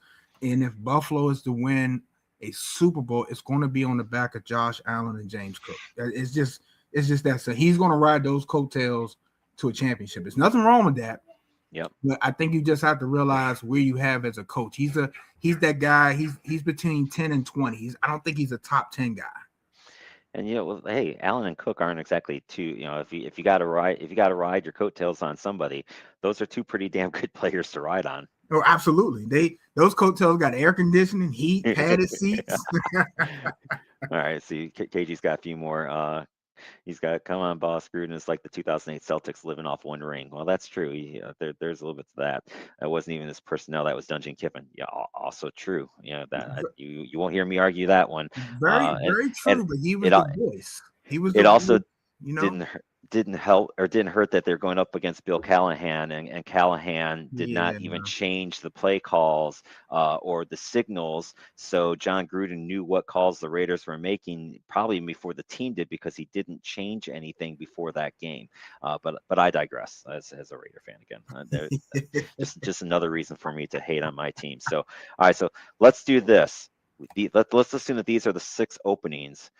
You're a head coach in the NFL, and you're getting offered all 6 of these positions. What's your top 2, and what's the one that you don't want to go to? What are you doing? Man. Oh man, that's interesting. I think I want a quarterback, right? So Atlanta, I like Jackson Dart. I like the setup in New York. Jackson Dart and Scatterbo. I like that setup. And you'll have Malik Neighbors coming back next year. You got Malik Neighbors coming back. Yep. And Cam Ward, he looked good in Tennessee. He put up decent numbers. I don't have their draft picks in front of me. If I had to go, I go Atlanta 1. Arizona, I don't want. I don't even call me. I got Arizona blocked. They can't even do it. I'm in the NIL. I'm in the NIL, and it says do not contact for Arizona. Now Cleveland's interesting because you giving Shador a fresh start. I think he should get a fresh start. Of course, you got a top tier elite defender in Myles Garrett. So I'm gonna go Atlanta, Giants, Vegas, Tennessee. I think I'm pretty close to you. I think I go Atlanta first too because you got the young quarterback, right? And then if worst case, if he gets injured, you got Kirk Cousins who can do something. You got one of the most dynamic running backs in Robinson, Yep. and you got Drake London, and you got Kyle Pitts. It'd be great to see a head coach actually finally figure out a way to get Kyle Pitts like Kyle Pitts should be one of the top 3 tight ends in this league. And I think he just needs a coach to unlock that. And so you get those 4 things unlocked, and Atlanta's defense is decent there too. I think Atlanta would be my 1.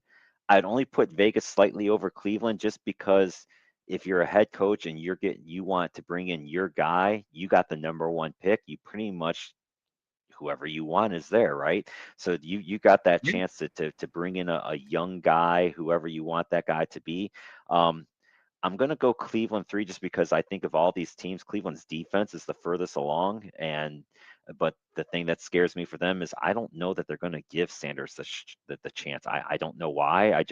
I think he deserved it. I think he showed that he's better than Gabriel. But for some reason, I think Cleveland is going to make a move and try to get into one of these 2 top spots to either get their hands on Mendoza or more.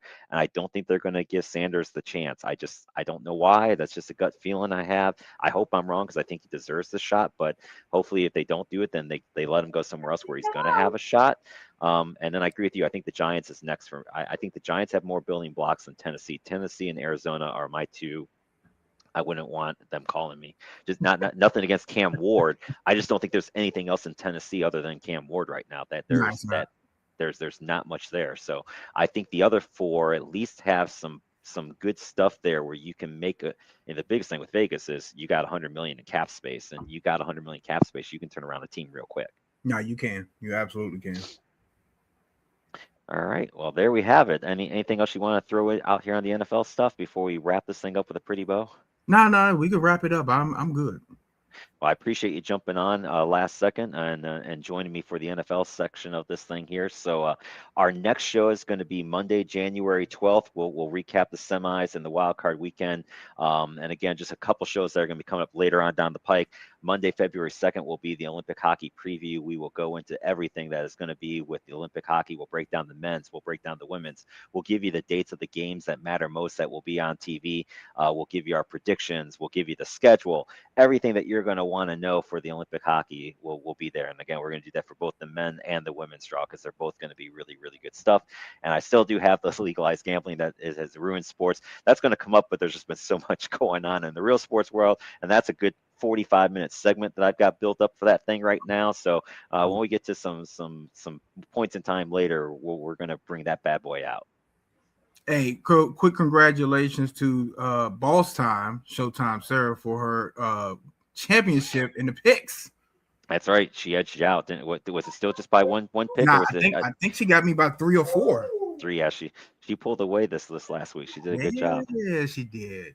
Yep. Very proud of her. She did way better than I did, that's for sure. So, all right. So again, as we approach the exit ramp here for this day, of course, you can watch us here live, YouTube and Facebook. But again, if you want to drive and listen to Drive Time while you're driving, you can do that on Spotify, iHeartRadio, Apple Podcasts, Amazon Music, Pocket Cast, Podbean, Castbox, and Odyssey. So many places for you to watch, or listen to this show, and of course, all the great shows on the Sideline Junkies Network. And just in case you forgot what those shows are, here's a list for you. We are on pretty much every night of the week now. Monday night, coming up later, we'll have the Pretenders and Kenders, and then you got the great shows on Tuesday, Unapologetic Sports, and then the Tuesday Night Flight, where Boss Man BJ sometimes makes a great appearance, and then Nothing But Net on Wednesdays in the passenger seat. Then the Thursday Night Throwdown, the Gridiron on Saturday, WrestleManiacs, which started this all way back in the day, and then the Sunday Morning Rise, which will get you ready for the fun games coming up on Sunday. So there's always so much here, and you being the leader of this, I want to thank you again because I think we're hitting my 1-year anniversary, which is crazy to think that I've been doing the show now for a year. Yeah, man, it's been a great ride. I love what you're doing here, man. And I told you when we first talked, I said as you do them, you're gonna get more comfortable, and it's gonna flow. Well, I appreciate that. And anything else you want to wrap up here or say before we say bye-bye? Hey, I'll make a teaser announcement. We're turning into a 20. I want to say 24/7. We're turning into a real network here, so you'll be able to see our replays probably starting hard the 11th or 12th. And you'll see a replay of the last week's shows. You can catch up on what you missed. We're going to be in your face all the time. So just get prepared. Get prepared to see this ugly mug all the time. Great. Yeah, look, me too. You're going to see me too. So look, I appreciate what you do. I appreciate you jumping on. And so as I end every show, make sure you tell your loved ones that you love them and hug them, because tomorrow's not guaranteed. But hopefully you'll be back with us next week. And so we will see you then. Until then, see you later. Peace.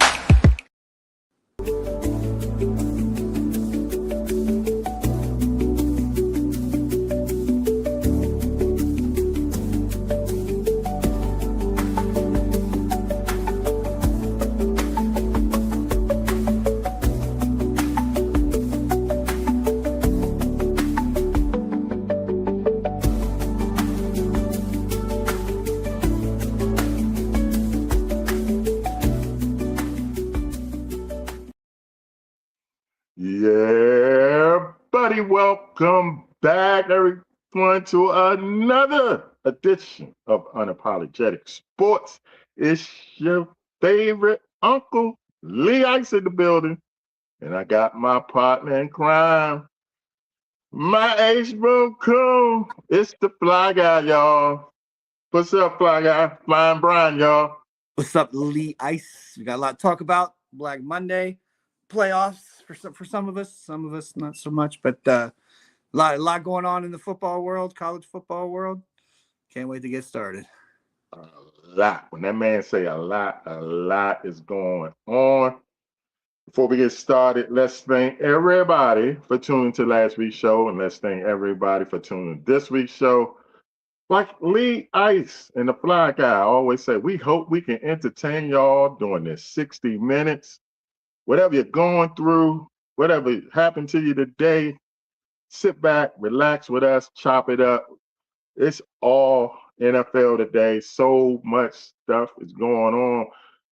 Fly Guy, let's not even play around. Let's just get right to it.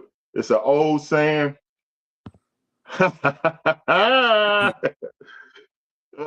That's funny. Oh my God. The old saying that the old folks used to say when I was growing up, when the shit hits the fan. And did the shit hit the fan today? Black Monday came and it came hard. Let's get right to it. Who you want to start? Oh. I mean, obviously the came in. What, yeah, like breaking an hour news. ago, maybe? Yeah, breaking news. I guess we'll start with that one, and it is the biggest one anyway. I guess I kind of called it maybe when we did our predictions last week. Mm-hmm. Does the loser get fired? Is it a loser leaves town match? And apparently it was. John Harbaugh officially let go from the Baltimore Ravens. It broke about an hour ago, like you said. I just asked you, and I'll give my feedback. Are you shocked? You think it's the right call? You know what? Because with the last game, week I said if Ravens lose, Harbaugh will get fired. But if the Steelers lose, Tom would step down. So the Ravens lost. Because how they lost, I didn't think Harbaugh would get fired, you know. Yeah, I don't think he was out coached. I mean, they should have technically won. I mean, right. I was like, well, damn. They lost, but he, the way they lost might have saved his butt. Apparently it didn't save him, I heard they had him and the owner or the GM. I was listening on the way here, saying they had very emotional conversations, and it was time to go, man. Now, the show that I watch,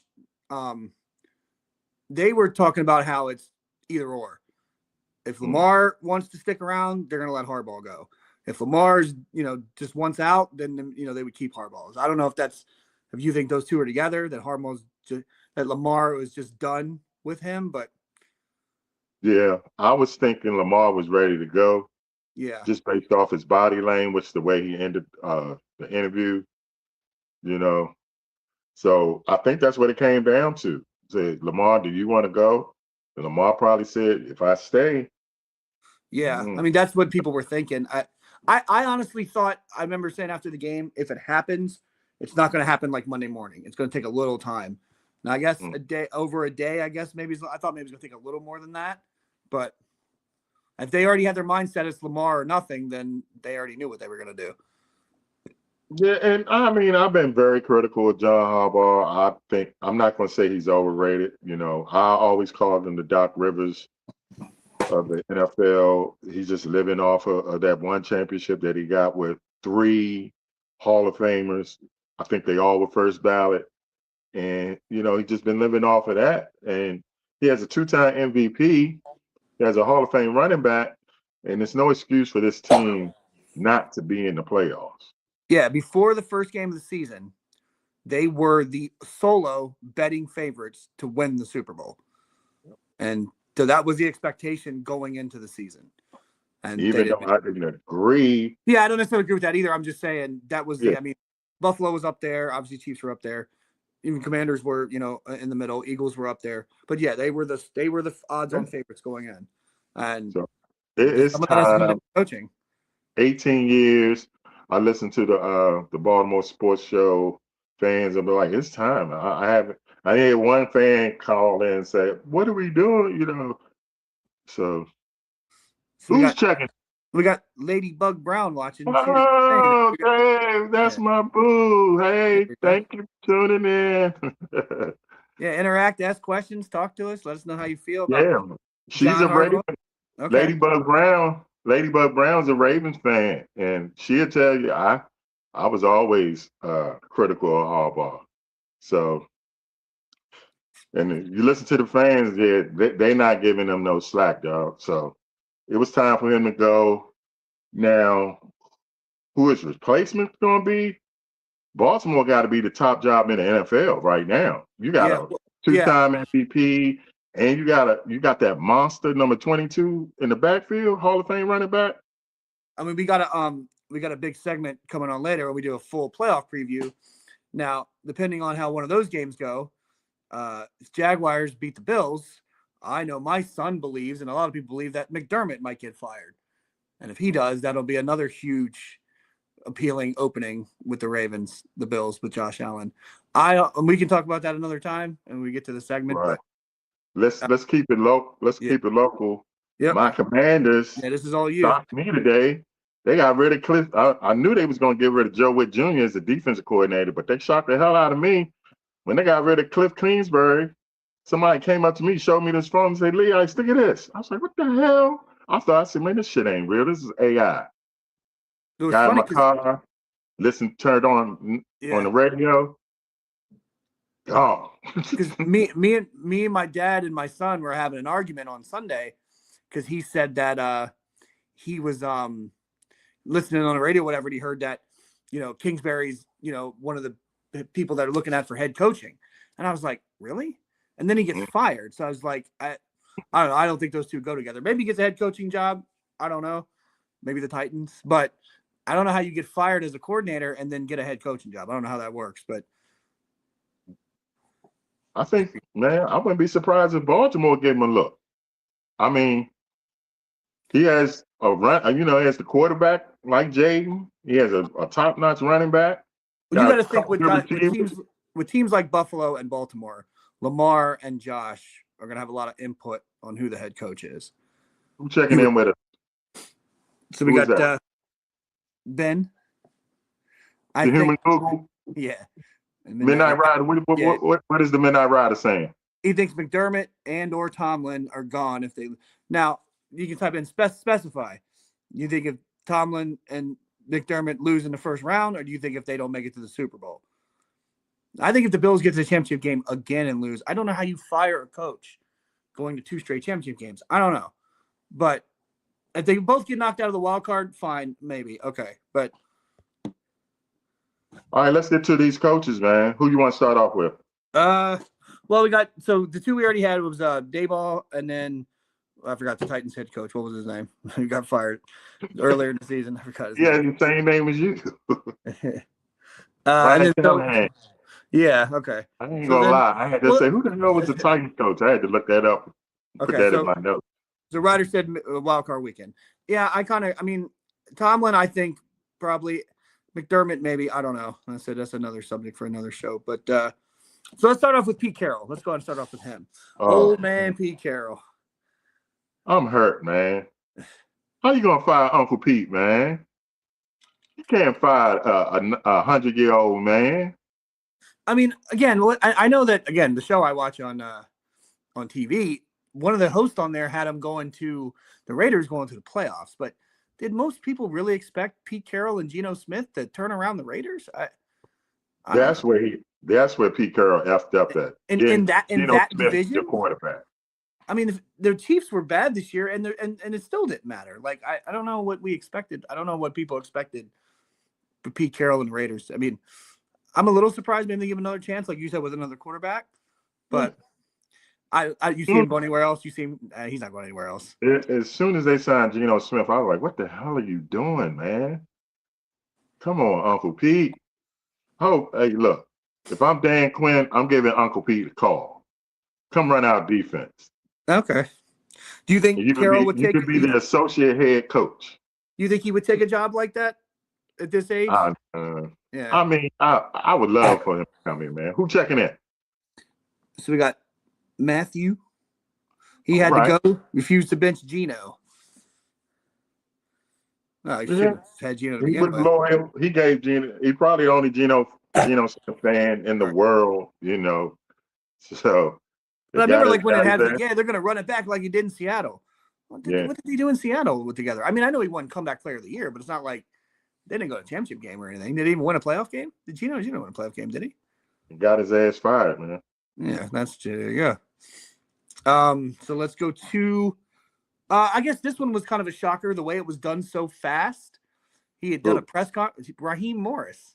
Yeah. He had done a press conference and went off the stage and hugged everyone, and then they fired him. He didn't even make it out the damn stadium 45 days. Because it was funny. They posted on I think it was Fox or one of the channels before the Sunday night game were showing all the rah-rah speeches of the coaches. And they showed his backstage, right? Pumped up. They're on a 4-game winning streak. They closed these 4 games, had the same record as the division winner, and then they fired him. It's like, okay. Yeah. I mean, they showed promise at the end. I don't know. What do you think about that call? Said it in the beginning of the year. I said they would be a better team if Kirk Cousins was the starting quarterback. As it turned out, you see how they finished, and guess who was the starting quarterback? No, I'm not a Kirk Cousins fan because of his tenure here, but with that roster, that offense, those weapons, Kurt have carved you up, man. All right, so let's go to another coordinator. Your favorite team, the Cowboys, Matt Eberflus, defensive coordinator. I mean, their defense was the worst defense. Yeah, I mean, they were awful. I'm still trying to figure out why the hell did they hire him? Didn't they watch what he did with the Bears last year?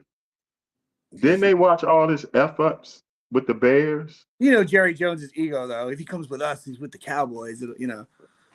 That's Cowboys. I mean, what were they watching? How do you watch tape or film of the Chicago Bears and go, yeah, I'm going to hire this guy right here? Just on the game against us, how he played the last couple seconds. Yeah. Yeah. Why would you hire that dude? So. All right. I guess no surprise, really. I mean, Kevin Stefanski for the Browns.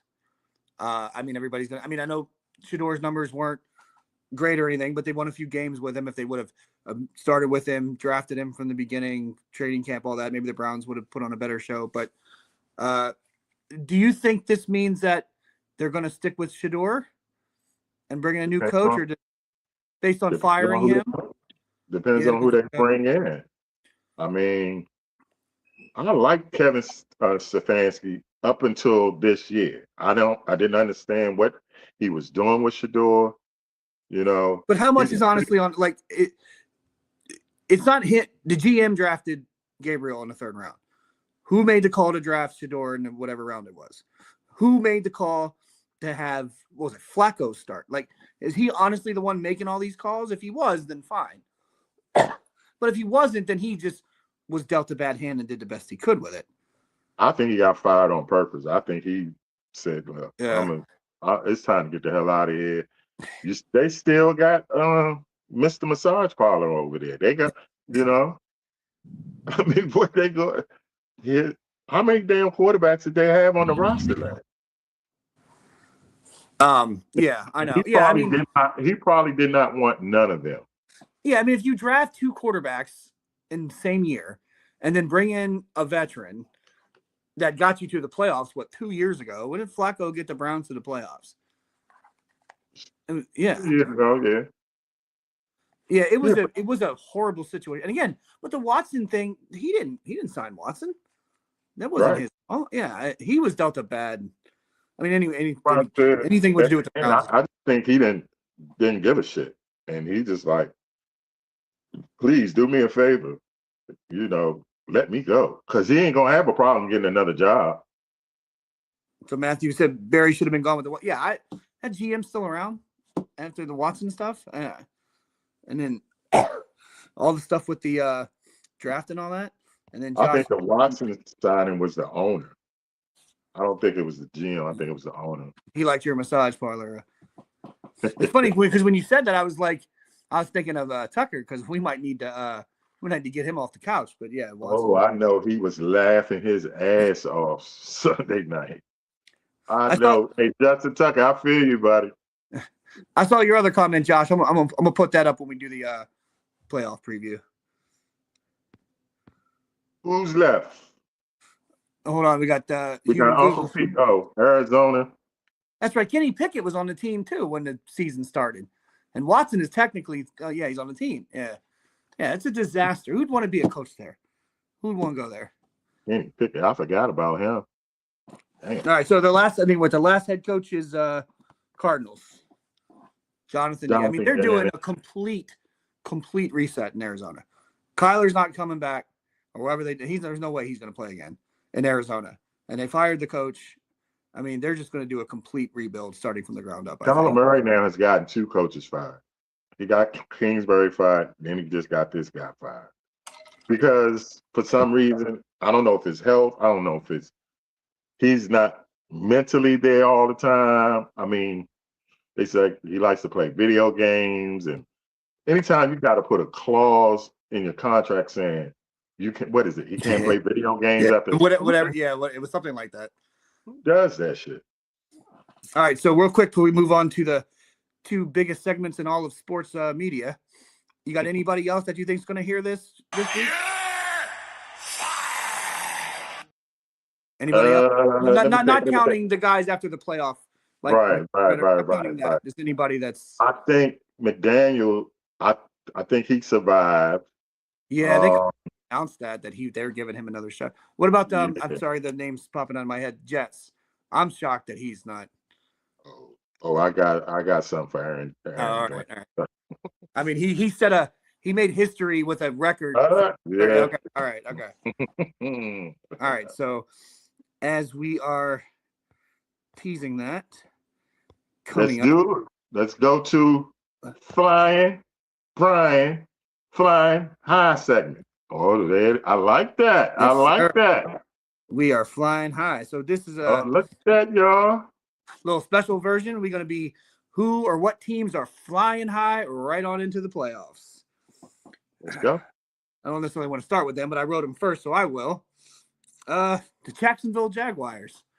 They're flying pretty high. Now, I think they're going to have a little crash landing in a couple days, but we'll touch on that in a minute. But Trevor Lawrence, hottest quarterback in the last, 7-8 weeks. They look real good. They beat the Broncos. I'm worried. I think it's going to be a good game, and we'll cover that. But, yeah, Trevor and Jags, they're flying high right now. to quote Baby from Cash Money, put some respect on their name, man. Nobody's respected the Jaguars. I'm not overlooking them. I think it's gonna be a good game. I just obviously, I mean, I want the Bills to win. Real quick, Josh thinks Todd Bowles might hear that. Oh, I know nephew would be happy for that.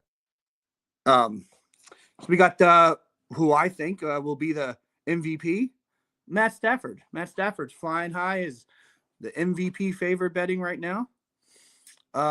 May's having real quick. May and the Patriots are also flying high into the playoffs. How can they not be? They're 13-4. They won the division. Do I think they're going to? Do I think they're, when I say exposed, I don't know if that's the right word to say, but do I think they're going to make it to the championship game? I don't. Do I think that they're going to come down to earth a little bit next season with the schedule already being announced who they're playing? I do. I think they're a good team. I do think they benefit from the schedule. And I'm not saying May's numbers necessarily benefit from that. He's had a very good season. But I think Stafford is – I know Stafford's got Nakua, and that's the argument for – but to take away Diggs all of a sudden, like Diggs is washed up. I don't necessarily like that. That's the narrative. Drake May's only got Stephon Diggs. He's still pretty good, and he's at 1,000 yards. You're going to give May all the credit for that? I mean – I look at New England. Drake May had a great year. But to me, New England is legit because of their coach. We'll find out. You know, they're legit because of their coach. Would you be, again, teasing for later, would you be shocked if they get upset by the Chargers? I wouldn't be shocked. No. I mean, these playoffs are. I know they'd be crazy. Yeah. We got to vote a whole half hour to it. So, so we got the hottest defense in football, maybe the best defense in football. The Houston Texans, I think, are flying right on into Pittsburgh. And I think they're going to smack them around. Okay. But I think the Texans are strong. I know that maybe the offense isn't flying as high, but I think the defense is flying real high. And, I mean, you can't, whether you agree with them, whether you think they're great, whether they make Super Bowl, the Seattle Seahawks and the Denver Broncos, nobody can be flying higher than them into the playoffs. They're the number one seed, and they have the bye. So they're flying real high. Okay. Josh Allen's always flying high. Josh is always flying high.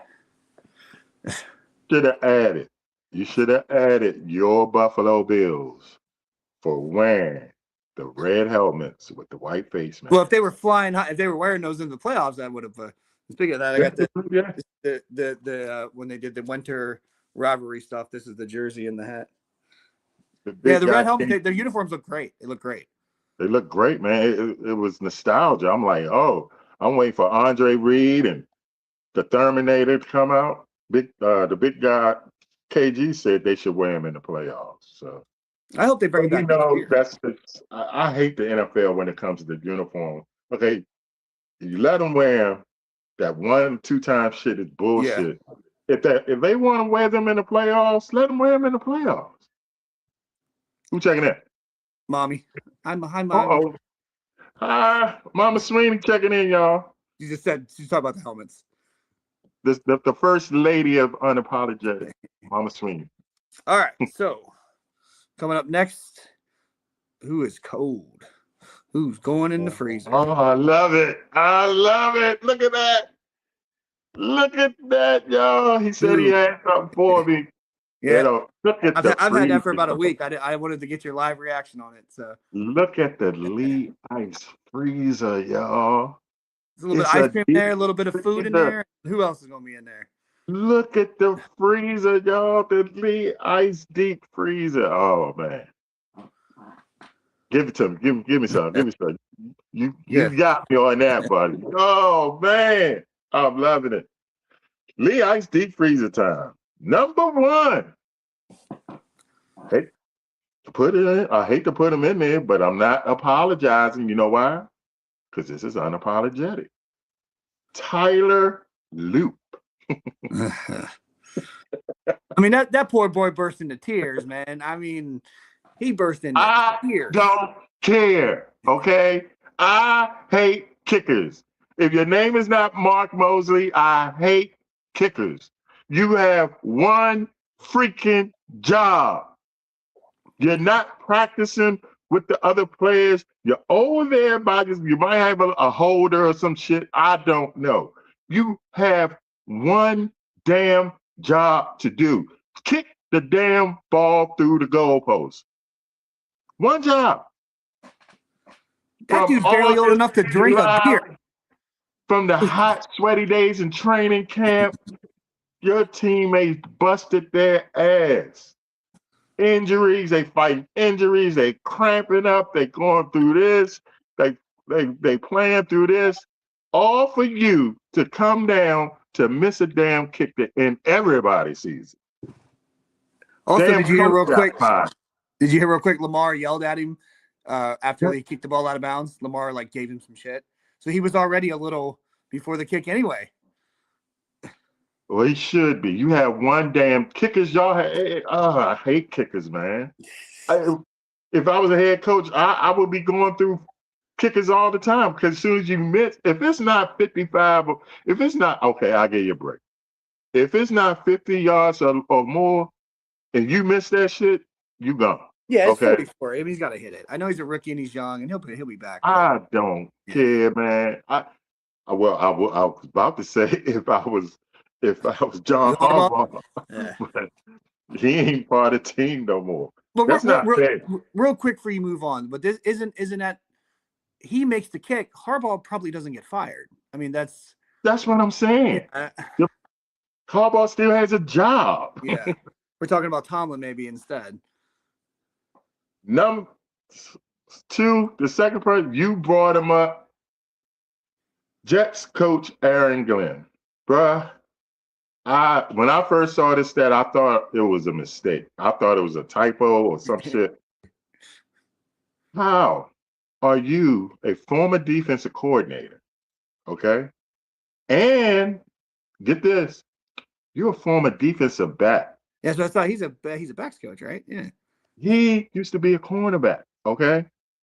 How in the hell do you coach a team for 17 games and y'all not get one? Not one.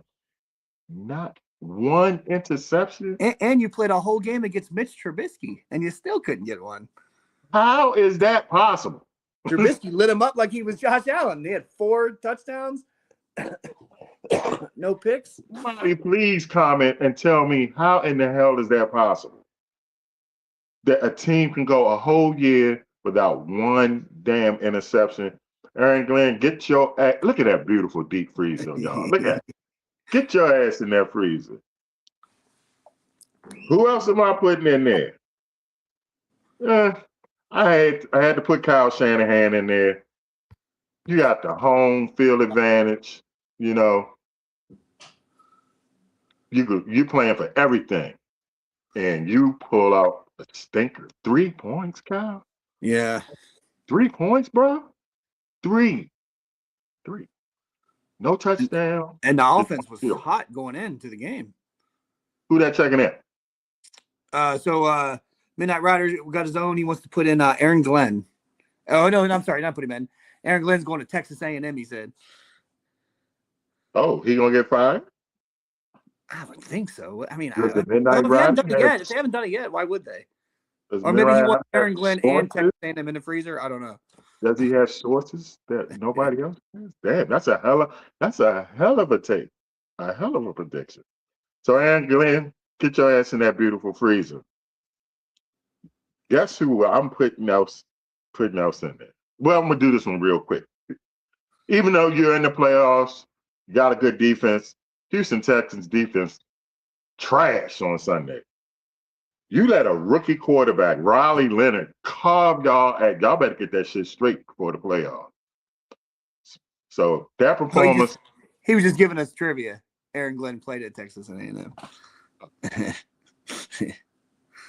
That performance Sunday, even though you're making the playoffs, Houston defense, get your ass in the freezer. You cannot let Riley Leonard come in and carve you up like that. They go against Aaron Rodgers. Playoffs, right? Mm-hmm. People gonna love this. Guess who else I'm putting in the freezer? I don't know. Dan Quinn, Oh, my head coach. Get your ass in the damn freezer. What the hell are you starting an 89-year-old quarterback when you could have just started Sam Hartman, been competitive, and just lose the game so we can have the 5th pick in the draft. We dropped, we could have had the 5th. yeah. Now we got my the dad's 7th. gonna completely disagree with that. He wants to win at all costs. He was sitting there watching this game on No. Sunday, I'm not. like Look, bro, it was like the playoffs. I'm not saying tank. Right. All I'm saying is, why start a quarterback that's not going to be on your team no more? Been in the league 88 years. We know what he's about. Let's see what this young guy can do. He's been on the team for 2 years now. We don't even know what the hell he has. Start him, be competitive. You win the game, great. More than likely, you're going to lose and get the 5th pick in the draft. That's Lee Ice D Freezer, y'all. Coming up on Unapologetic Sports on the Sideline Junkies Podcast Network is our special guest. Oh, the wrong button. Yeah, we got a special guest coming up. We're gonna do a full preview of the playoffs. Josh checking in. He said not talking about draft positioning. I wonder who was calling you about that. Nephew, yes, sir. You talk, but I wasn't saying go out and lose a game on purpose. I'm just saying it made no sense to start a 39-year-old quarterback when you got this youngin that's been on your roster the whole. Let's see what the hell he got.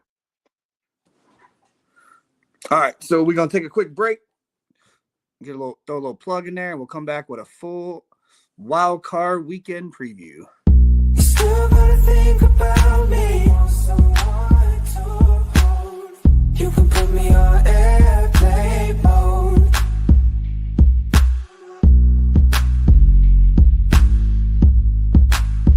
You can put me on.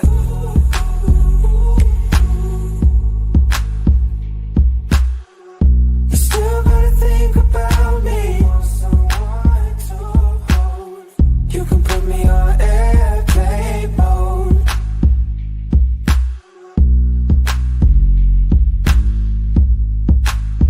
You can put me on.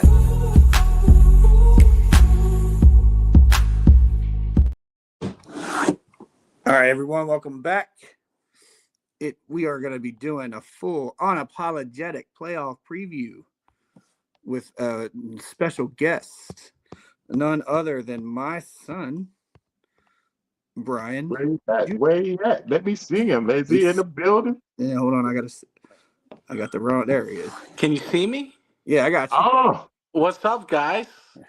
there he is, y'all. It's been a while. It's been a while. First time on this platform, so people don't know, that's my 19-year-old son. He thinks he knows a lot about football. He likes the Rams, so we'll see how it goes. That's true. We're going to see if he can fly higher than dad, y'all. I'm going to call him J.R. Sweeney.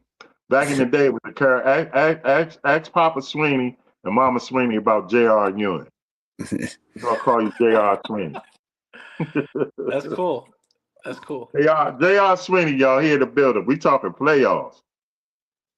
Wait, hold on. Wait. What did you just say? What are we talking? We talking what? Playoffs? Don't talk about playoffs. You kidding me? Playoffs? Is that what we talking about? That's what we talking about. Playoffs, man. Playoffs. Who y'all want to start with? All right, so we'll just go in order. I got them all ordered in the way I'm going to post them up from when they actually play. So, and Fitz, he's here, so let's go ahead and start with the biggest gap. The LA Rams favored by 10.5. This is as of this. These odds are as about 3 or 4 o'clock today from FanDuel. So they are going to Carolina to play a team that they've already lost to this year, but they're a 10.5-point favorite. The Carolina Panthers. Go ahead. Don't we have ain't somebody a Rams fan on here? Maybe. So let's see what he's going to say. How the Panthers are going to beat him. You got a great point in that they've already beaten us this year.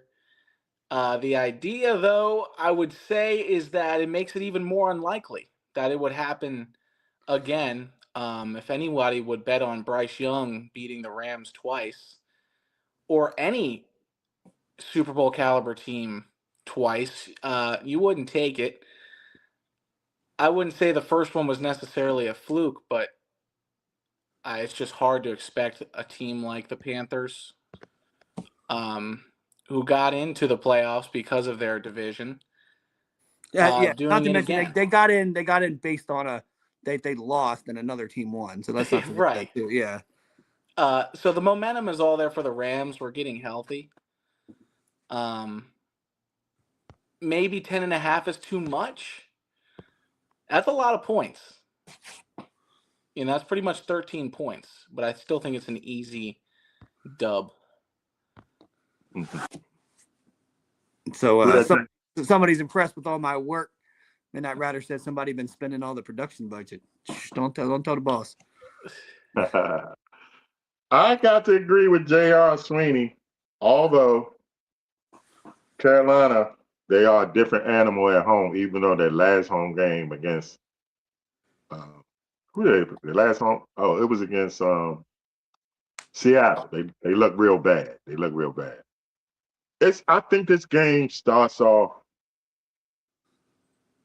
tough for the Rams, but talent will take over by the second half. Like JR said, 10.5, that's a lot of points. I mean, that's just outright disrespectful to the And a Panthers. team that already beat. I mean, I agree they're not going to beat them again, most likely. And it's at home, and like you said, that's really 13.5 that Vegas is, or whoever put that line out there. I got the Rams winning. I don't know about 10.5.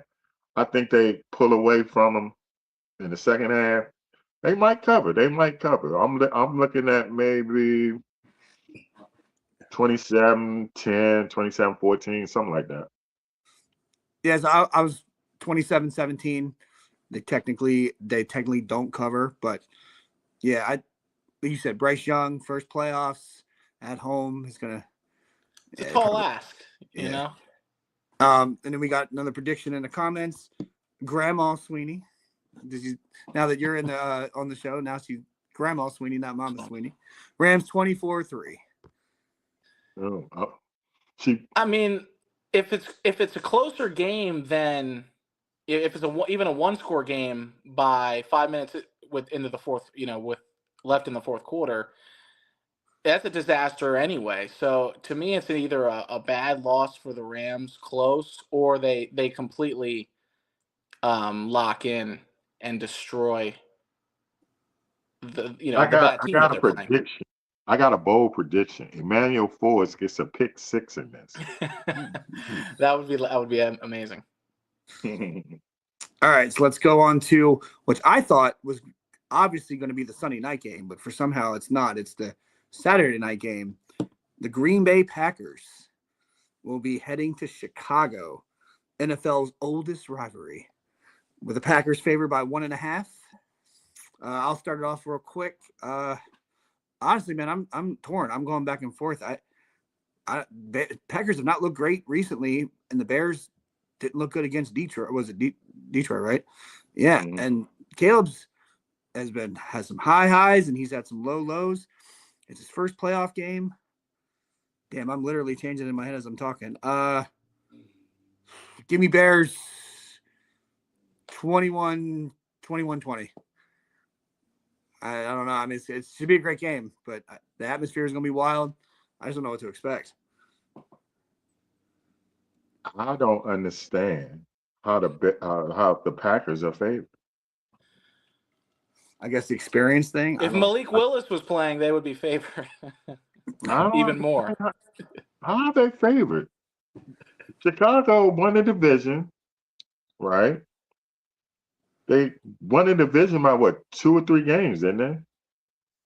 I mean, I guess Caleb's inexperienced, but I mean, Jordan Love is hit and miss. When he's good, he's great.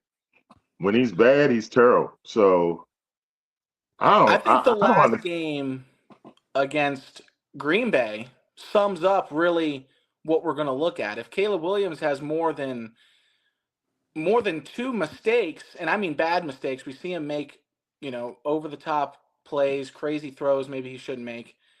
And it happens a lot. It happened against Green Bay to end the game last time. If it happens again, it's likely that they're not going to be able to pull through against a high caliber team. I don't necessarily think that means that the Packers should be favored, but I don't think it's bad to rely on Caleb making a lot of mistakes. In the beginning of the year, I was not a Ben Johnson fan. I wasn't a Caleb fan. By the end of the year, I became a Ben Johnson fan, and I became a Caleb fan. Ben It's clearly Johnson, a different culture. he was not happy after that game, and I can see Ben Johnson like trying to run this shit up on. He wants to show off how much of an offensive genius he is. He has something to prove to the NFL. He has that swag. Like, yeah, I'm him. I got Chicago in this. I'm not saying it's going to be big, but I got them scoring a lot of points. I don't know if Green Bay will be able to keep up. Who's checking that? So we got Matthew. He's got the Bears. Yeah, I mean, we got Timothy checking in. Caleb Williams, don't know what you're getting with him. It's true. I mean, I 100% agree with that. They're both hit and miss, but didn't go with the home team.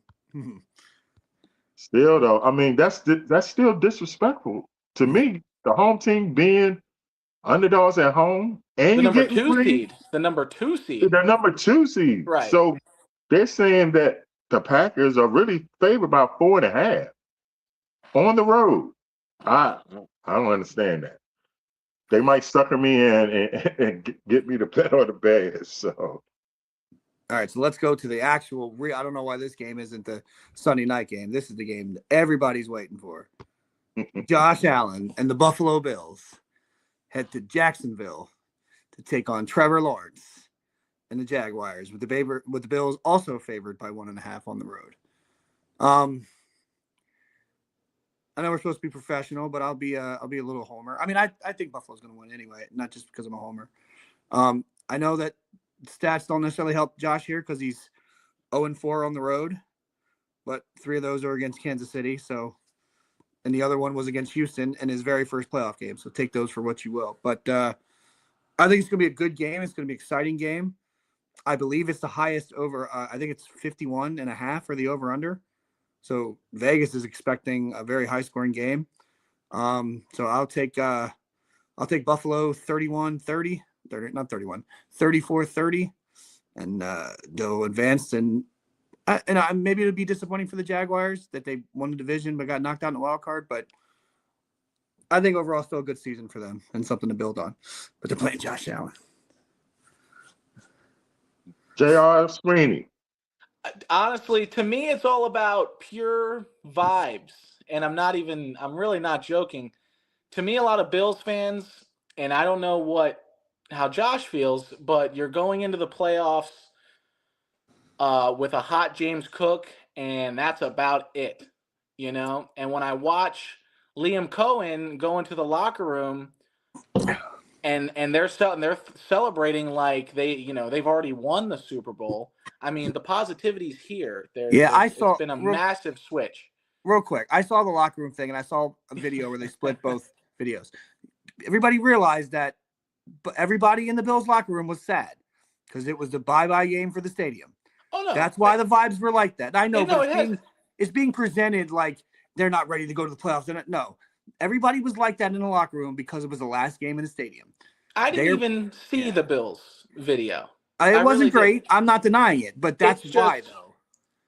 The dependency on your players, really your wide receivers, your weapons, and on the coaching is and it's almost like this is it kind of and where the Jags are simply going up a positive hill, and so there's just not that much pressure. And if Josh can do everything that he does normally, it still might not be enough. And we haven't really said that in the past before. I like the Jags, honestly. And I think Trevor Lawrence really goes crazy. Again. You find somewhere else to watch the game on Sunday. Well, Fly Guy and the Boss Man, if you're watching, I hate saying this, man. I gotta agree with Junior, man. This is not a good game for Buffalo, man. And again, the disrespect of a home team being underdogs. Lynn Cohen, to me, is the coach of the year. Okay. Some people might think Kyle. No. That guy in Jacksonville, he's the coach of the year. Nobody Well, saw they them were winning. 4-13. And they won the division. Okay. And they still not getting respect. No respect. I picked Buffalo to go to the Super Bowl earlier, and I said this, but I thought they would win their division. That's why. And with no Pat Mahomes, no Lamar Jackson, no Joe Burrow, this is, I mean, you would think, this is great for Josh Allen, but he got to go into Duval County, and that stadium's going to be lit, okay? I can't believe I'm saying this. I think Jacksonville wins too. You find about to the show with next week too. Real quick for the next game. I'm sorry. No, I'm not. What I'm saying, we don't say sorry on this show. That. No. What am I doing? So we got Timothy in the comments. He keeps going about the Steelers. I'm getting there. We're going in order of the way the games are presented. Steelers, Brother Tim, we come. We best for last. Steelers are saved the best for last. They're coming. Don't worry. Don't worry, Tim. We getting there. We getting.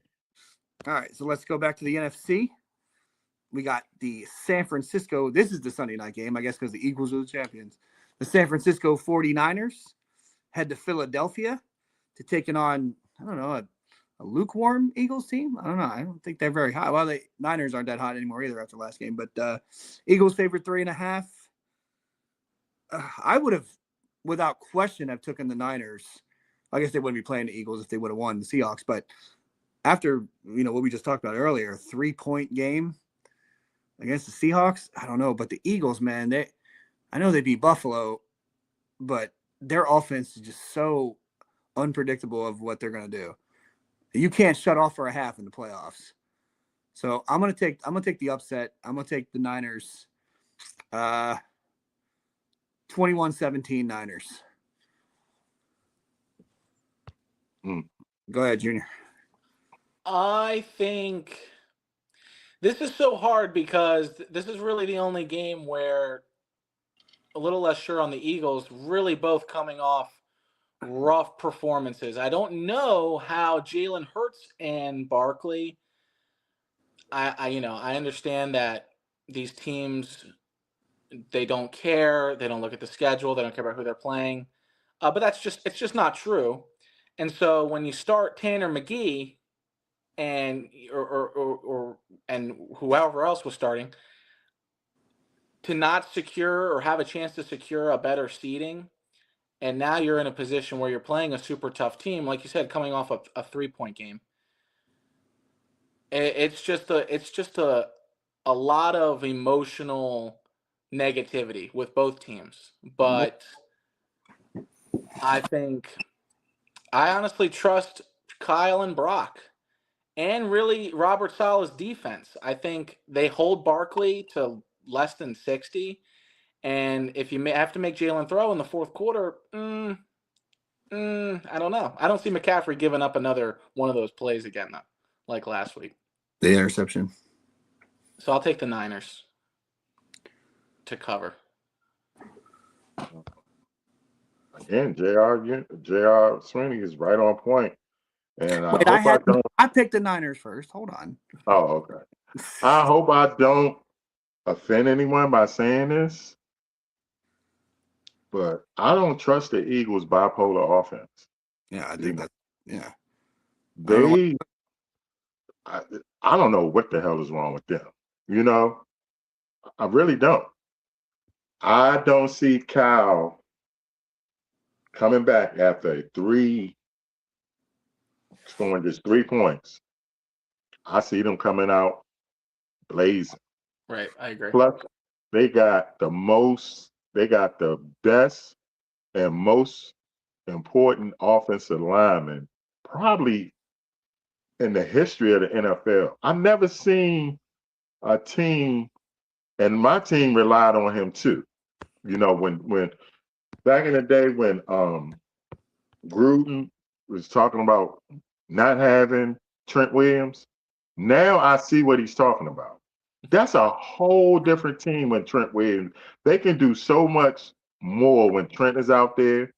Their running game is better. The pass everything.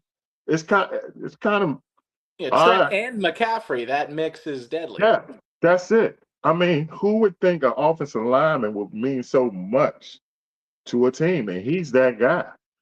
He comes back. Like I said, I don't trust the Eagles' offense. You know, they might get blown out in their own stadium, although Jalen Hurts does show up in the playoffs. So they got that going. But I just think 49ers bounce back and they beat the Eagles. To me, it's not even an upset. All right, real quick before we go to the next game. Old buddy Anthony, he's missed a few shows, but he's back now. He's jumping ahead a little bit, but he's got Jacksonville and Denver in his AFC championship. He's got the Rams and the Niners in his NFC championship, and he's got the Jacksonville Jaguars and the Rams in the Super Bowl with the Rams winning. This guy knows exactly what he's talking about. He wanted to get our quick thoughts on that. So, I mean, it sounds all right, except for the not having Buffalo on any of those things I just read. But other than that, it's all right, I guess. I Welcome see back, Denver Anthony. one and done. Welcome back, Anthony. We missed you, bro. But if I will say this, if Jacksonville does beat Buffalo, I see them going to the championship game. Who's next? All right, so we are going to the LA Chargers, going to New England to take on not the MVP, Drake May, and the New England Patriots. Patriots favored by 3.5. Go ahead, Leroy. Take this one first. My man Justin Herbert, he is not 100%. He got that bum hand. You've been resting. Huh? You've been resting, Harbaugh. I mean, Harbaugh announced but 6 days his before the game hand, he wasn't playing. yeah. I mean, nephew Josh say I've been making excuses for him for years. I just think they run into a buzzsaw in New England. Drake May, who should be the MVP. You know, I know people say Matt Stafford, but give it to Drake May. He deserves it. First home playoff game in New England in a while. Their fans show back up. I got New England big in this game. Now, wait, you realize this team's got a winning record, right? They have a winning record. I got New England Okay. big in Making this sure game. you know that. I mean, I kind of want to prove a point online, so I'm gonna take the Chargers. All my little arguments I have online and my little fan pages and stuff. I'm sick of the dynasty's back nonsense and Buffalo's gonna windows close and all this crap. And playing bad teams all year doesn't make a difference. Well, we're gonna find out in a couple days. Justin Herbert finally gets over that hump, plays good in the playoffs. The Harbaugh that didn't get fired is going to prove why he ain't got fired. And give me Chargers 27-21. I'm probably wrong, but I think don't want the Patriots. I'm going to agree. I'm going to take the Chargers. I think there's a lot of different things going into it. To me, this is a way more about the Chargers than anything else. The Chargers, like you said, they rested Herbert. They announced that the day after the last game. So to me, that's way different than the Eagles. That was them saying, we don't care who we play. We don't care that we're playing the Patriots. were Yeah, they were confident. saying they want to play the Patriots. They know they're If going you to play. watch that game, I think the Eagles thought that they were going to beat the Commanders. Washington either way. Yeah, I agree. So the Chargers, to me, are going in with a lot of momentum, and they're almost going in with Herbert having his own little bye. He's healthy. I think it's obvious, really, that Drake May, I don't think he's going to play bad. I don't think he's going to play lights out, though. It kind of just seems like maybe a 200-yard, one touchdown kind of game. It's all about Justin Herbert. This is the last straw. This is a lot on Jim's entire really legacy. Because if they continue to fail, it really is kind of it. It can't be one and done again. And It's hard to Drake win on the MVP. road in the playoffs, though, man. I know. I just see a lukewarm game from May, and I see a super game from Herbert. I guess for the first time. I know nephew Josh, he liked what you said about Justin Herbert. He been getting on me about him for 3-4 years now. It's time. When is it time? It has to be now. It has to be it. Yeah, has to be now. There's no other time. Because everybody wants to go back to Peyton Manning. This is the time where Peyton Manning turned it on. So in the play, he's got to do it this year. It'd be 0-3 against this is only his third playoff appearance, though. I know. So, all right. they So all now on the road. So in Timothy's world, let's get to the main event. I like that, Timothy's world. The Houston Texans favored by 3.5 on the road, heading to arguably the hardest stadium to play in, the Pittsburgh Steelers. Now, I don't really have a dog in this fight, but Timothy's very vocal about this game. So let's go back to all the things he said. He wanted us to stop talking about everyone else and get right to the Steelers, the real team. We're going to be doing that now. And in case we didn't know, DK is back and fuck Roger Goodell. So so Brian Jr., go ahead. Final game of the wild card weekend. Who you got?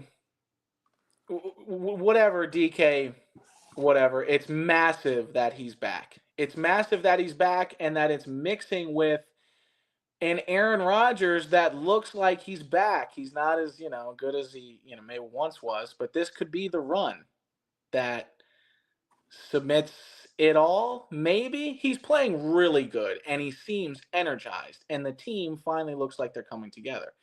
And if the Texans, though, if that defense plays anything like they did against Josh Allen, and if Stroud plays anything like he did his first year, to me, it's not really going to be a close game. I mean, if the pass rush, Will Anderson get to Rodgers just throughout the game, it's just not enough, and it never usually is for the Steelers. But it's just not going to be a high scoring game. And if that's the case, it comes down to Stroud playing better with a stronger Texans defense, in my opinion. That's my fault for not having the over-unders on here, but I'm pretty sure this is probably the lowest. It's probably like 38 or something. Midnight Riders in the chat. He can hit it up real quick. But yeah, I'll go real quick. The Steelers, it's been a good story, I guess. But I know the Texans didn't play great in the last game of the season, but they've been red hot up until that. I think they go into Pittsburgh and beat them. Like you said, you were talking about what they did to Texans did to Josh Allen, what Buffalo's defense was able to do to this Aaron Rodgers.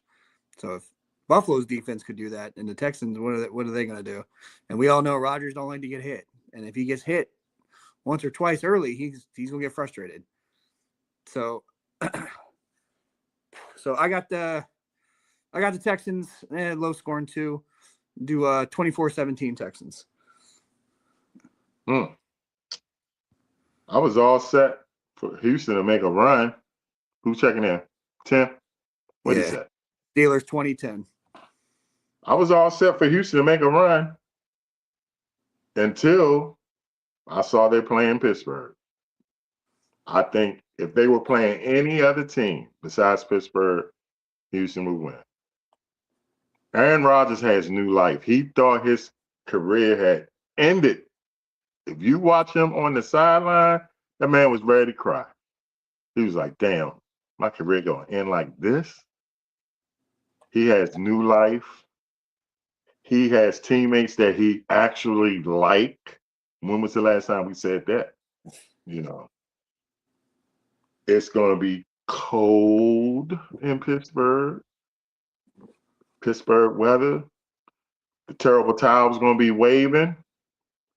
And somehow, some way, Mike Tomlin gets his Steelers a W. I'm picking Pittsburgh and a basic, ugly ass Pittsburgh win. I don't know how. I don't know who, but they will win. Steelers win if Aaron Rodgers' helmet works the whole time. Aaron Rodgers. Well, he still won. You know, Aaron Rodgers is hey. And then Houston struggled against Riley Leonard. Let me say that again. They struggled against a rookie quarterback named Riley Leonard. They were holding back. They were just. They was not holding back, bro. And it's not fair. But it's hard to take divisional games where guys are trying to fight for literally their lives. Riley Leonard is fighting to stay in the league after he just got benched for a 45-year-old. And you got a Texans team that's really just waiting to play in the playoffs. So I take that with a grain of salt. I don't know. They could have had I mean, maybe it was just, you know. Well, Josh agrees with you, Leroy. He said he likes the Steelers. Defense has been leaking lately. And Tim's got a C for you. He's got a C for you on the Steelers bandwagon. Got one save for you. Hey, when I come over there, Tim, I'm still not wearing no damn jersey, so I'm not wearing no Pittsburgh jersey. I'm picking y'all. I'll probably be over there watching the game, which what is that, Monday night? Yeah. So I'm the only one to pick Pittsburgh. Y'all got the Texans, yeah. Texans. Josh has got Pittsburgh, and so does Tim and Timothy. I'm pretty sure Tim's got Pittsburgh. I'm pretty sure. Josh and the Midnight Rider, comment. We need y'all predictions on the college football playoffs before we get out of here. Yeah, so Josh actually posted earlier. Give me one sec. I thought he posted about I'm not gonna be able to find it now. Of course not. You can comment. Yeah. Right. Yeah. Well, let me go back. I got Miami winning. I got Miami and Indiana winning for the national championship. It's gonna be great. The U is back. So Tim said he's got a seat for you and Midnight Rider. Got two open. All right. What's on the menu? What's on the food menu?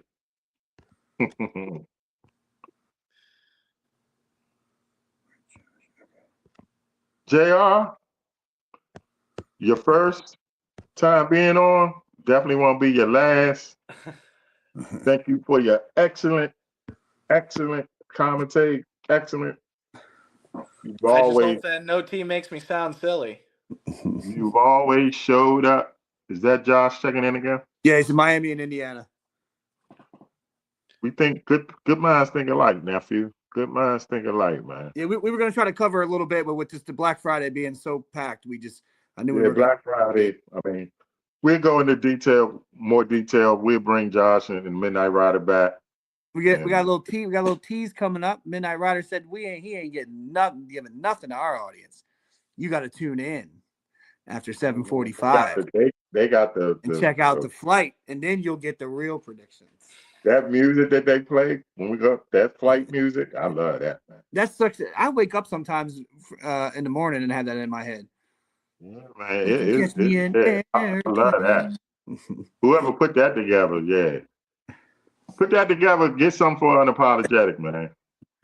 Get something for us. Like I said, J.R. Sweeney was in the building. He always shows up, you know. No, what just happened? He just dropped his phone. He dropped his phone. You didn't see that. Oh. You didn't see that. Damn.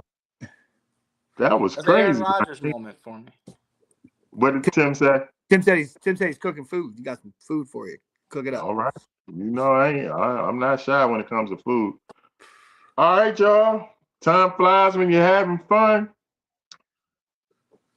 We leave you like we always leave you. Whether you like it or don't like it, you better learn to love it. It's Unapologetic Sports.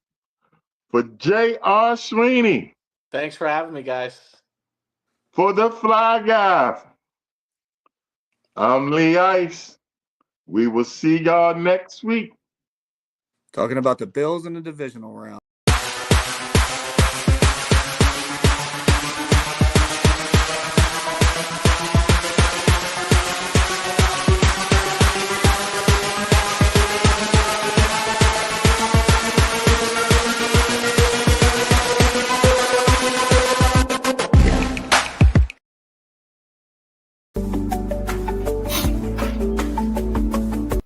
You still gotta think about me. Want someone to hold. You can put me on airplane mode.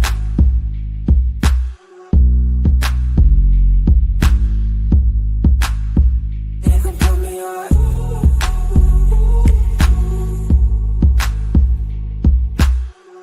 You still gotta think about me. Want someone to hold. You can put me on airplane mode.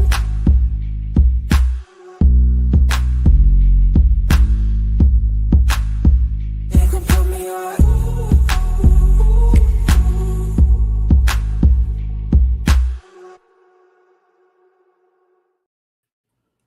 Ladies, gentlemen, boys and girls, children of all ages, welcome to the one place on a Tuesday night, the Tuesday night flight, where we take you around the sports world, one sport at a time. We got a full house today. We rocking our version of the Full Horseman, if you want to say it that way, even though KG might bicker a little bit and have some consternation about what I just said. But tonight, in tonight's show, we got something special for you.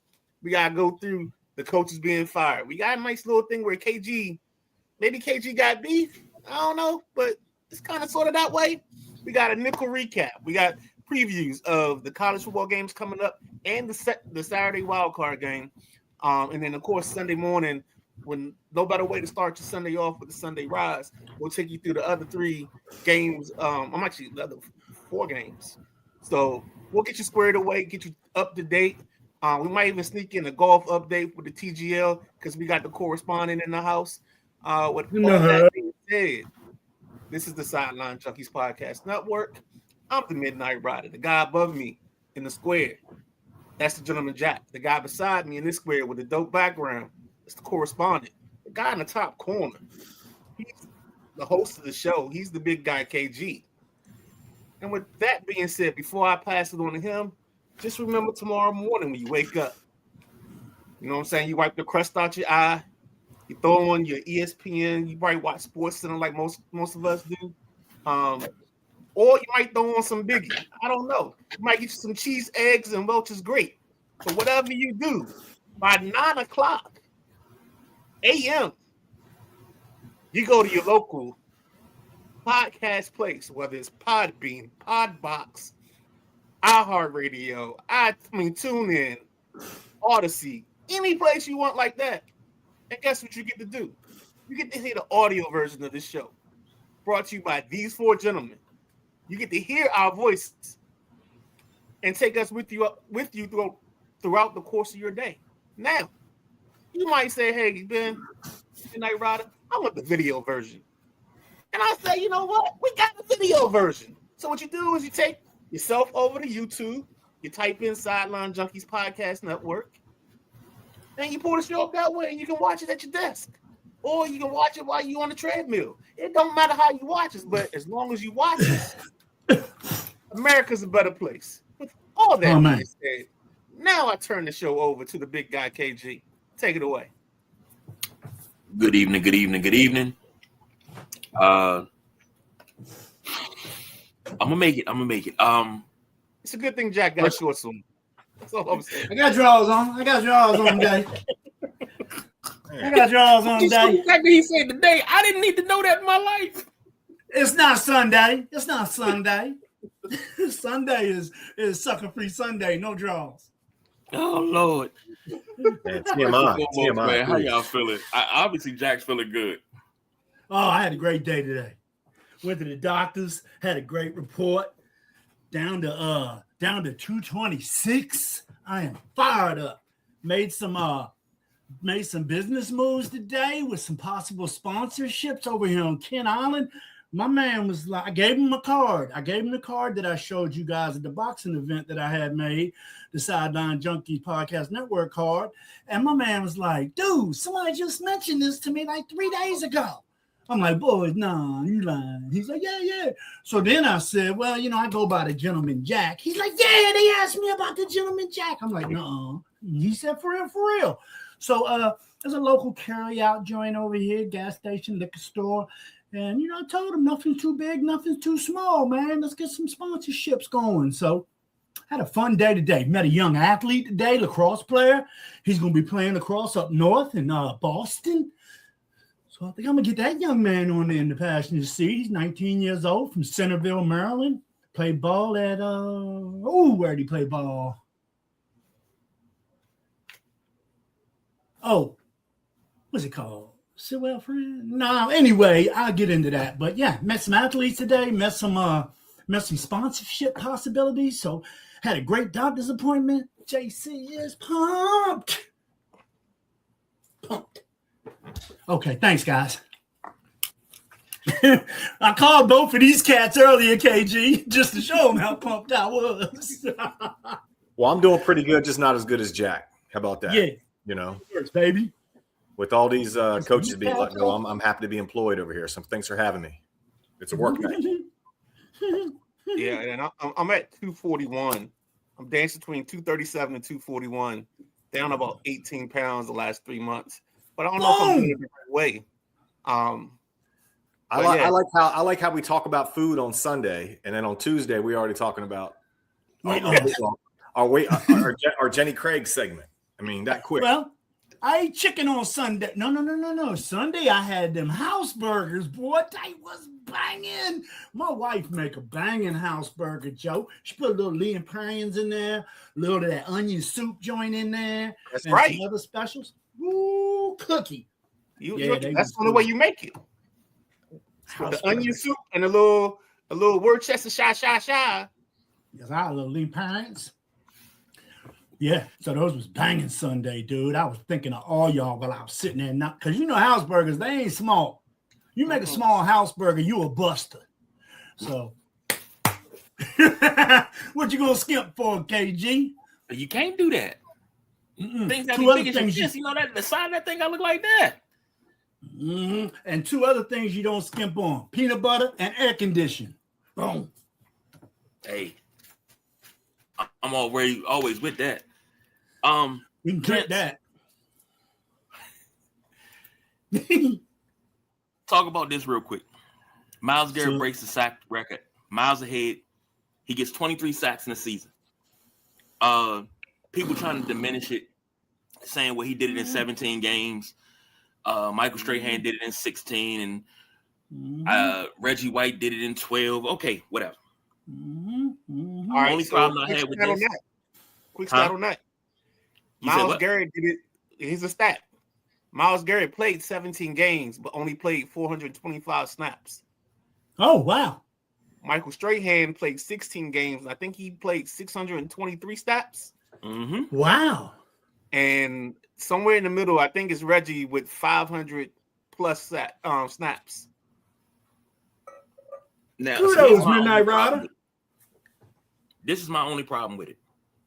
How that last sack came about. You mean to tell me that Joe Burrow had that opening to run and he stepped and he fell down? It's the same thing that Favre did. He fell down. Nah, it's not as bad as Favre, dude. Favre laid down with a pillow, dude. Nah. Brett Favre laid down for Reggie with a pillow. He laid down for Strahan. Blankie. Strahan, excuse me. He snapped the ball and went 2 yards right and fell on the ground. And got touched. Same thing. The worst. No, not as bad. Go look at that. And when you look at that, you'll be like, yeah. I'm happy that he broke it. I just don't like the way that he broke, because that's not Myles Garrett. Myles Garrett is a freight train off the edge. To break the record, he's a dominant force. It felt a little cheap.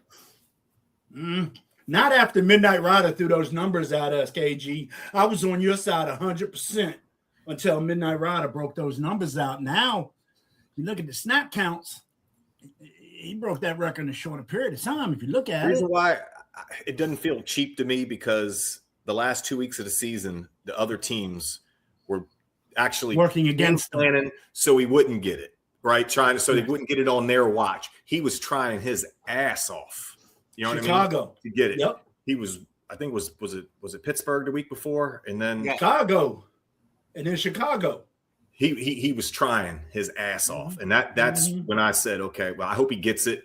You know, the look ain't the best. I agree with you, KG, on that. But because of the dude he is and how hard he's a beast. Yeah, he's a monster, man. So yeah, Pittsburgh was rolling out out to the side away from him wherever he lined up. There was always a chip.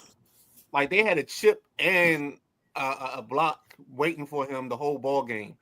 They made sure that Aaron Rodgers' name wasn't being underneath that thing where it says who he sacked for his record-breaking sack. I wonder how many pressures he had also generated sacks for other people. So anyway, he's a top 4 player in NFL probably. He's a top 4 athlete. He's a freak. I've seen him dunk. I've seen him dunk. He'll do a dunk contest before practice sometimes. Yeah. Well, he was in the NBA weekend one year. Yep. And threw a monster dunk down almost 300 pounds. That's a beast. I can't believe that's still in the contract. If I'm the GM, that's got to come out. See, Well, with him, that's why he stopped playing. That size and that athleticism, you can't bottle that up. He's like a more athletic LeVon Kirkland.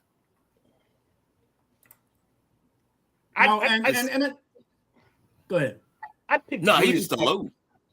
You say what? I picked Julius Peppers over LeVon Kirkland. I'd say he's more like a Julius Peppers. But when you walk in the gym, if you took your shirt off and they take theirs off, you just go ahead and politely put your shirt on and then go grab a coat and zip it up to the neck. Because you ain't messing with that. Yeah. Yeah. No, Myles Garrett, I thought, after this situation happened against Pittsburgh years ago, who was that? Who was that quarterback? It wasn't Kenny Pickett. Who was it? Mason Rudolph. I don't know why Kenny Pickett was in my head. But after that incident with Mason Rudolph, and I mean, it was ugly, y'all. It was ugly. I know y'all agree. That helmet flying from it was just crazy. And I thought he was going to catch a career-ending bad rap for that. I really did. I'm glad he came back, nose to the ground, didn't dwell on it, did his suspension, whatever. And that's in the far rearview mirror now, guys. This record is what it is now, and everybody still realizes what a beast Myles Garrett is, not going back to that Pittsburgh incident like some cats want to do. So, hats off, Myles Garrett. You rock. And I meant to wear my Cleveland shirt tonight for him, but I forgot. Is it in here? It might be in here. All right. Next up. Thank you. You go. We got a list of coaches to get to. The last one that was lately that took the L. I didn't think it was going to happen. Baltimore's John Harbaugh. After 18 seasons, hold on, I had to pull it up. 18 seasons, a Super Bowl win, 24-13 in the playoffs, 180-113 record, 6 division titles, one coach of the year in 2019 and 12 playoff berths. Only the third coach in Baltimore Ravens history has been relieved of his duties, has to turn in his key card and all that jazz. So he's not going to get to enjoy the new locker room that they just the new training facility additions that they put in that he had a hand in putting in over last offseason out in Owens Mills. So he's not going to get to fully enjoy that. My first thing is we ride at dawn. So who's with me? And I'll turn it over to Gentleman Jack. Nah, I thought this was ridiculous, man. You're not going to find a better football mind than a Harbaugh. Football is in Harbaugh's blood. Their father was a legendary coach. His brother is pretty much a legendary coach. And I consider John Harbaugh a legendary coach, 18 seasons with the Baltimore Ravens, man. It's ridiculous. But it's the way of the league, man. Somebody starts doing something, other teams want to do it too. John Harbaugh won't be out of a job. I look to see Harbaugh in New York with the Giants, and he will have so much fun with that young team, young quarterback, young running back, young wide receiver, young defense. NFC East better be on the lookout for the New York Giants in the next 2 years. They get a good coach. Shit's going to happen over there. They got the blueprint. It's just they're young. So I thought it was shit that Baltimore fired Jim Harbaugh. First of all, his last 3 or 4 heartbreaks have not been coaches, decisions. It's been a kicker missing a kick, a tight end dropping a pass, and other stuff like that. That's, gave Baltimore heartbreak for the past 3-4 years. I don't feel Harbs deserve to get canned. Midnight Rider, how did you feel about that? Oh, we got the correspondent. Let's get the correspondent going first. We gotta get that oil running, that engine. That's a fine-tuned machine sitting next to me here, man. Let's go. Correspondent. I didn't know he was ready to rock hard.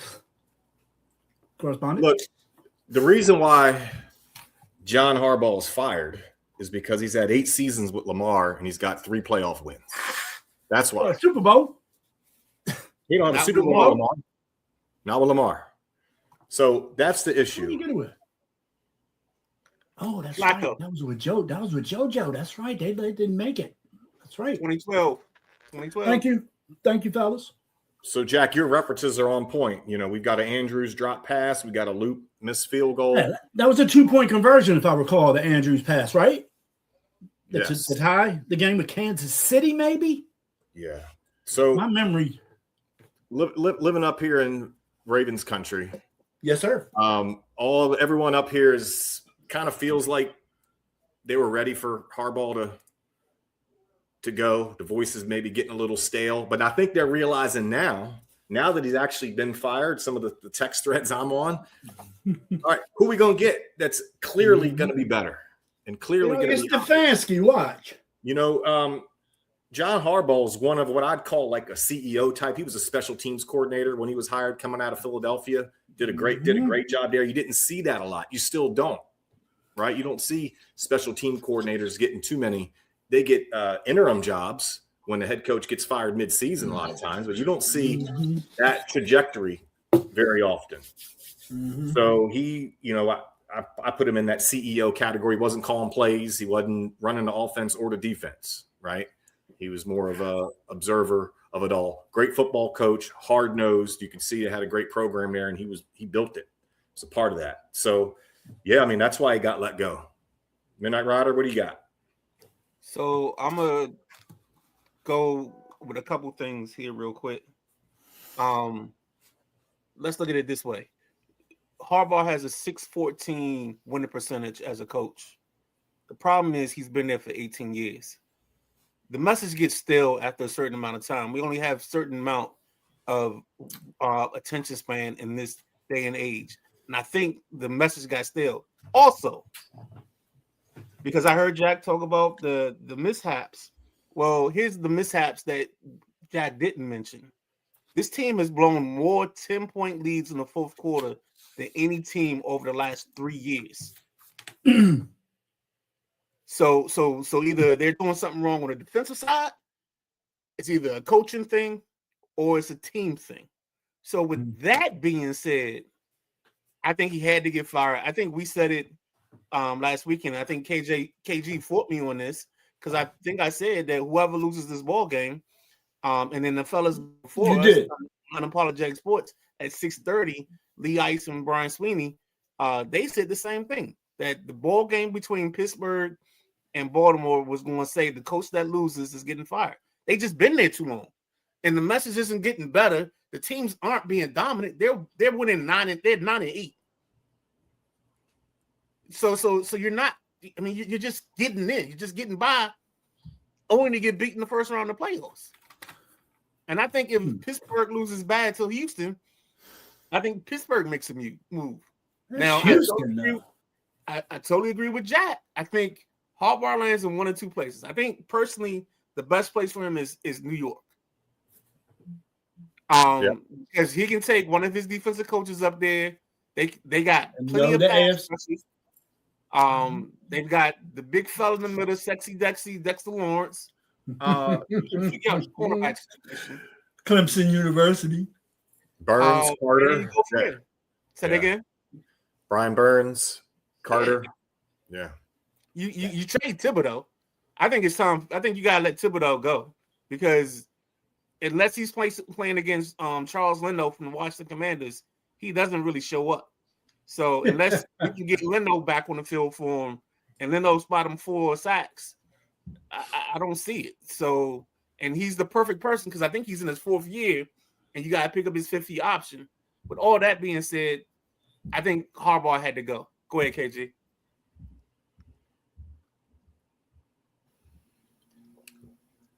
I love how you say the message gets stale, but I don't think the message gets stale. I think you're dealing with a different breed of player. And it's not the message gets stale. It's everybody just ain't into it. And it's not because it's stale, just because they want to do their own thing. They want to play their play boxes and their X stations, and they want to be on Tweety and My Face and all that. Because that's all they care about. They don't care about winning ball games. John Harbaugh is the type of cat that'll have you running through a brick wall. Trust me, I know. Met him before. Damn, they ran through a brick wall. That's why he got fired, because he shook your hand in the preseason. He taped him up. He taped him up, Midnight Rider. He was taping him up. We was right at the top of the practice field, and I was like, what you need me to do? I know you was. I know you there. You available. You the man. Yeah, but I mean, Henry fumbled, cost him a game. Flowers fumbled, cost him a game. Like these sort of fundamental things, the breakthrough to the star players, I think, is what I think the draft picks and stuff, I think they're all in. But the stars of the team, I think, are the ones that just, pushed away from the table a little bit. Check this out, guys. The last 4 years, he went 10-7, 13-4, 12-5, and then obviously this year 8-9. What's the problem? Him. Playoffs is the problem, is what Midnight Rider's saying. But I'm sorry, the dude wins, man. He wins. Here's the problem is, and if you pay attention and you watch the Ed Reed, I think there was a special with Ed Reed where he talked about they had to pull Harbaugh aside his first 2 years and was like, look, you're doing this wrong. What? Yeah, there's a thing where Ed Reed, Ray Lewis, and them like confronted Harbaugh because he was like, we got this because they're a player-led team. Guys from the U. They were. Yeah. And Harbaugh was trying to hard ass him, and he was like, "Dog, that's not the way you're gonna get us to respond." And they had this conversation, this come to Jesus moment, and that's when they took off. Now, I don't think Harbaugh has been a bad coach. I just think the way they've lost ball games the last couple of years, they've always lost a stinker. They've lost to a team like the Raiders or the Browns or somebody like that every year. They've had that blow-up game. And I think at a certain point in time, you can have your intangibles, you can have your sayings, you can get everybody hyped. But the problem is those ears don't always listen to what's going on. And I'm not blaming it on the Xboxes and the X stations and the play box stations. Play space. Yeah. I heard that. But I think this is more so a thing of just you keep hearing the same message over and over and over again, and sometimes that message gotta be new. Dang, Jack said something. Oh, KG, real quick. Request from the caller line. If I can get 10 seconds of Lou Rawls, You'll Never Find. Come on, man. Don't be messing with me. Because Gentleman Jack said it. in his comments. So real quick, while we're on Baltimore, let's just kind of confirm this: Tennessee, Arizona, New York, Cleveland, Las Vegas, Atlanta. Baltimore's the best job, right? Because of the quarterback. Is that yes? Clear Baltimore, and New concise? York. Baltimore, New York are the best two jobs in my opinion. Okay. Yeah. Who's better? I like Baltimore, Atlanta, New York, Cleveland. I think Tennessee's last. And the reason I like Cleveland at 4, the reason I like Cleveland at 4 is Cleveland just had one of the best drafts in the last couple of years as a team. You picked up your running back for the future, Judkins. You picked up some quality linemen on your line. I think your quarterback. What's his name? Wissinger, the linebacker. Yeah. That kid's he's that sharp. kid's a stalwart. Yeah. I think they just gotta go get 2 receivers to put on the outside and tell Jerry Jeudy hit the road jack and let the door hit you with a good little split you, because Jerry Judy's not worth whatever they're paying him. Ass. And if you can get out of it as soon as possible, I get out of it as soon as possible. I'll tell you right now, I thought Judy was gonna be nice. I was wrong. So there we go. Well, look, guys, all these other ones are retread jobs. Obviously, Baltimore's not. So you are going to be, especially that GM, Eric DaCosta, he's going to have a lot of sleepless nights, I think, trying to make sure he gets this thing right, because he'll be gone next. If they don't flip it year one. Yeah. But Midnight Rider, you forgot to mention one thing about Cleveland and their draft, that great draft they had. They picked up their quarterback in the 5th round, too. They picked their quarterback in the 5th round. You just wanted to say Shador, something about Shador, man. Goddamn right. He my guy. And he's going to be a quarterback. All right, real quick. Let's run through these comments real quick. Just like Jackson Dart. Miles Garrett is a man. Ain't no other way to say it. That's from the big. Nope. I'm sorry. That's from Lee Ice. Yeah, man. Matt says he won't be without a job for long. Totally agree. Oh, Jesus. The burner account says hugs to KG. Lee Ice says it was time to go. Time for Harbaugh to go. We have a 2-time MVP at quarterback. It's no excuse not to have a Super Bowl appearance. J Dub jumping in. Good evening, everyone. And then boom, Burry's still going to draft QB. and this is a Cleveland situation. I don't think that's going to happen. I think Cleveland's going to be content this year because I don't think there's a third QB out there. I think 1 and 2. I think it's 1 and 2. As long as the kid comes out from Oregon, 1 and 2 are set. I think there's too many questions about Ty Simpson for him to be a top tier pick. Like you might trade back into the first for Ty Simpson, but I think he's more of a day 2 guy. Yep. But with that being said, let's get to some of these other firings real quick. Keith, right? What's up with what happened with the Raiders, dog? I don't agree with Carroll getting gone after 1 year with total garbage as a roster. No, he had to go.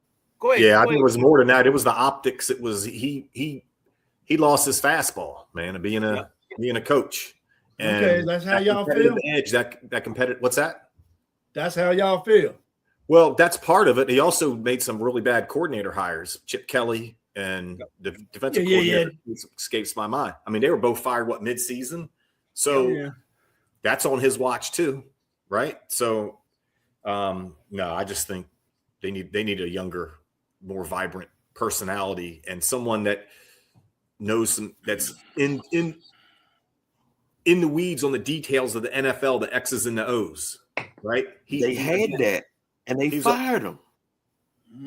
This is the Raiders we're talking about. I mean, they don't function like most. Yeah, the Raiders are paying like 5 people not to be in the building right now. Right. Yeah. And I think it's almost like 50 million. I forgot the stat. I meant to post it up in the thing. But here's the other thing. Now, let's talk about culture building and building for the future. The Raiders have the number 1 pick. There's no way you can go into next season with the number 1 pick with a coach that you're going to get rid of next season. Why waste this time? Why waste your time? Do this the wrong way all the time. You got a coach on the hot seat. You draft the QB, so you waste the first year of the QB because now year 2, perfect example, Chicago. Chicago should have fired Eberflus last year. I mean, before the season started, but instead they stuck with him. You got Caleb Williams in the building for 1 year, and then now Caleb Williams is under Ben Johnson, totally better coordinator, but it's a better situation, and he had to go and learn a new offense, and that just hinders that learning curve. I'm a firm believer. If you're gonna fire, if your GM is on the hot seat or possibly on the hot seat, and your coach is on the hot seat, fire both, start brand new, clean out the building, and figure it out. All right, so real quick, Matty said he wouldn't bench Geno. Special teams coach fired, not Graham, the DC. Okay, thank you for that. Raiders will have their pick at QB. Genty, Bowers, and $100 million in cap space. Hope they find them some offensive linemen because that's really the problem. If you can't block QB and some line, there's no point in having Genty if you can't block for him. With that being said, correspondent, give us the next firing that you want to talk about. I want to talk about Arizona. Jonathan Gannon out after three losing seasons in Arizona. For me, guys, this is a total.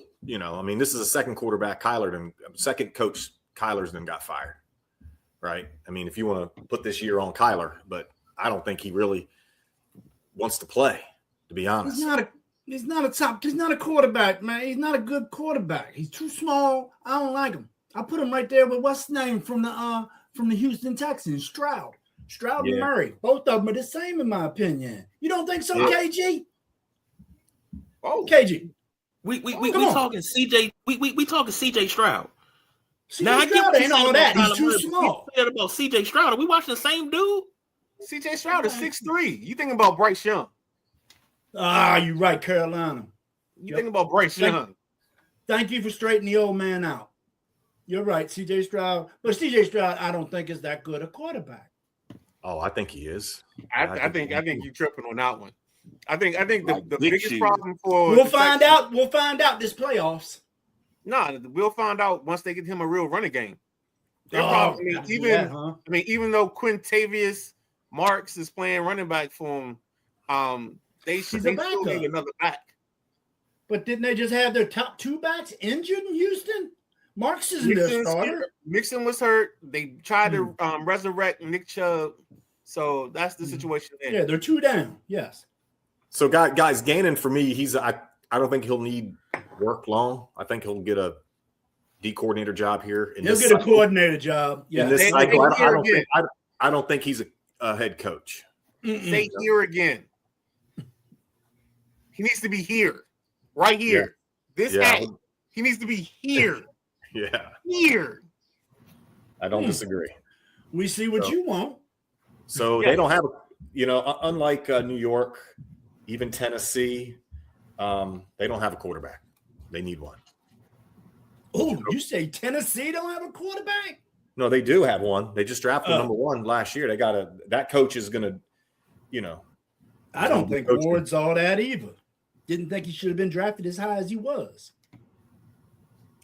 But we'll see in the next year or two. What's the next job, Keith? I'm not always right. Next job would be Atlanta. Raheem Morris after sucks. Only 2 seasons.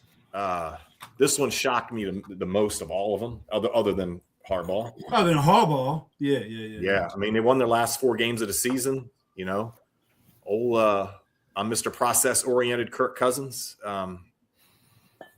Came in and won the last 4 ball games for him. Unlocked the tight end there, Pitts.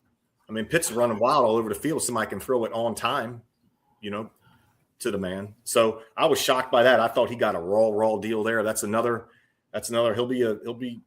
I know he can coach both, but I think he's more of a D coordinator. He'll probably get hired this cycle as well. Jack, what you got? Well, you mentioned them 4 wins in a row, Keith. But before those 4 wins, Atlanta lost 7 of 8, dude.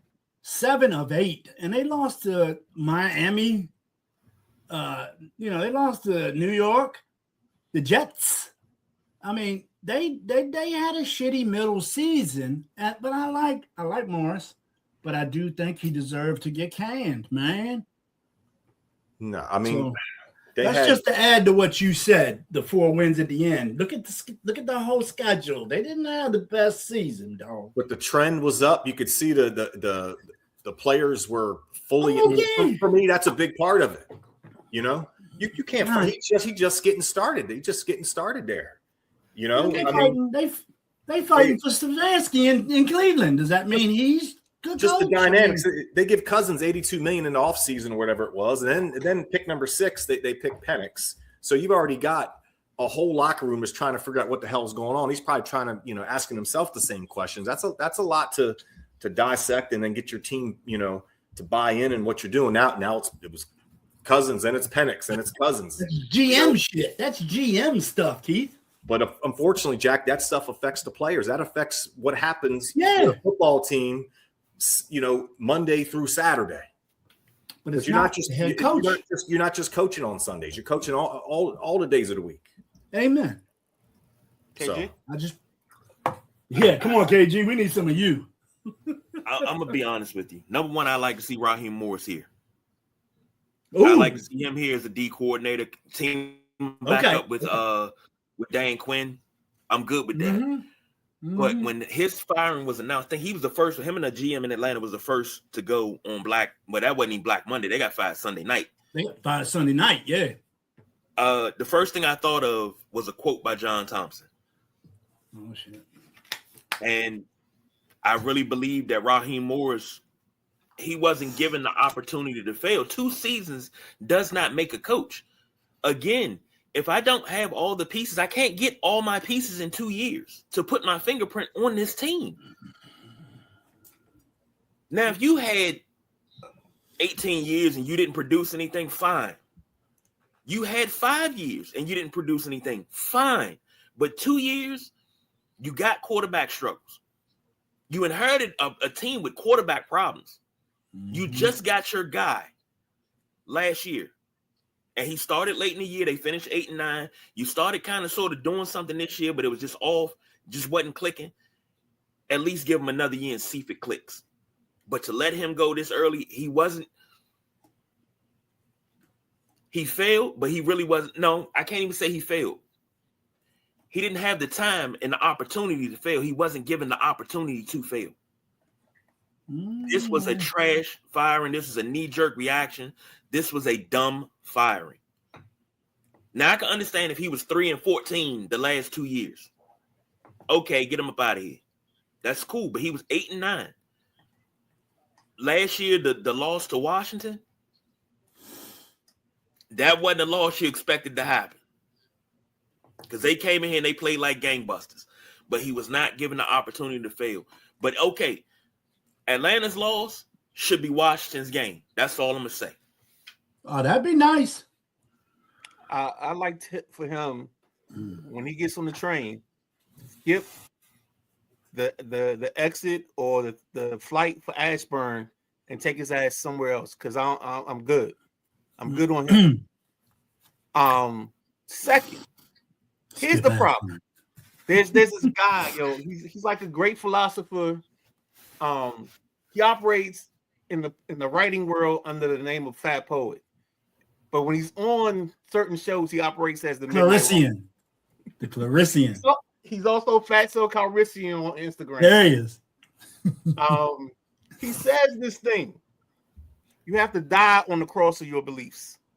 And would you say that?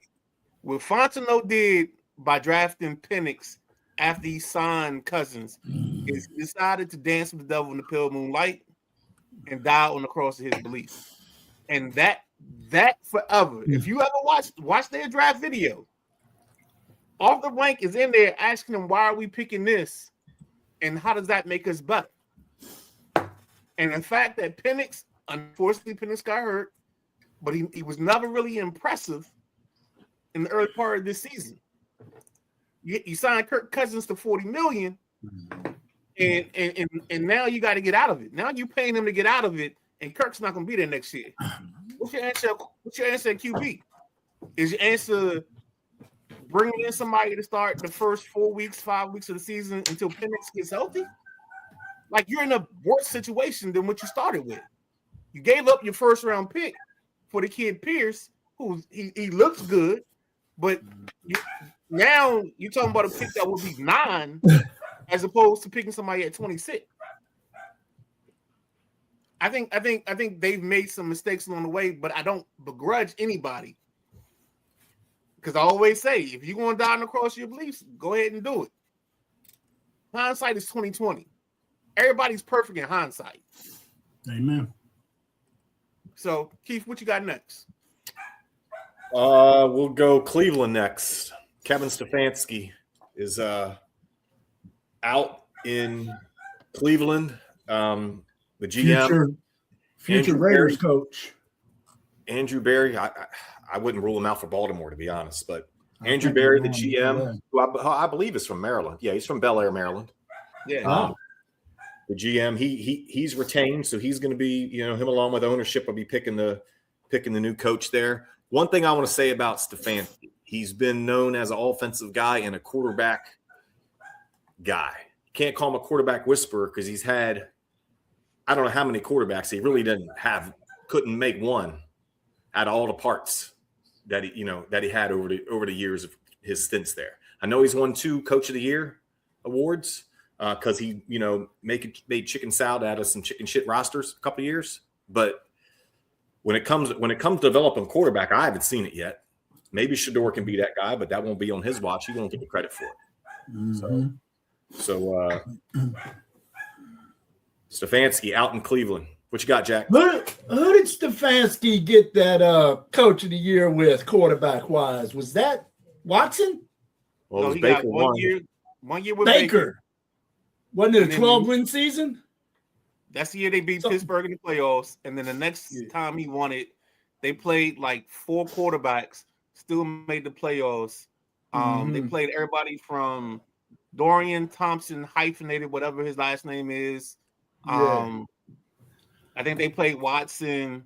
They played 2 other quarterbacks that year. So I think that was the Flacco year, actually. Flacco was the 4th quarterback. Came in, got them to the playoffs.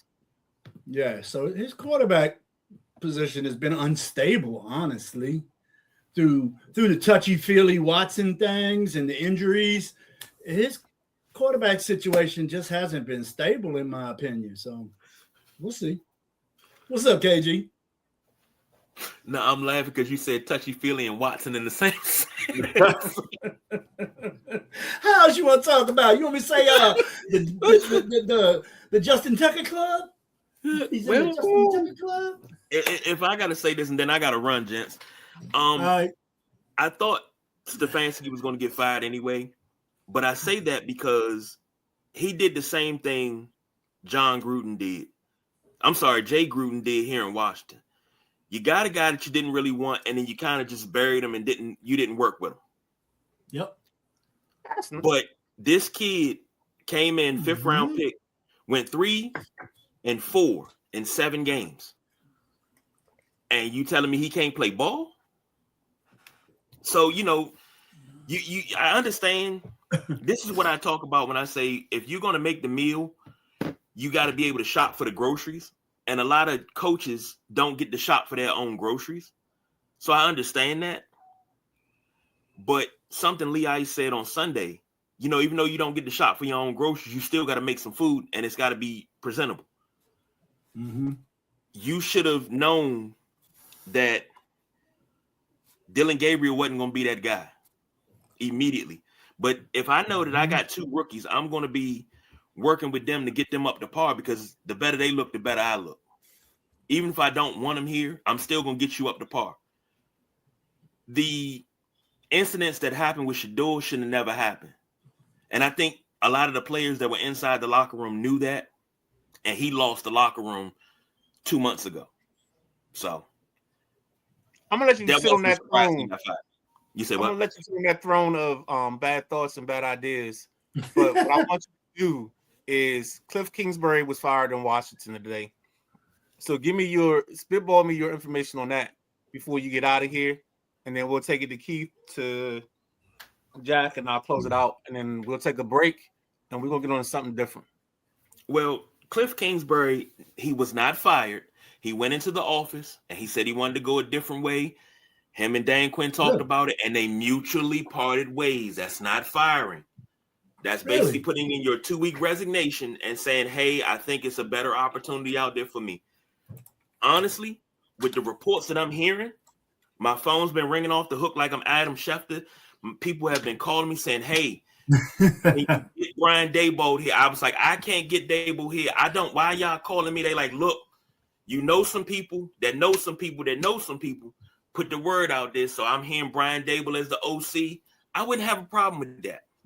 But I think Cliff, I think this was an instance where the voice was falling on deaf ears because the offense wasn't clicking. Even with Jaden, the offense wasn't clicking. So we needed a change. So I kind of see that, but Kingsbury is going to either have a head coaching job or another OC job. And if he goes to, he might be your next Baltimore coach. Him in Baltimore, him and Lamar might, and a real running game. Yeah, you got a point there. And let me ask you a question. Can you see the shotgun every single damn play in Baltimore as a main offense? Why not? I don't. Why not? I don't. What was it? They are a 4 yard in a cloud of dust kind of organization. I mean, they are not a finesse. That's not a finesse place, and it's definitely not a finesse football team.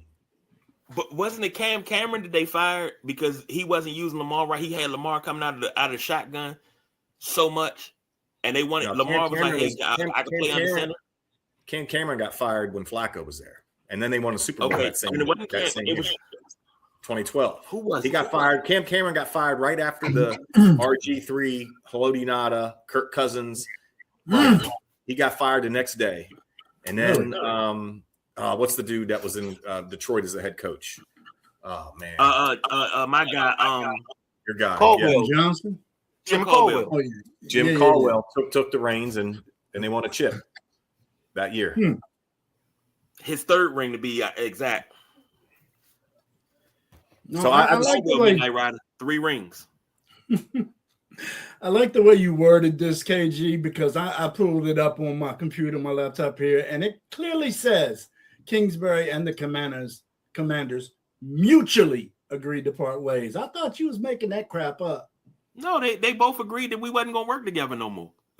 The Dolphins did the same thing with Chris Greer. So never mind. Mutual, not fired, mutually agreed. Did Joe Witt get fired, or did they part ways with him too?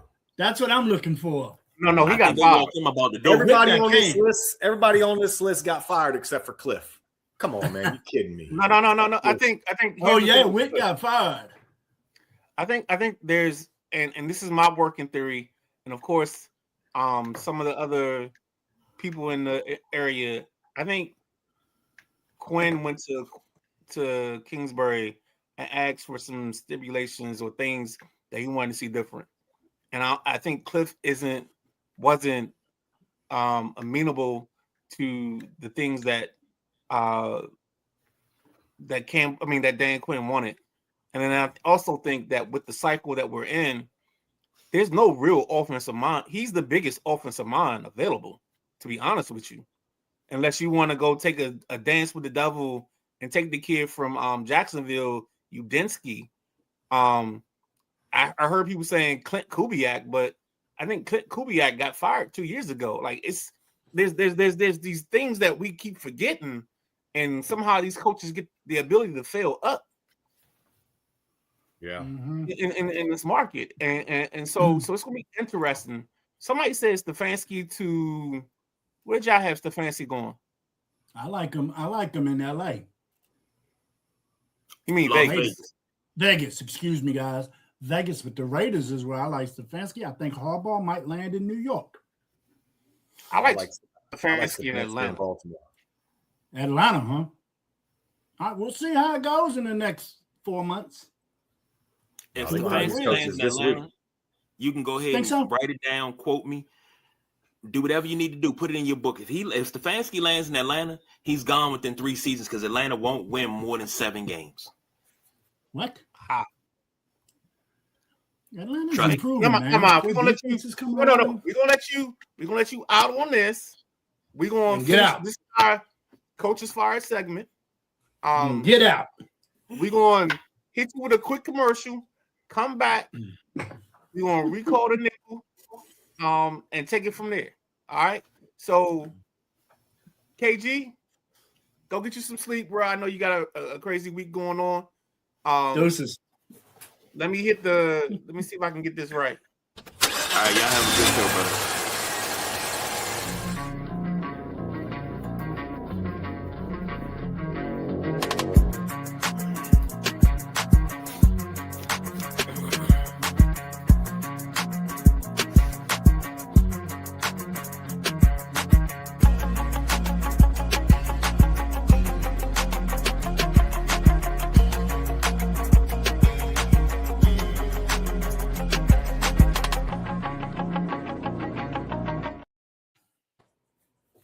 Ladies and gentlemen, that is the highlights, the show, the intro to the hottest interview show on the Sideline Junkies Podcast Network, where we take you inside the mind, the soul, the being of a person. We take you through the sports world, one interview at a time. It is In the Passenger Seat, starring a guy. I guess now he's to my, I don't even know my right from my left, so I apologize. But it's the Gentleman Jack, and actually, this is how I fixed that, because I put myself here in my favorite square. There we go. So with that being said, it's the correspondence, the Gentleman Jack. We're back taking you through the nickel, recapping the games that we picked on Sunday. It's the Sideline Junkies Podcast Network. Again, the correspondent, Gentleman Jack, myself. So let's start with game one, because game one is one of the games that kind of set the playoff picture in place and put us on the map and kind of figure some things out for the sports world. And with that being said, it was the Falcons 19, Saints 17. So because the Falcons win, the Panthers win the South. And I don't know anybody that had the Panthers winning the South in their bingo card. So let's talk about it, fellas. Let's start with the correspondent, take it to Jack, and then I'll close us out. Thank you. Thank you. Yeah, I mean, the game that got Raheem fired, a 17-19 victory. I mean, I love the shots that on Twitter of Baker Mayfield's wife taking pictures of him all stressed out watching the game. I thought that was kind of cool. Not everyone, would give you that kind of access. I mean, it wasn't a well played game at all. Tyler Shuck keeps, he's stacking bricks. It feels like, he's got momentum. I think he's going to be their starter, right? Going into next year. Probably the last game Cousins plays for Atlanta. Cousins is going to be looking, for somebody that needs a bush fix, a Band-Aid. Go ahead. While we're on Cousins, yeah. I wanted to ask you two and KG before, where y'all think Cousins is going to end up? I think he could go to New York Jets. Who y'all think he? I don't think about the Jets with Cousins, because I think Cousins is a guy of structure. So I think he's going to let some of this stuff play out with the coaching situations, and he's going to find him a guy where I think a guy like Stefanski. So I think the biggest key is watch where Stefanski goes, because I think Cousins goes. I think that might be a marriage in the hip unless Stefanski goes somewhere with an established quarterback. I kind of like Cousins in Indianapolis. What they got Dimes. Don's got a blown Achilles. He ain't necessarily going to be ready to play. So did Kirk. Well, Kirk had his 3 years ago, though. He's ready to play. I mean, they come back from these things now. Actually, Kirk is the boilerplate for the science behind this, because he tried to play in Atlanta that next year, and he looked like a shell of himself. Now he's not mobile, obviously, but he can read a defense and he can take what the defense gives you. I don't see Indy. Richardson's not there. He ain't gonna be there. No, Richardson's ass.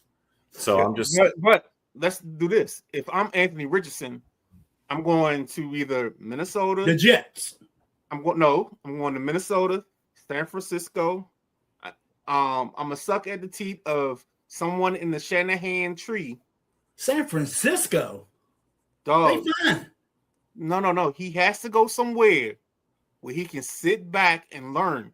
This is a guy that only played 11 games in college football. And I told y'all back when he What got the hell's drafted. he been doing for the last 2.5 years? Hold on. And hurt. He's been hurt. He's frail. Was he blind? I mean, hold on, correspondent. Let me finish this out. I told y'all at the combine, this dude's gonna get overdrafted because of his measurables. He's gonna run. He's gonna run better than any quarterback. He's gonna throw the ball further than anybody. The only problem is he can't play quarterback. That's his only issue. He can't read defenses. He can't call plays. That's why he has to go. Anthony Richardson, right? That's why he has to go to a rehab facility. Man, and where you get rehab is you go to San Fran, Minnesota. You go to the Rams aren't going to take him. You could go to Carolina and play for Cornelius, or you can go to Jacksonville and play for Liam Cohen and let them make you a better quarterback. That's the only way Richardson can see the field in the next. It's not possible. Years. It's not possible. Okay. Not, I'm just saying. Not a good quarterback. He's under contract for next year. They're going to have to trade him. It's his fourth year. Do you think they're going to keep him? I mean, not with Jones. I mean, because you want to pay that much. Jones, you want to keep Jones and sign somebody else. I mean, you can't bank on Jones being ready to play. I mean, right? That's what I'm saying. All the installs and no. Jones might not be ready till week 6. That's why you have to sign a backup quarterback. That's going to get you through from week 1 to week 6. And I don't know who that guy is, but that's why I'm saying it that way. Richardson ain't that guy. Jacoby Brissett. Sign me up. You do. Well, let me get back to this Nolans Atlanta matchup. You're right about Tyler Show. I liked him out of the draft. I think he definitely is going to be A1 QB1 next season starting training camp, man. Why not? He's done nothing but help this team, in my opinion. Dude for 250 against Atlanta. I think he outperformed Kirk Cousins in that game. It's just, I don't know. There was just more big plays on the Atlanta side, I felt. And I tell you, with New Orleans defense, if they can get an offense together, they can do some things that current Houston team is doing. So defenses are starting to come out in the NFL again, and I'm loving it. Who's next on this game? New Orleans needs some pieces, right? I mean, Olave, he can't trust it. I mean, when he's healthy, he's nice, right? But he hasn't played a full season yet. Well, they got the other Etienne over there. Kamara's Taysom Hill is a gadget, right? But he's good. He's reliable. Juwan Johnson, a tight end, I like. Yes, sir. Big, physical, great at the point. He needs more targets, Keith. Yeah, he does. And that boy Granderson, the defensive end, is solid as hell on that defense. I like him. There we go. So what do you got? Midnight Rider? I'm gonna get in and out of this real quick. Falcons win 19-17. Panthers win the South. My plan, I've already started doing my mocks. I did a mock as the Saints. Oh, I know you did. I think the Saints have to get a playmaker. To go on the other side of Olave, because we don't know with Olave's head injuries, and for some reason this kid won't wear the helmet with the guardian cap. The guardian cap. I think they have to draft a receiver early, and I also think they need to draft a back early. If they go receiver 1, because they're in the top 8, we talking Carnell Tate, we talking the kid Tyson. Can't think of his last name, but we're talking about one of those two guys up top early, or they got an outside chance of Jeremiah Love. I think that's the guy they may have to take a dance with, because that way you can replace tomorrow. KC looking at him. Watch, I bet you Kansas City looking at Love. I don't know if you saw my post, but I said Washington's What? actually in the catbird seat because they could probably entice either KC or New Orleans to want to move up, even though it's only 1 or 2 spots, so they can get a guy like Jeremiah Love, because I think both of those teams are the types of teams that need a guy like that. So, but that's all I got on this, man. I think the Falcons just won because they didn't screw up the most in this situation. Let's get to the next one. A little rivalry game. We got the Lions and the Bears. The Bears could have clinched without any help. The 2 spot if they had won this ball game, but unfortunately they didn't. But the Bears got help later on in the evening from the Washington Commanders to actually get themselves a 2 spot. The Lions 19, Bears 16. Fellas, you just take it away. Let's go reverse order. Let's go Jack to the correspondent. Thank you, because I just realized something, and I know we ended up making this a wooden nickel by adding that New Orleans game at the end of the show last week. But I got all 6 of these games right. Boy, I've been on fire. Okay. All 6. So, Detroit, man, everybody on the Junkies picked the Bears to win this, man. And I gave these Detroit Lions, who had their sights set on the Super Bowl A1 day one, I gave them some credit on this last game of the season to beat one of the division rivals and send them into the playoffs licking their wounds in Chicago. So, man, Jared Goff, he played his game, and it was a tough defensive game there too by both squads. So, yeah, I love seeing conference games, man. I really do. They tend to have more heart in them than non-conference games, in my opinion. For the Lions to finish 9-8 like they did, dude, that's just unreal. I thought they were definitely a 12-13 win team. But shit happens, you know. Washington was a 12-win team last year, I believe, and now, boom, injuries, shit like that. NFL. You know what else? Real quick, you know what else? Why you had that thought? You know what? You know how else you can lose a couple games by going for it on 4th down every damn time, no matter what, under any circumstance. Doesn't matter. Man, I feel first sometimes, quarter, Keith, doesn't matter. Once them Keiths get that tag, I mean, Quinn's doing the same shit in Washington, man. Once them coaches get that tag, just like Riverboat Ron went for it on 4 all the time. Once them coaches get that tag, they don't lose it, Keith. I'm firm on that. They gamblers, man. They riverboat, you know. They ready to, as Midnight Riders say, man. Die in the moonlight cross, some shit like that. Die on the cross of your beliefs, baby. Yeah, and Keith, I think once a coach gets that label of being a gambler, a 4th down guy, Dan Campbell, Quinn, they keep it, and I don't think you're gonna get rid of that with either 2 of those coaches, man, Quinn or the cat over in Detroit. So, yeah, what y'all got? I'll make this quick because I just kind of followed this game on my phone and on Red Zone. You know, Detroit great game. They went up 16-0. Detroit did ASAP.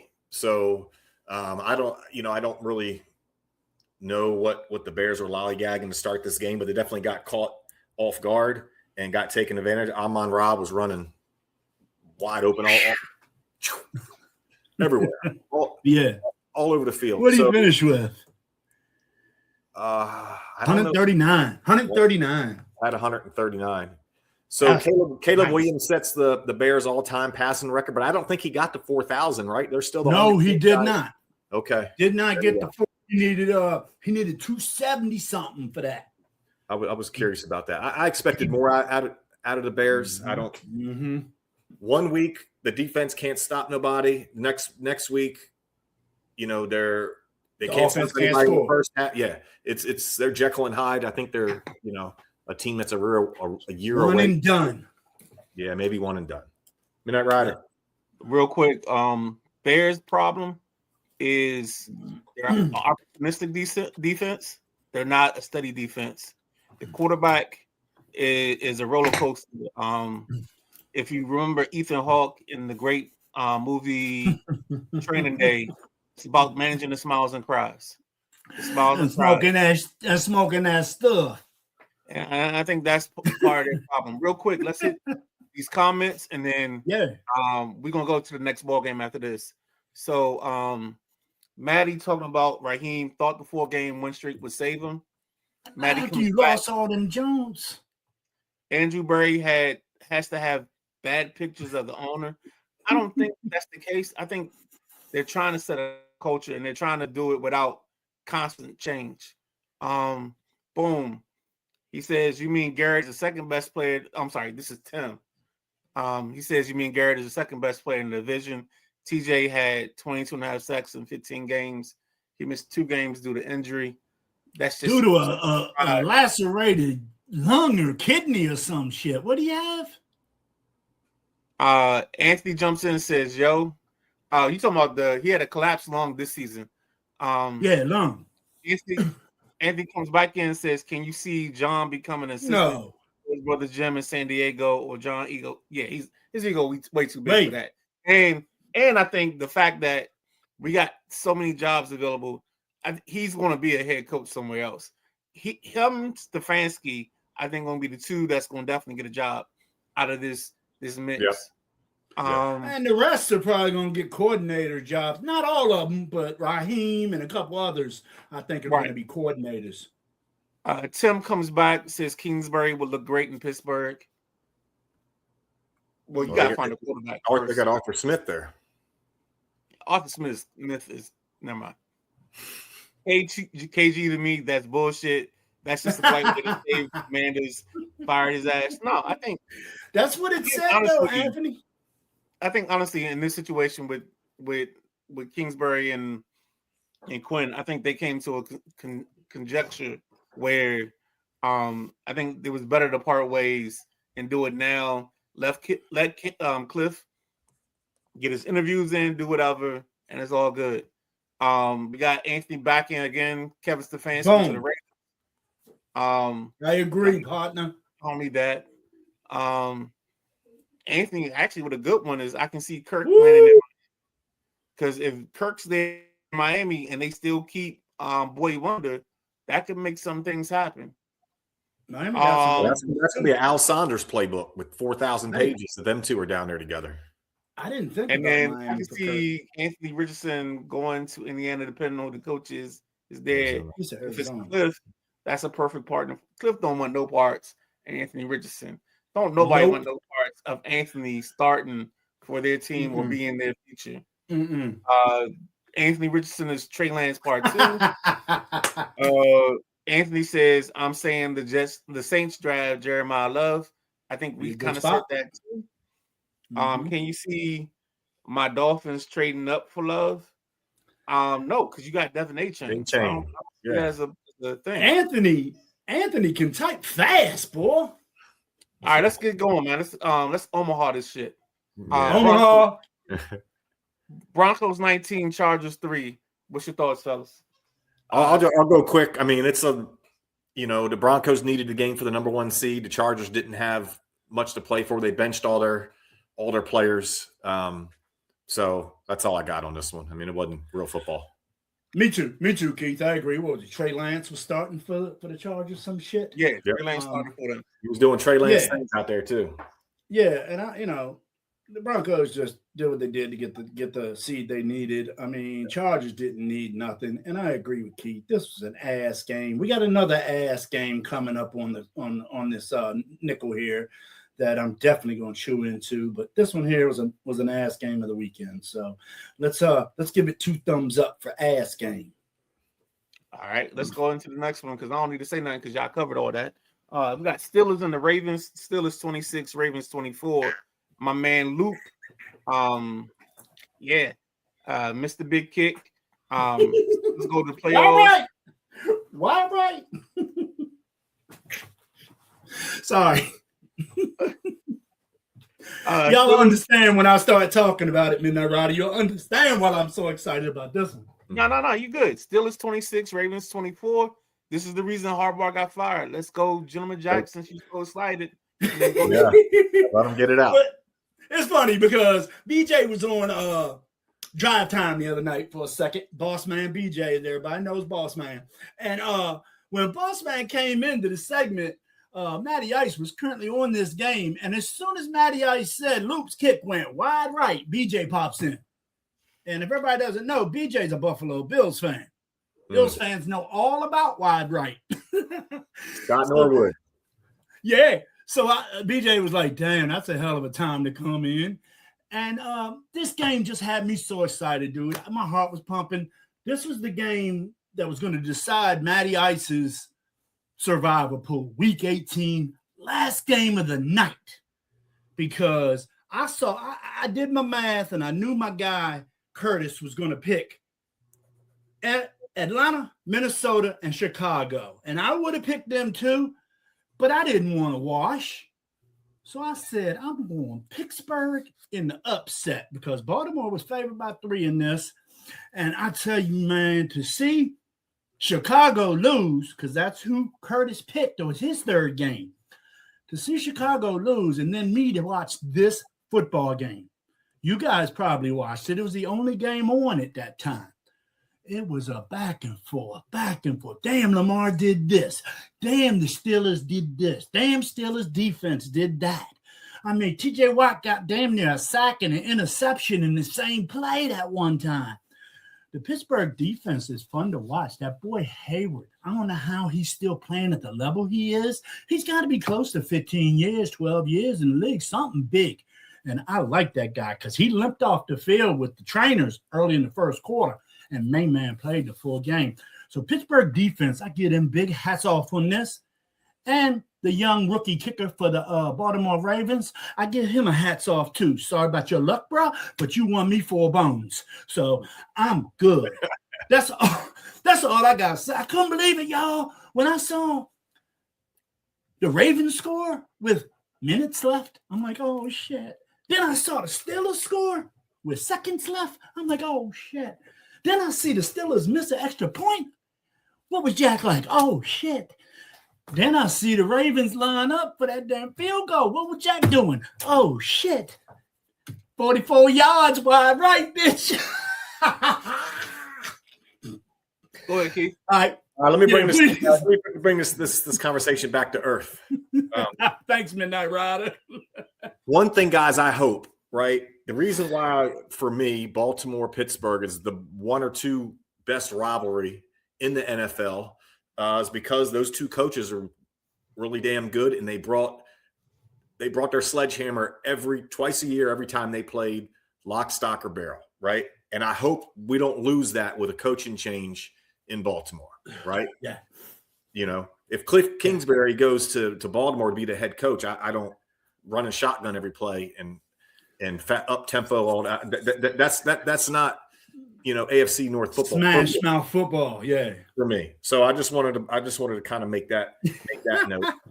And the plays of the game and everything's pretty well documented. I'm gonna please. I've always liked Aaron Rodgers' game, you know, especially prime, you know, when he was in his prime. Right. He's aloof and a weird dude, and I never really understood some of his thinking off the field. But the way he found him and Arthur Smith found about 20 different ways to throw a damn screen pass. I mean, it was Gainwell and Warren. I mean, with no DK, I was like, are they going to be able to, you know, I thought the Ravens would figure that out a little bit better, but they kept moving the chains. And Warren and Gainwell were running, I mean, hard as hell. So, the game meant a lot to everybody, Keith, I feel. Both locker rooms were into this rivalry. Yeah, and there was a lot on the line. They played like they were playing for their coaches. And, you know, sometimes when you're trying too hard, you make mistakes too, and that's obviously that happened. So, Minette Ryder, off to you. Here we go, fellas. Let's go to the next game. Bills, Jets. Bills 35, Jets 8. Let's just keep the order the way we've been going. Jack, okay, correspondent, and then back to me. This is another ass game. What are we doing here? Type stuff. I mean, you got Cook quarterbacking for the Jets and Trubisky in there. They gave my man Allen the start so he could keep his game started streak intact, and I think he deserves that. He's got the longest current starting streak in the league is by Allen. So Trubisky and Cook at quarterback, it was not must-watch football for me. Trubisky did sling the shit out of the ball for 250 yards, so I'll give him a little dap for that. 4 touchdowns, too, for Trubisky. Jesus Christ. He going to get a starting job off of that one game, y'all. Buffalo rested everybody. They rested Cook. Cook wasn't cooking. So it was just another nasty game. And I don't really watch New York Jets games, y'all. So it was just ass. Yeah, I got nothing on the game, just some high-level notes here. Obviously, the Bills were able to stay healthy. It seemed like, they rested their players or didn't play them much. So I think they're going to need it this week. Guys, what about the Jets? They went a whole season without an interception as a defense. I mean, that's actually hard. That's kind of hard to do, I think. So especially with Trubisky for the last quarterback you faced. Jesus Christ, you can't pick him off twice. So you also got to think about the team. I mean, like at some point, something's got to happen. But but some of that stuff is like luck, man. You can look at trends where I bet you next year they probably have 12, 15. Like I don't know. It just seems to come the other way. And and I don't want to get ahead of next week, but I love this. They got the Texans, right? Bills, Texans. No, nah. No, they got Jacksonville. They got Jacksonville. That's Buffalo right. got Jacksonville. Yep. Sorry about Houston that. has Pittsburgh. And don't worry about that because we won't cover those games until Sunday. Right. All the games we got tonight are Panthers, Rams, and Packers. Saturday Bears. football. Yeah, Saturday football. All right. So real quick for me, Bills, Jets. Shout out to Brady Cook because he took the Midnight Riders advice. And I always tell people, if you're gonna be a backup quarterback somewhere, always follow Tyrod Taylor because he's gonna get a start. So that's all I got on this ball game. That's all it needs to be said on this ball game. Let's get to the last game, Commanders and the Eagles. And guys, I don't need to say much on this, so I'm gonna let y'all just take us away if there's anything need to be said. I'll go ahead, Keith. Let me get this one here too. This is Ass Part 3. Ass Part 3. This game sucked. I didn't even watch it. I watched the Bills game. The Bills game is what I watched at 4:00. This game sucked. You got Josh Johnson at quarterback for the Commanders. I mean, all right, he scored that running touchdown to win the game, and he threw a missile into the Philadelphia Eagles helmet on the sideline padding like he just won the fucking Super Bowl. I mean, shit, I think it's only his second touchdown in 14 years. I like Josh Johnson. He does great things in the community. He's been with Washington and Baltimore, so good for him. But we should have beat the piss out of Philly's third string, man. They didn't have a backup in the lineup, dude. It was pitiful. So for Washington to eke out a 24-17 game against Philadelphia's third string, dude, that's just ridiculous to me, man. Go ahead, Keith. No, I'll make this quick. I mean, it was not a good look. I mean, I was happy for Josh Johnson. He's 39 years old. He's played for 14 NFL teams. He's played for some other leagues I never even heard of, never knew they existed. Mm-hmm. So it was important to him. So I'm, good by him. And he got the dub there. Philly, you got to question what their approach was. They could have won this game and got the 2 seed. Mm-hmm. So I haven't done any intel or any trolling of Philly radio like I normally would do. I haven't done that this week, but I'm curious to see what they're saying up there. They got San Fran, and I think they could have got Chicago. No, they could have gotten Green Bay. Oh, was that who? I knew it was that game. So yeah, so they could have gotten an injury riddled Green Bay if they stay at the 2. But instead they got San Fran. And trust and believe the Philly fans are going to jump all over this if this comes out the wrong way. They've already been on it. Seth Joyner dropped the video. already pissed about them not going and playing to be the 2. So it's going to be interesting how it plays out. In this ball game, the only logic and only theory I debunk, and unfortunately, one of my co-hosts said it, was like we should have blown out Philadelphia's backups. The problem is we're so hurt. Like we're playing our backups. We're on our we're on our third corner, our fourth corner as our starters. We're on our 4th and 5th defensive ends. The only part of our team that's really healthy is our offense, technically, but we're on our third. Our linebackers. Wait a second. Wait. Kinlaw, Payne, Luvu, Wagner. Oh, okay. So who Martin. are your ends? Who are your ends? Your ends are your is so you had Dorrance Armstrong coming to the season. Yeah, he went out week 5. John Baptiste, and you had week what's 7. the other guy? Evans or whatever his name, Dietrich Wise. That's what it was. Yeah, that's your 1, 2, 3 as your defensive lineman. Your corner, Lattimore gone. No matter what you think about him. Yeah. I'm worried about Luvu. I'm worried about Luvu, guys. I'm worried. I think Luvu's just playing out of position. I think if you can get a fresh 4 in front of him, I think Luvu can recover. I think he tried to play in, and he's not an in. And for some reason, we didn't make an adjustment to push him inside and mug the A gap with him and do some of the gap blitzes with him that he did the season before. I think he does best with just go get the football, not a structured follow. If this guy does this, you do this. Like I don't think that's his strong suit. Do we got Luvu under contract? 1 more year. Yeah. What about Wagner? Wagner's got a 1 year. I think he might come back for another 1 year, man. He said this organization made him feel young again and made him want to play football again. And what kind of accolade did he just get? 2,000 tackles.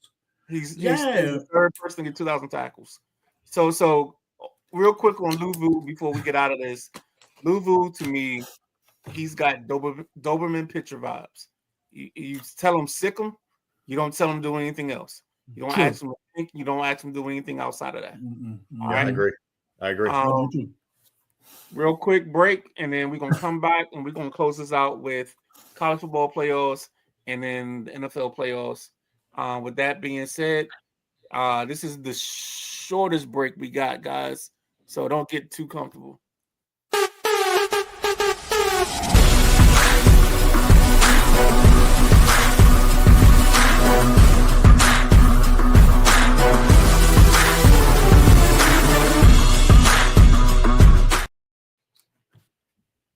Yo, what's up? Welcome back. Sideline Junkies Podcast Network, Tuesday Night Flight. As you can see, I got my guys with me. It's the correspondent. It's Gentleman Jack. I'm the Midnight Rider. Coming back to kind of do some playoff talk. And when we talking playoffs, in the voice of Jim Moore Jr., playoffs. We're gonna talk about it. All right. So we're gonna hit you first with the college football playoffs, and then with the NFL Saturday games, and then we're gonna get you out of here and get you on with the rest of your day. But real quick, from our guy Driscoll, just says still good chance of having a second round game at home if the Packers beat the Bears, not overlooking the Niners though. I hear you, bro, but I just think that's a harder path than going through the Packers and their injury-riddled team. But let's to what's on the slate. I think hopefully KG put this in the right order. So I think this is the Thursday night game. Number 10 Miami versus number 6 Ole Miss in the Fiesta Bowl. Gentlemen, just what are your thoughts? And this is beautiful because the college playoff system knows, unlike the NBA, you can't go up against the NFL. So number 10 Miami, number 6 Ole Miss. Who you got? I'll start with you, Kevin, the correspondent, because you look ready to go. I'm not ready to go, but Fiesta Bowl, Glendale, Arizona. Just feel like it's the Miami's just riding so high and has all that swagger, to them, and Ole Miss is riding high with with Kiffin stuff. the Kiffin stuff, and that student body's really rallied behind them. So, yeah, just like Ole Miss's other game, I'm rooting for them, but I think Miami will win this game. Ooh, Cookie. Miami wins 24-21. I think this is a great football game. Not so fast. Not so fast, correspondent. Not so fast. You know, you got this high-flying Ole Miss offense. High-flying. With Trinidad Chambliss coming off a D2 championship last year, too. So he's a winner.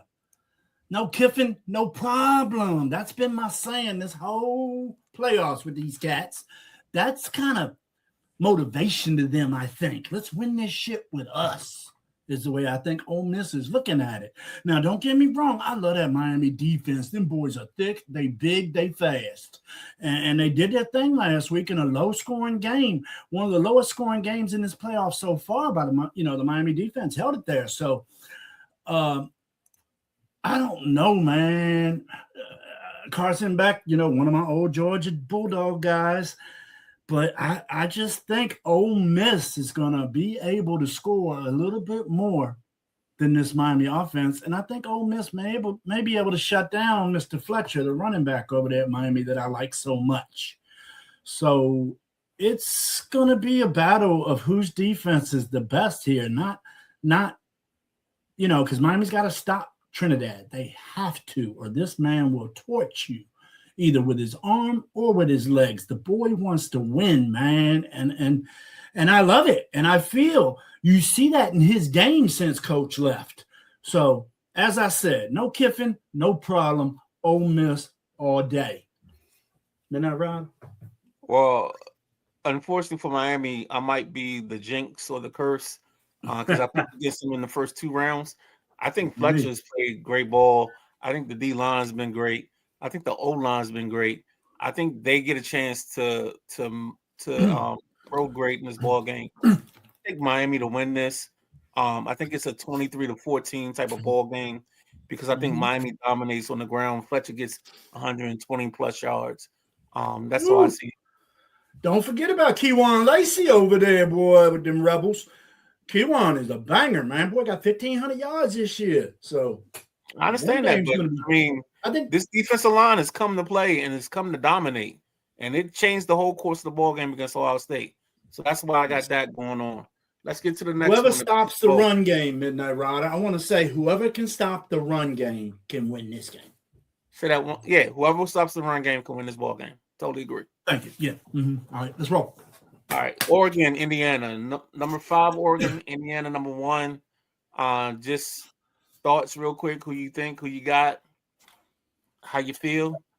I mean, this is a rematch, right? Yes. Yep. Yes. October. Yep. Yeah, that first game, Oregon had a boatload of turnover. 30-20. Yeah, 30-20 was the score. Yeah, I just it's hard not to pick Indiana here. They were so impressive last weekend. I mean, that offensive line is looked like the 83 Hogs out there. I mean, they were just road great. Signetti's got something to him, man. I really, and he's been in the portal this week, by the way. Got himself a new portal. So yeah, give me I love Oregon. I love the way they play. I love their quarterback, but I just think Indiana's going to suffocate them. I'll take Indiana 28-18. 28-18 Indiana. Okay. I agree with you, Keith. Everything you said. It's hard not to look at this Signetti coached Indiana team any other way than winners. Because, I mean, that's how coach comes across. You could know that from his day one a couple years ago when he said, I win. Google me.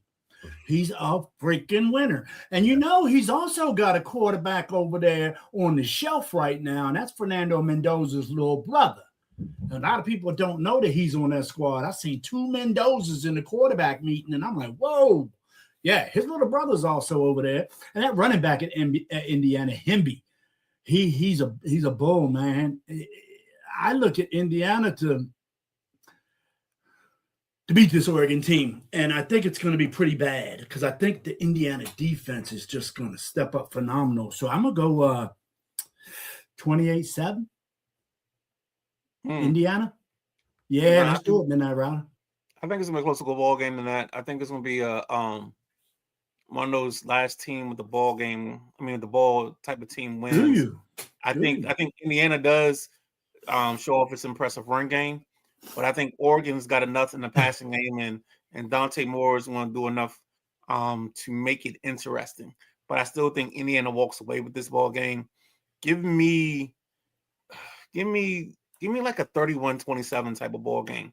I think offenses get out. I think teams play, but I think the defenses get a little exposed because both of these teams can run the ball and throw the ball, and I think that's where the disadvantage comes into play. But Dante turns the ball over, Midnight Rider. Dante got like 10 interceptions. 10 interceptions in what? 10 ball games or 13 ball games? That's not even an interception ball game. That's some turnovers, man. I don't know, baby. We'll see. I'm picking Indiana. We'll see. Indiana. Thank you, sir. With that being said, let's get to the NFL real quick, unless you got something, Keith. No, I'm good. All right, let's go NFL. Panthers Rams first ball game rematch of a ball game we saw earlier this year, where the Rams turned the ball over multiple times, and the Panthers were able to sneak out a victory in the rain. Panthers versus Ram, of course, at Carolina. Rams minus 10.5, 46.5 is the over under. Keith, go ahead, take it away. Yeah, I mean, there's no chance the Panthers are going to go in there and shock the world and beat Stafford. Adams is back, Nakua, Kyron Williams, and them boys. That's not gonna happen. That defensive line in with the Rams, those boys are gonna hunt. I think that they'll get oh gosh, this quarterback escapes my mind now for Carolina. Young. They'll get Young off his spot and off his first read, and then he starts to do bad things when that happens. So I love the Rams here. I think they squeak out a couple. So I'm gonna go 24-10. 24-10 Rams over Panthers. Okay. I'll tell you, the only good thing going to this is the Carolina Panthers is they got a home game out of this. That's the only freaking good thing Carolina's got going out of this game. Yeah. Getting that because they eked out a darn conference championship out of another team winning, that's bullshit. You got a 12-5 team on the road, but they're going to show you why they 12-5 because they playing the best conference in football right now. You look at it. They got 3 teams from their conference in the playoffs. Tell me they're not in the best conference, fellas. The Rams are going to annihilate the Panthers. Mark my words. I think they can hang 40 on them. I don't see the defense in Carolina being that strong, and I definitely don't see the offense in Carolina being that strong unless Bryce Young finds a nut somewhere. But other than that, blowout. LA Rams are going to smoke them. I'm talking hanging 40, and Panthers might score 10. That's my look at it, guys. I think this is an interesting ball game because I think the Panthers may have some magic in running the ball and with their defense. So I think this is going to be an under type of ball game. It could be like a 24-10 type of thing. So the Rams will cover. With that being said, let's get to our closeout game: Bears and the Packers. Bears 2 seed, Packers actually a favorite 1.5. Over under 45.5. How you guys feel about this? Go ahead, Keith. I'm sorry. Go ahead, baby. Yeah, I mean, it's division rivals playing their third game of the year. That always is interesting. I think that they split. They did. Is that what happened? They split. So thank you. Yeah, I mean, we'll see. I mean, Jordan Love's been here before. Caleb hasn't. So I think that equalizes some of the advantage you would think the Bears would have playing at home, but the Bears' record at home hasn't been great this year. Packers are 1.5 point favorites. Is that what? Yeah, on the road right now, yeah. Yeah. So, yeah, I think Jordan Love gets it done here. Matt LaFleur, I trust him more than Ben Johnson at this point as far as managing the game, time, clock management, and keeping this quarterback out of harm's way. So I'll go Packers here to cover 23-20. Packers, huh? Yes, sir. You like them Packers? I don't know. Like you said everything right, man. Caleb's been here. Williams has not. Williams matured a lot this year. I'm a big fan of his. I've been following him since his days over in what was that, St. John's? Where was he at? Gonzaga? He was at a DMV school. Gonzaga. He was over at Gonzaga. He worked out with our guy, Coach Bauscher, at Quarterback Factory, in which Quarterback Factory has produced a Heisman Trophy winning quarterback at Quarterback Factory. So everybody check out quarterbackfactory.com. I'm going Green Bay on this one, man, just because it's being played in Green Bay. It's going to be cold as balls. Cold. It's going to be cold. No, it's in Chicago. No, it's in Chicago. It's going to be cold. It's going to be cold too. It's going to be cold too. My bad. I got it written wrong way on my sheet. You're right. Chicago is the conference winner. I just think Green Bay is going to get them. So I'll take Green Bay and the under, guys. Green Bay and the under. I think all three of us are going to take Green Bay. What you got, Minara? No, I think Chicago comes out with their run game and they Issue. Ball club. Swift. And I think this is going to be a quick ball game. Don't get comfortable in your seat. Don't eat too many wings in your pregame, because this is going to be over in about three hours or so. Because I think the Bears are going to run the ball. Monogamy and what's the guy that Swift? I wanted to call him Sweat, but Swift. I think they're going to change the whole ball game. And with that being said, so give me the Bears. I'll take the under. And let's get to the end of the show where we have to wrap this shit up, B. How are we going to do this? Anybody got anything from the week? Keith, let's go TGL if you got anything there. Well, no, I might finish with that, but I got three things. I don't know if you guys saw just here in the last 20 minutes, 30 minutes. Carnell Tate, the receiver for Ohio State, is entering a draft. Okay. I think he's a top 12 pick probably. Amen. All right, so in my first mock, I got him top 5 going to the New York Giants. Wow. Another draft capital on another receiver in the top 5. Wow. I don't see that. But because now you got neighbors. You got neighbors on one side and Tate on the other. You can't double. And you got Wan'Dale Robinson in the team. You become the Cincinnati Bengals if Jackson Dart can play quarterback. With Cam Scatterbull in the backfield? And Dart can play quarterback. Can he play both? Can he play in the secondary too? Because they need we got draft capital for that. We just outscore you. So you said the Giants. So you said the Giants, and that brings me to my next nugget. Whoever gets that job there, guys, has got to deal with Joe Shane. I mean, he's being retained as the GM. Right. I don't see a Harbaugh wanting to go up underneath that. Who wants to go underneath that? Nobody. I mean, somebody that's an up and needs a job. Mm-hmm. So that's something to think about when you. Because Jack, I agree. Harbaugh would.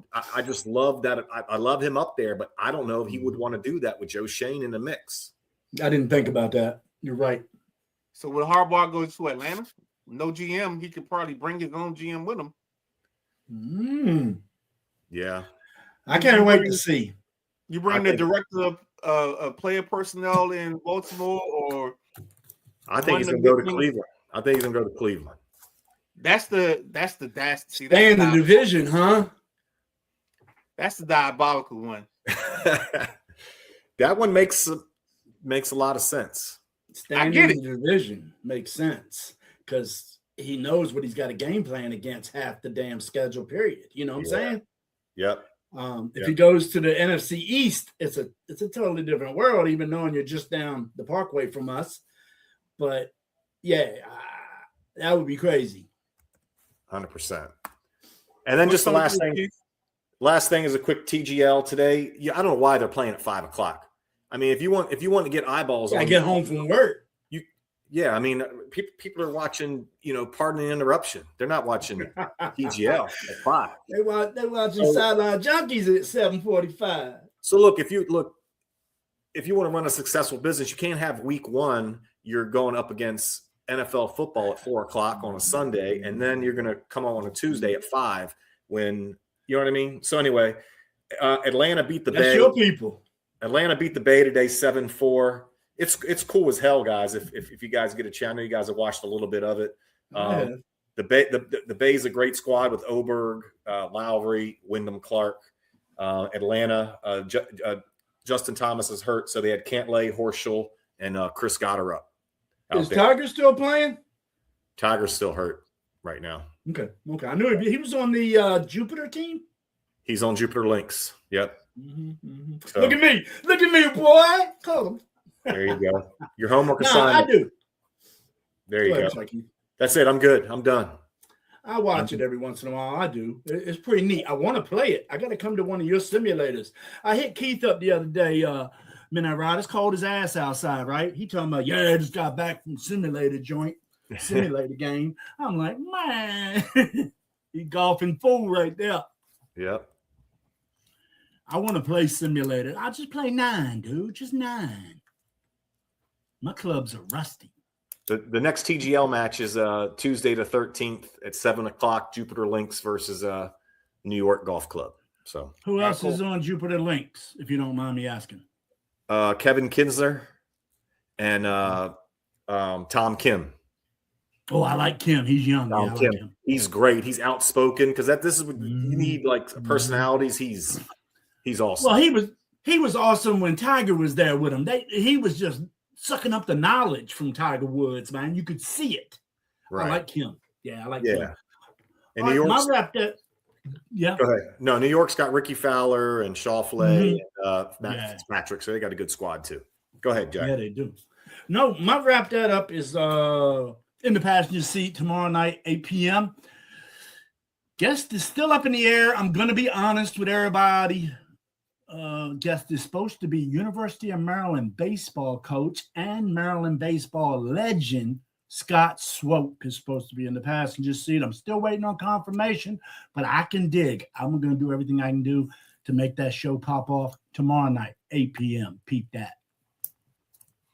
All right, real quick for me. Tomorrow, 7:30, Nothing But Net returns. 30 minutes of the old school basketball show. Basically, we take you through the world.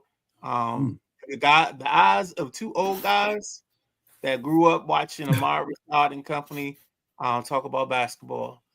With that being said, this is go ahead.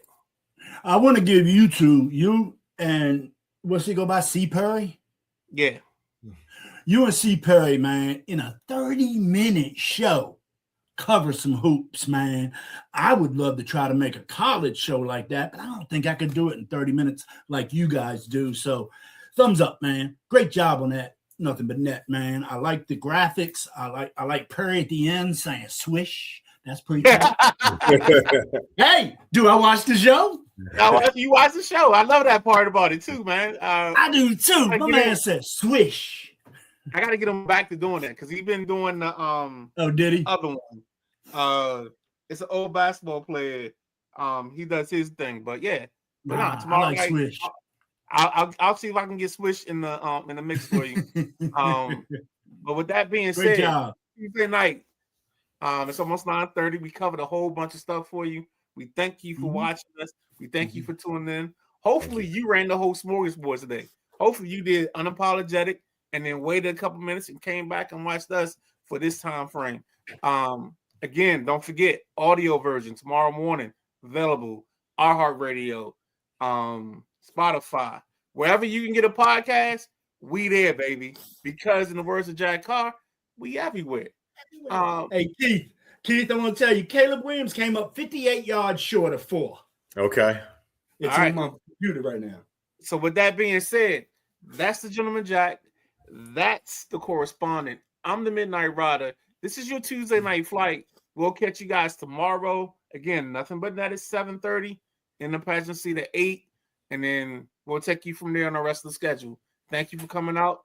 God bless and good.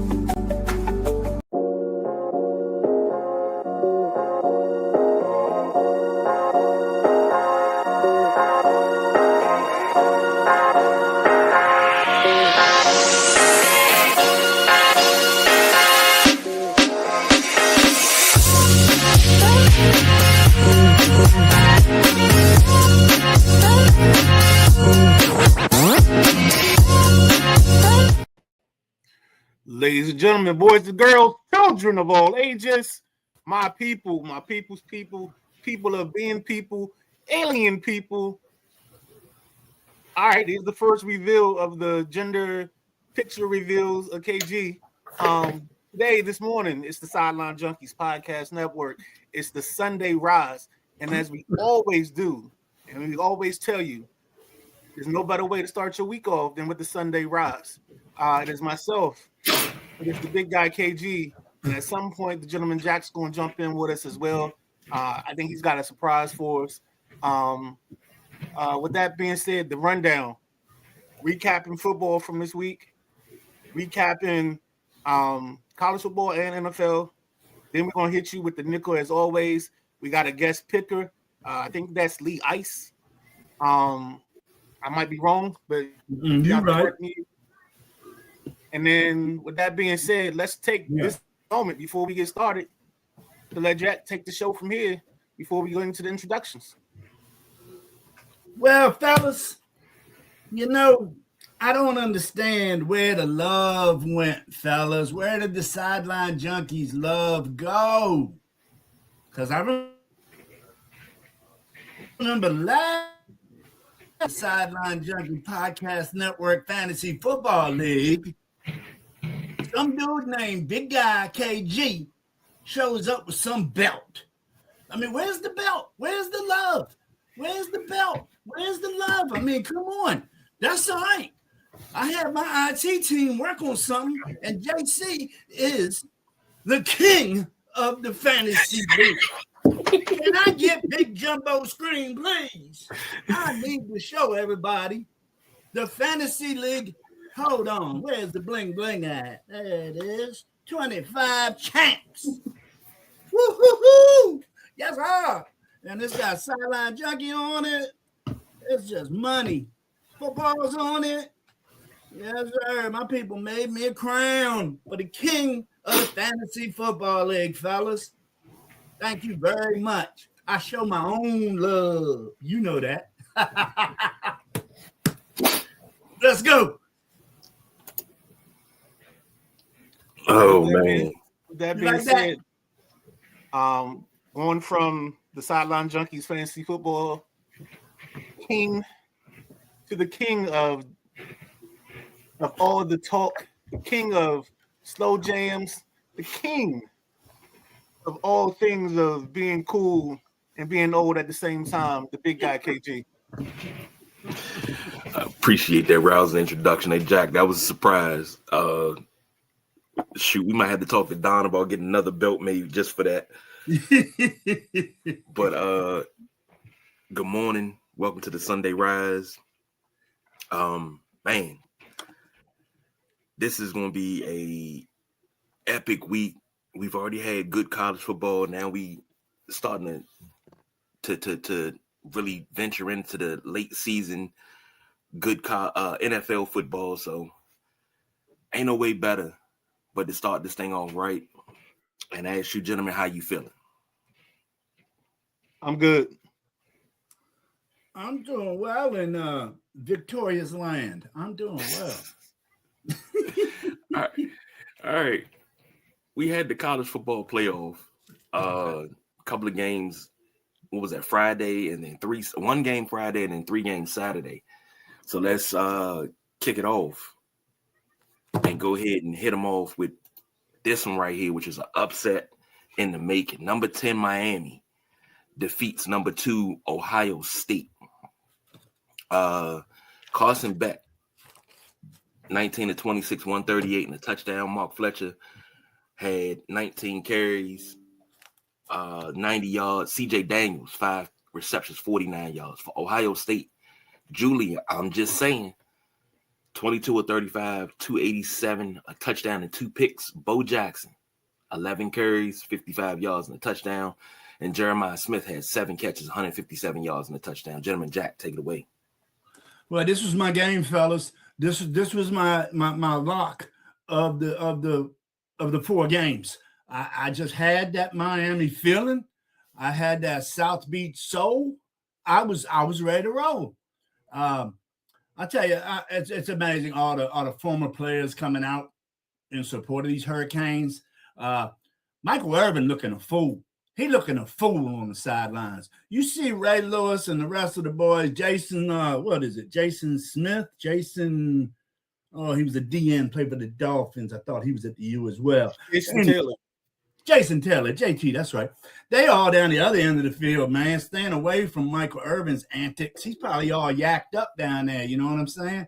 So I felt this. I felt Ohio State was a paper number 1, paper champion this year. They didn't play nobody. So, Carson Beck controlled this game, fellas. He ran when he had to. Fletcher did what Fletcher did in the previous game. He really helped this team with this run game. They pounded the rock in Miami. Coach Catable, how do you say Mario Costable? He don't play.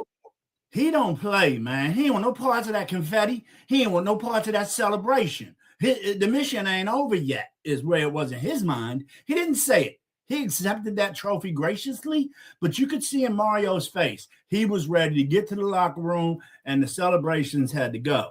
But, saying with the 2 interceptions, that big pick 6 by my boy, man, Keontae Scott. I'm telling you, I called Scott. I did. And it was just a great game by that Miami defense, man. Their team had 5 sacks. They're just looking good. Everybody gave everybody was shitting on the ACC, including me. But this Miami team, they grew into what they are.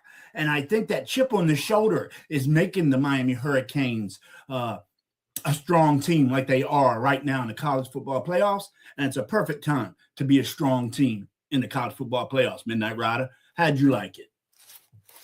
Run the ball. It's real simple. Mm-hmm. Miami got physical. They punched Ohio State in the mouth, and those linebackers didn't want no more. Sonny Styles and Arville Reese are great players, but they got punched the whole time. Miami didn't make it pretty. They came downhill and went right at them. Simple ball game. Sometimes you gotta find out what a man's willing to do to win a championship. So this is what this ball game was all about. Beck managed the game, and like I said, it's just one of those things. Go ahead, Jack.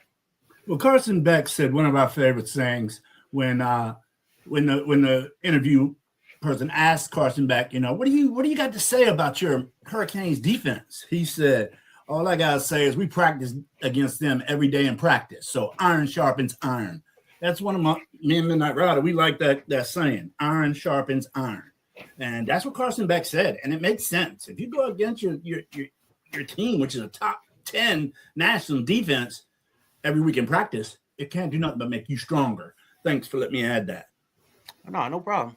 Actually, dog, to be honest with you, interesting Midnight Rider tidbit is I think when I got published for the first time as a writer, one of my friends, Nick Ellis, wrote a poem called Iron Sharpens Iron, and that was on the page before the page that my poem was on.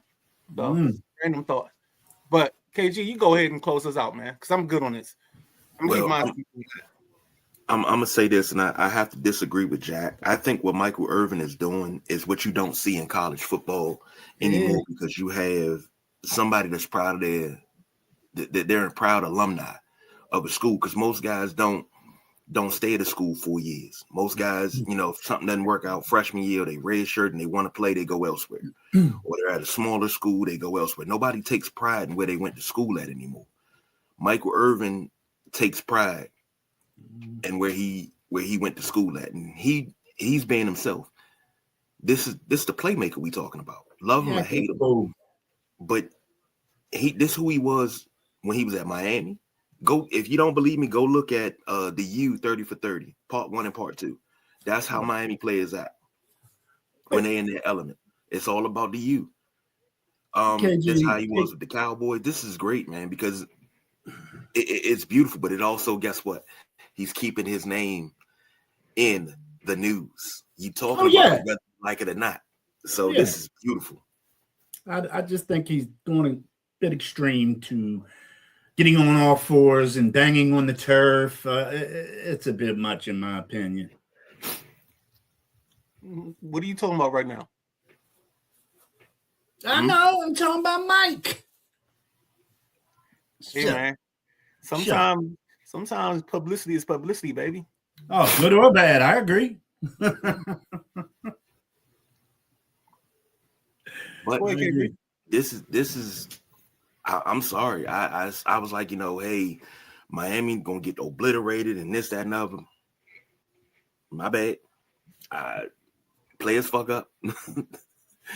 And I did. So big ups to Miami. Next game was Oregon versus Texas Tech. Now this right here, Midnight Rider. Tell me this don't look like another Oregon team we see with dominance. And shout out to Big Jim and the greatest fictitious sports league in the world, Craig. In the world. Craig. Oregon 23, Texas Tech 0. Dante Moore 26 of 33, 234 in a pick. Jordan Davison 15 carries, 42 yards, 2 touchdowns. Jamari Johnson had 4 catches for 66 yards. For Texas Tech, Barron Morton, 18 of 32, 137 and 2 picks. Jacoby Williams, 13 carries, 81 yards.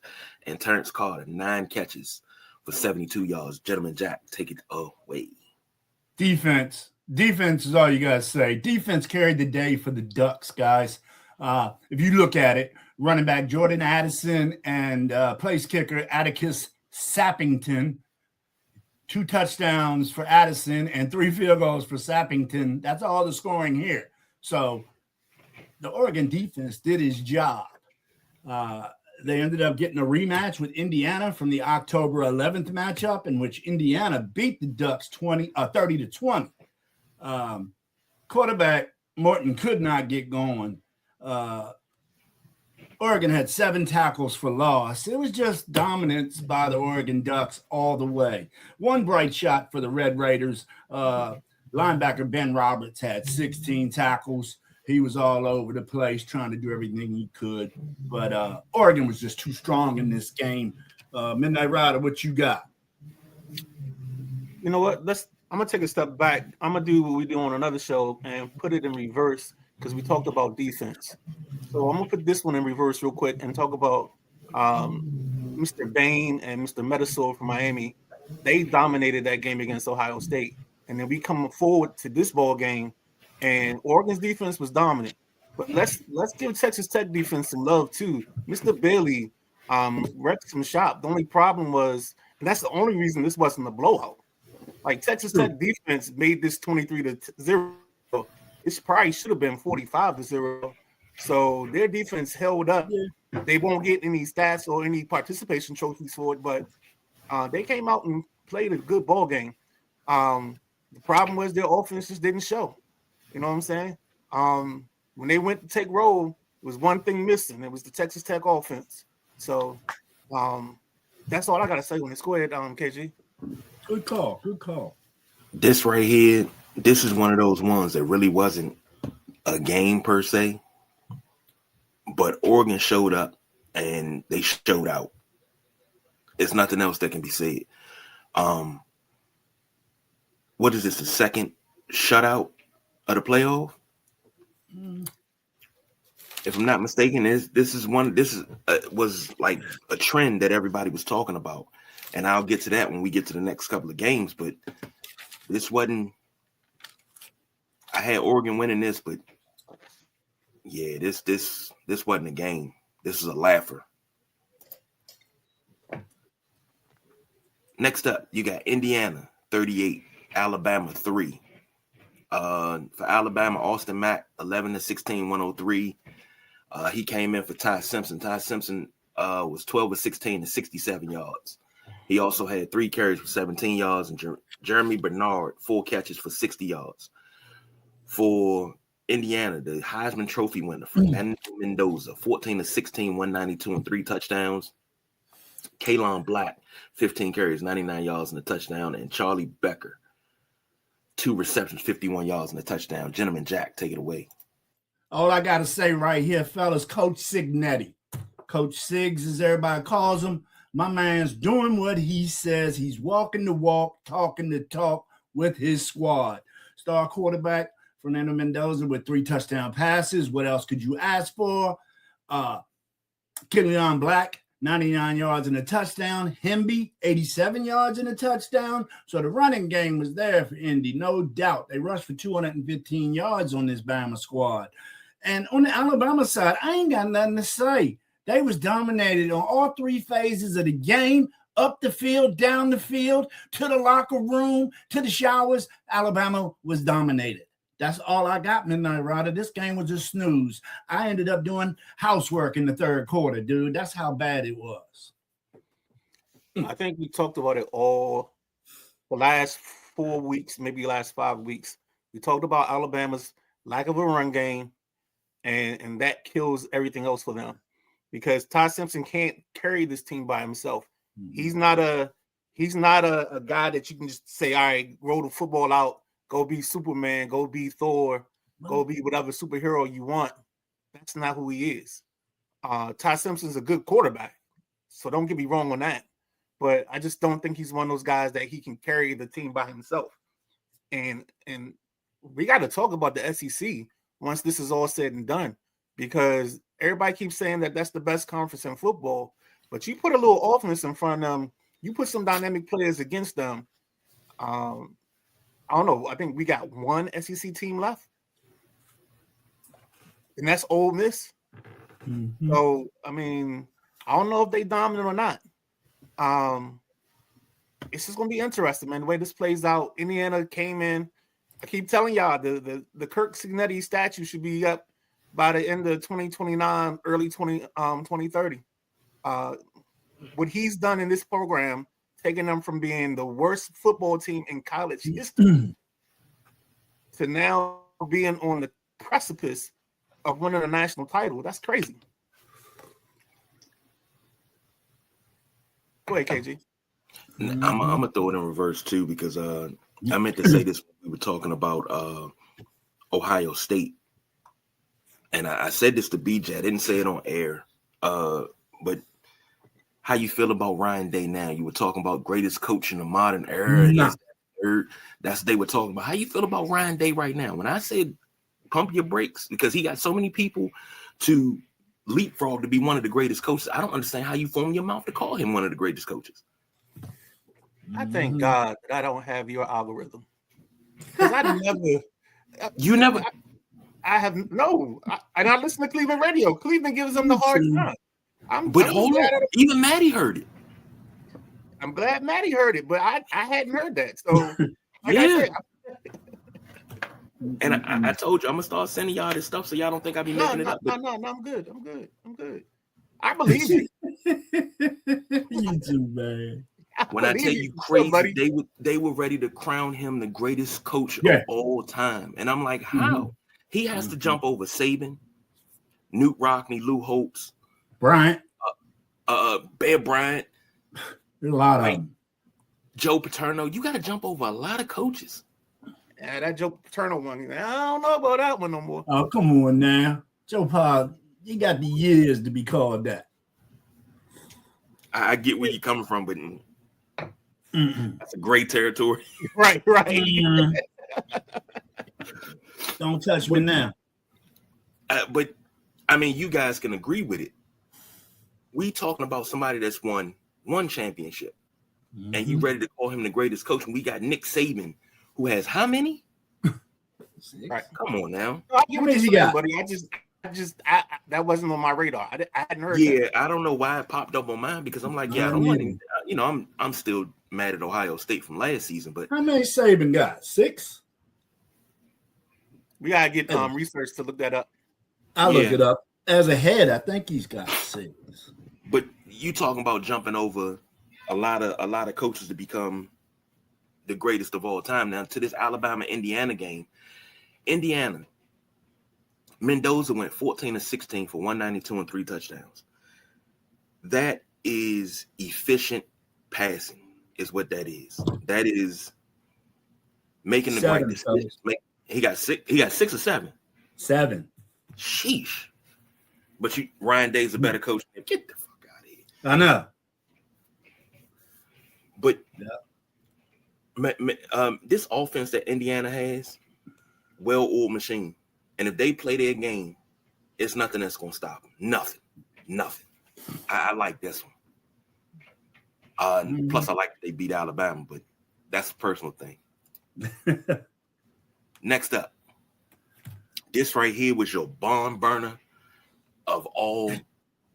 This was the Sugar Bowl. Now I told you Sugar Bowl was one of my favorite bowls, and you got Ole Miss 39, Georgia 34. Trinidad Chambers, and BJ talked about it. He said he watched his game. He said Chambers is just a dog. 30 or 46, 362 and 2 touchdowns. Kewan Lace, 22 carries, 98 yards and 2 touchdowns. Harrison Wallace, third, 9 catches, 156 in the touchdown. For Georgia, Gunnar Stockton, 18 of 31, 203 in a touchdown. Nate Frazier had 15 carries for 86 yards. My guy, Zachariah Branch, 8 receptions, 67 yards in the touchdown. Gentleman Jack, take it away. Well, I'm just going to give it up, and I'm going to tip my hat to defensive coordinator and current head coach of the Ole Miss Rebels, Pete Golden. Pete, hats off, bro. You 2-0 in the college playoffs, man, as a head coach. No Kiffin, no problem. I'm going to say it one more time. No Kiffin, no problem. But the funny thing is, fellas, you know Kiff done already made a cool meal off of these games. Mm-hmm. My man getting $500,000 for each college playoff win the team gets. He not even associated with the team, and he gets $500,000 per win.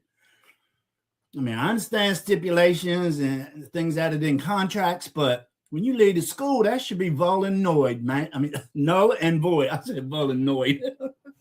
That should be null and void. Isn't that right? That's actually from LSU. So LSU has decided to pay him a bonus every round the Mississippi team makes. Get out of here. It's in his contract. So he gets $250 for the first round win. He got $500,000 for this round. Next round, if they win again, he gets $750,000. And then if they win the whole thing, he gets another $1 million. So this is all LSU pocket. The Tigers are paying this man for his success at Ole Miss? Yes.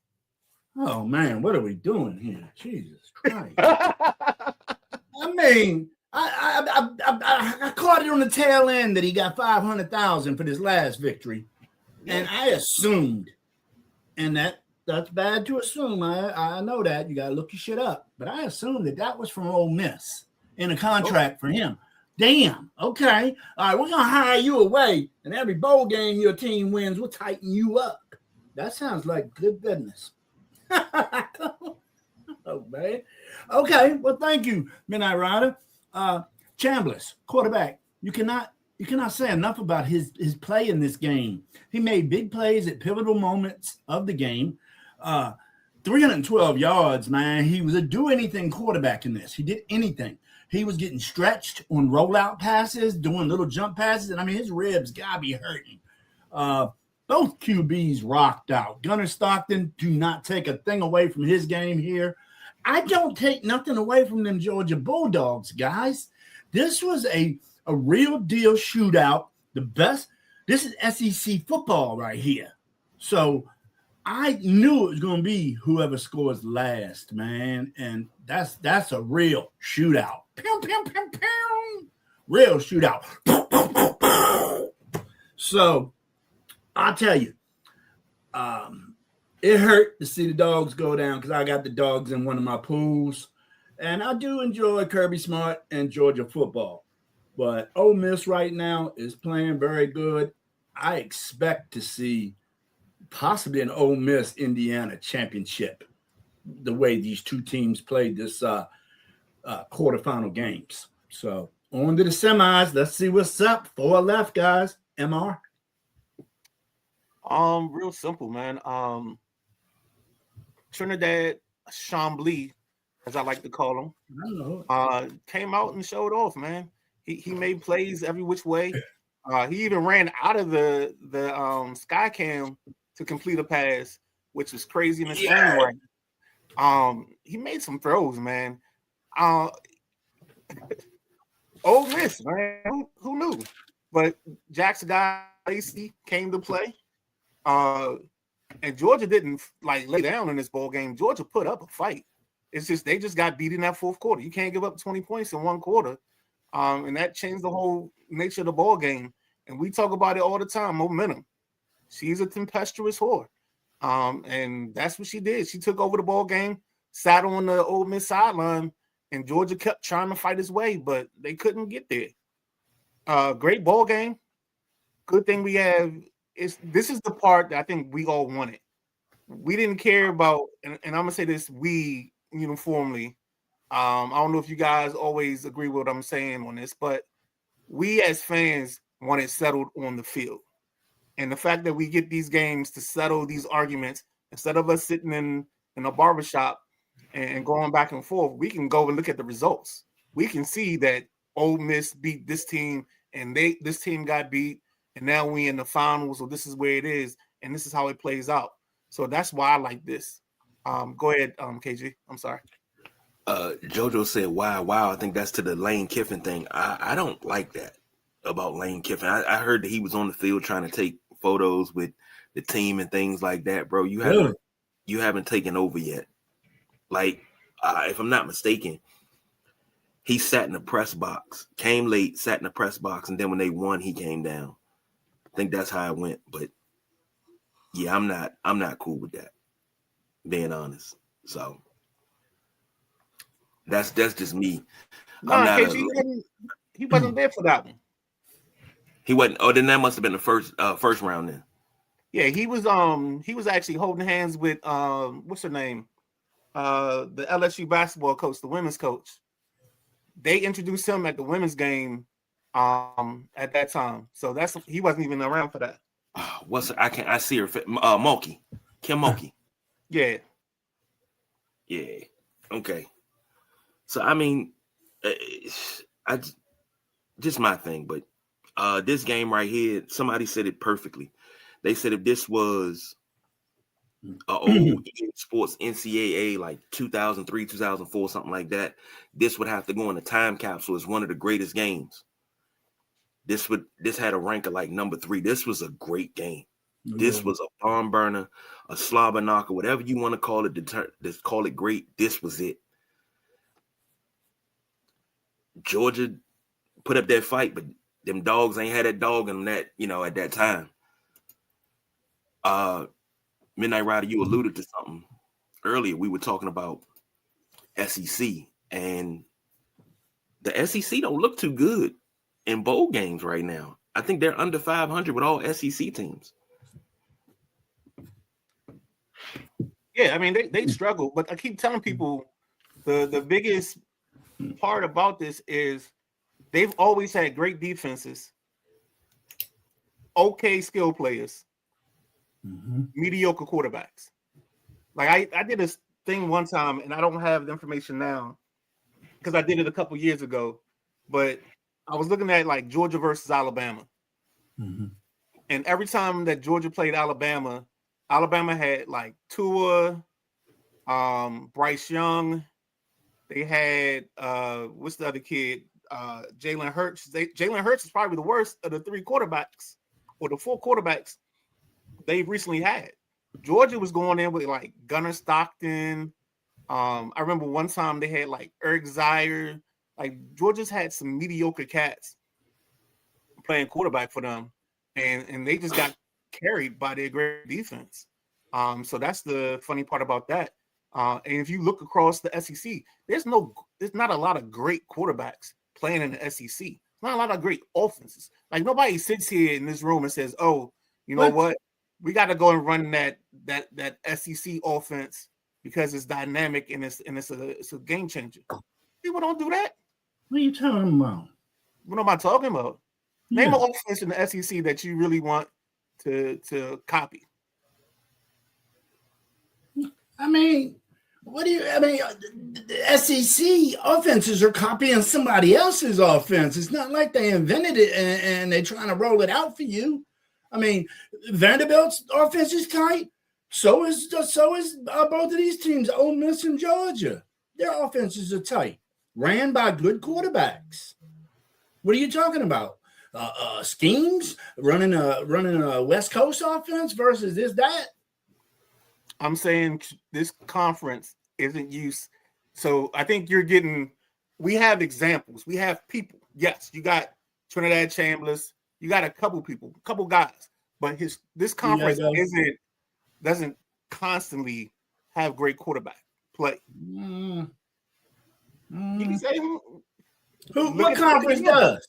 What conference does? Look at the numbers. It's not great quarterbacks out here. But I'm just saying, great quarterbacks. I think the SEC has as good a quarterbacks as any, Midnight Rider. Okay. Let's look it up. Let's talk about it. Let's chop it up. But let's pin it because that's an off-season conversation. Because that way we got more time to get into it. But let's look at that. I like that. Make sure we put a pin in that. Man, I let y'all head out. This could be one of my fanboy moments where me, the fan, looks at it one way, and I'm not using my podcast journalistic eye. Yes, the way I should be. Yes, you're probably a Big Ten guy.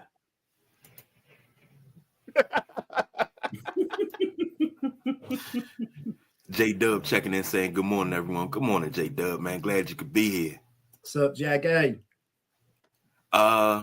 Gents, let's jump out, reset, take a very quick commercial break before we come back with the recap of Saturday's games in NFL. So stay tuned. We'll be right back.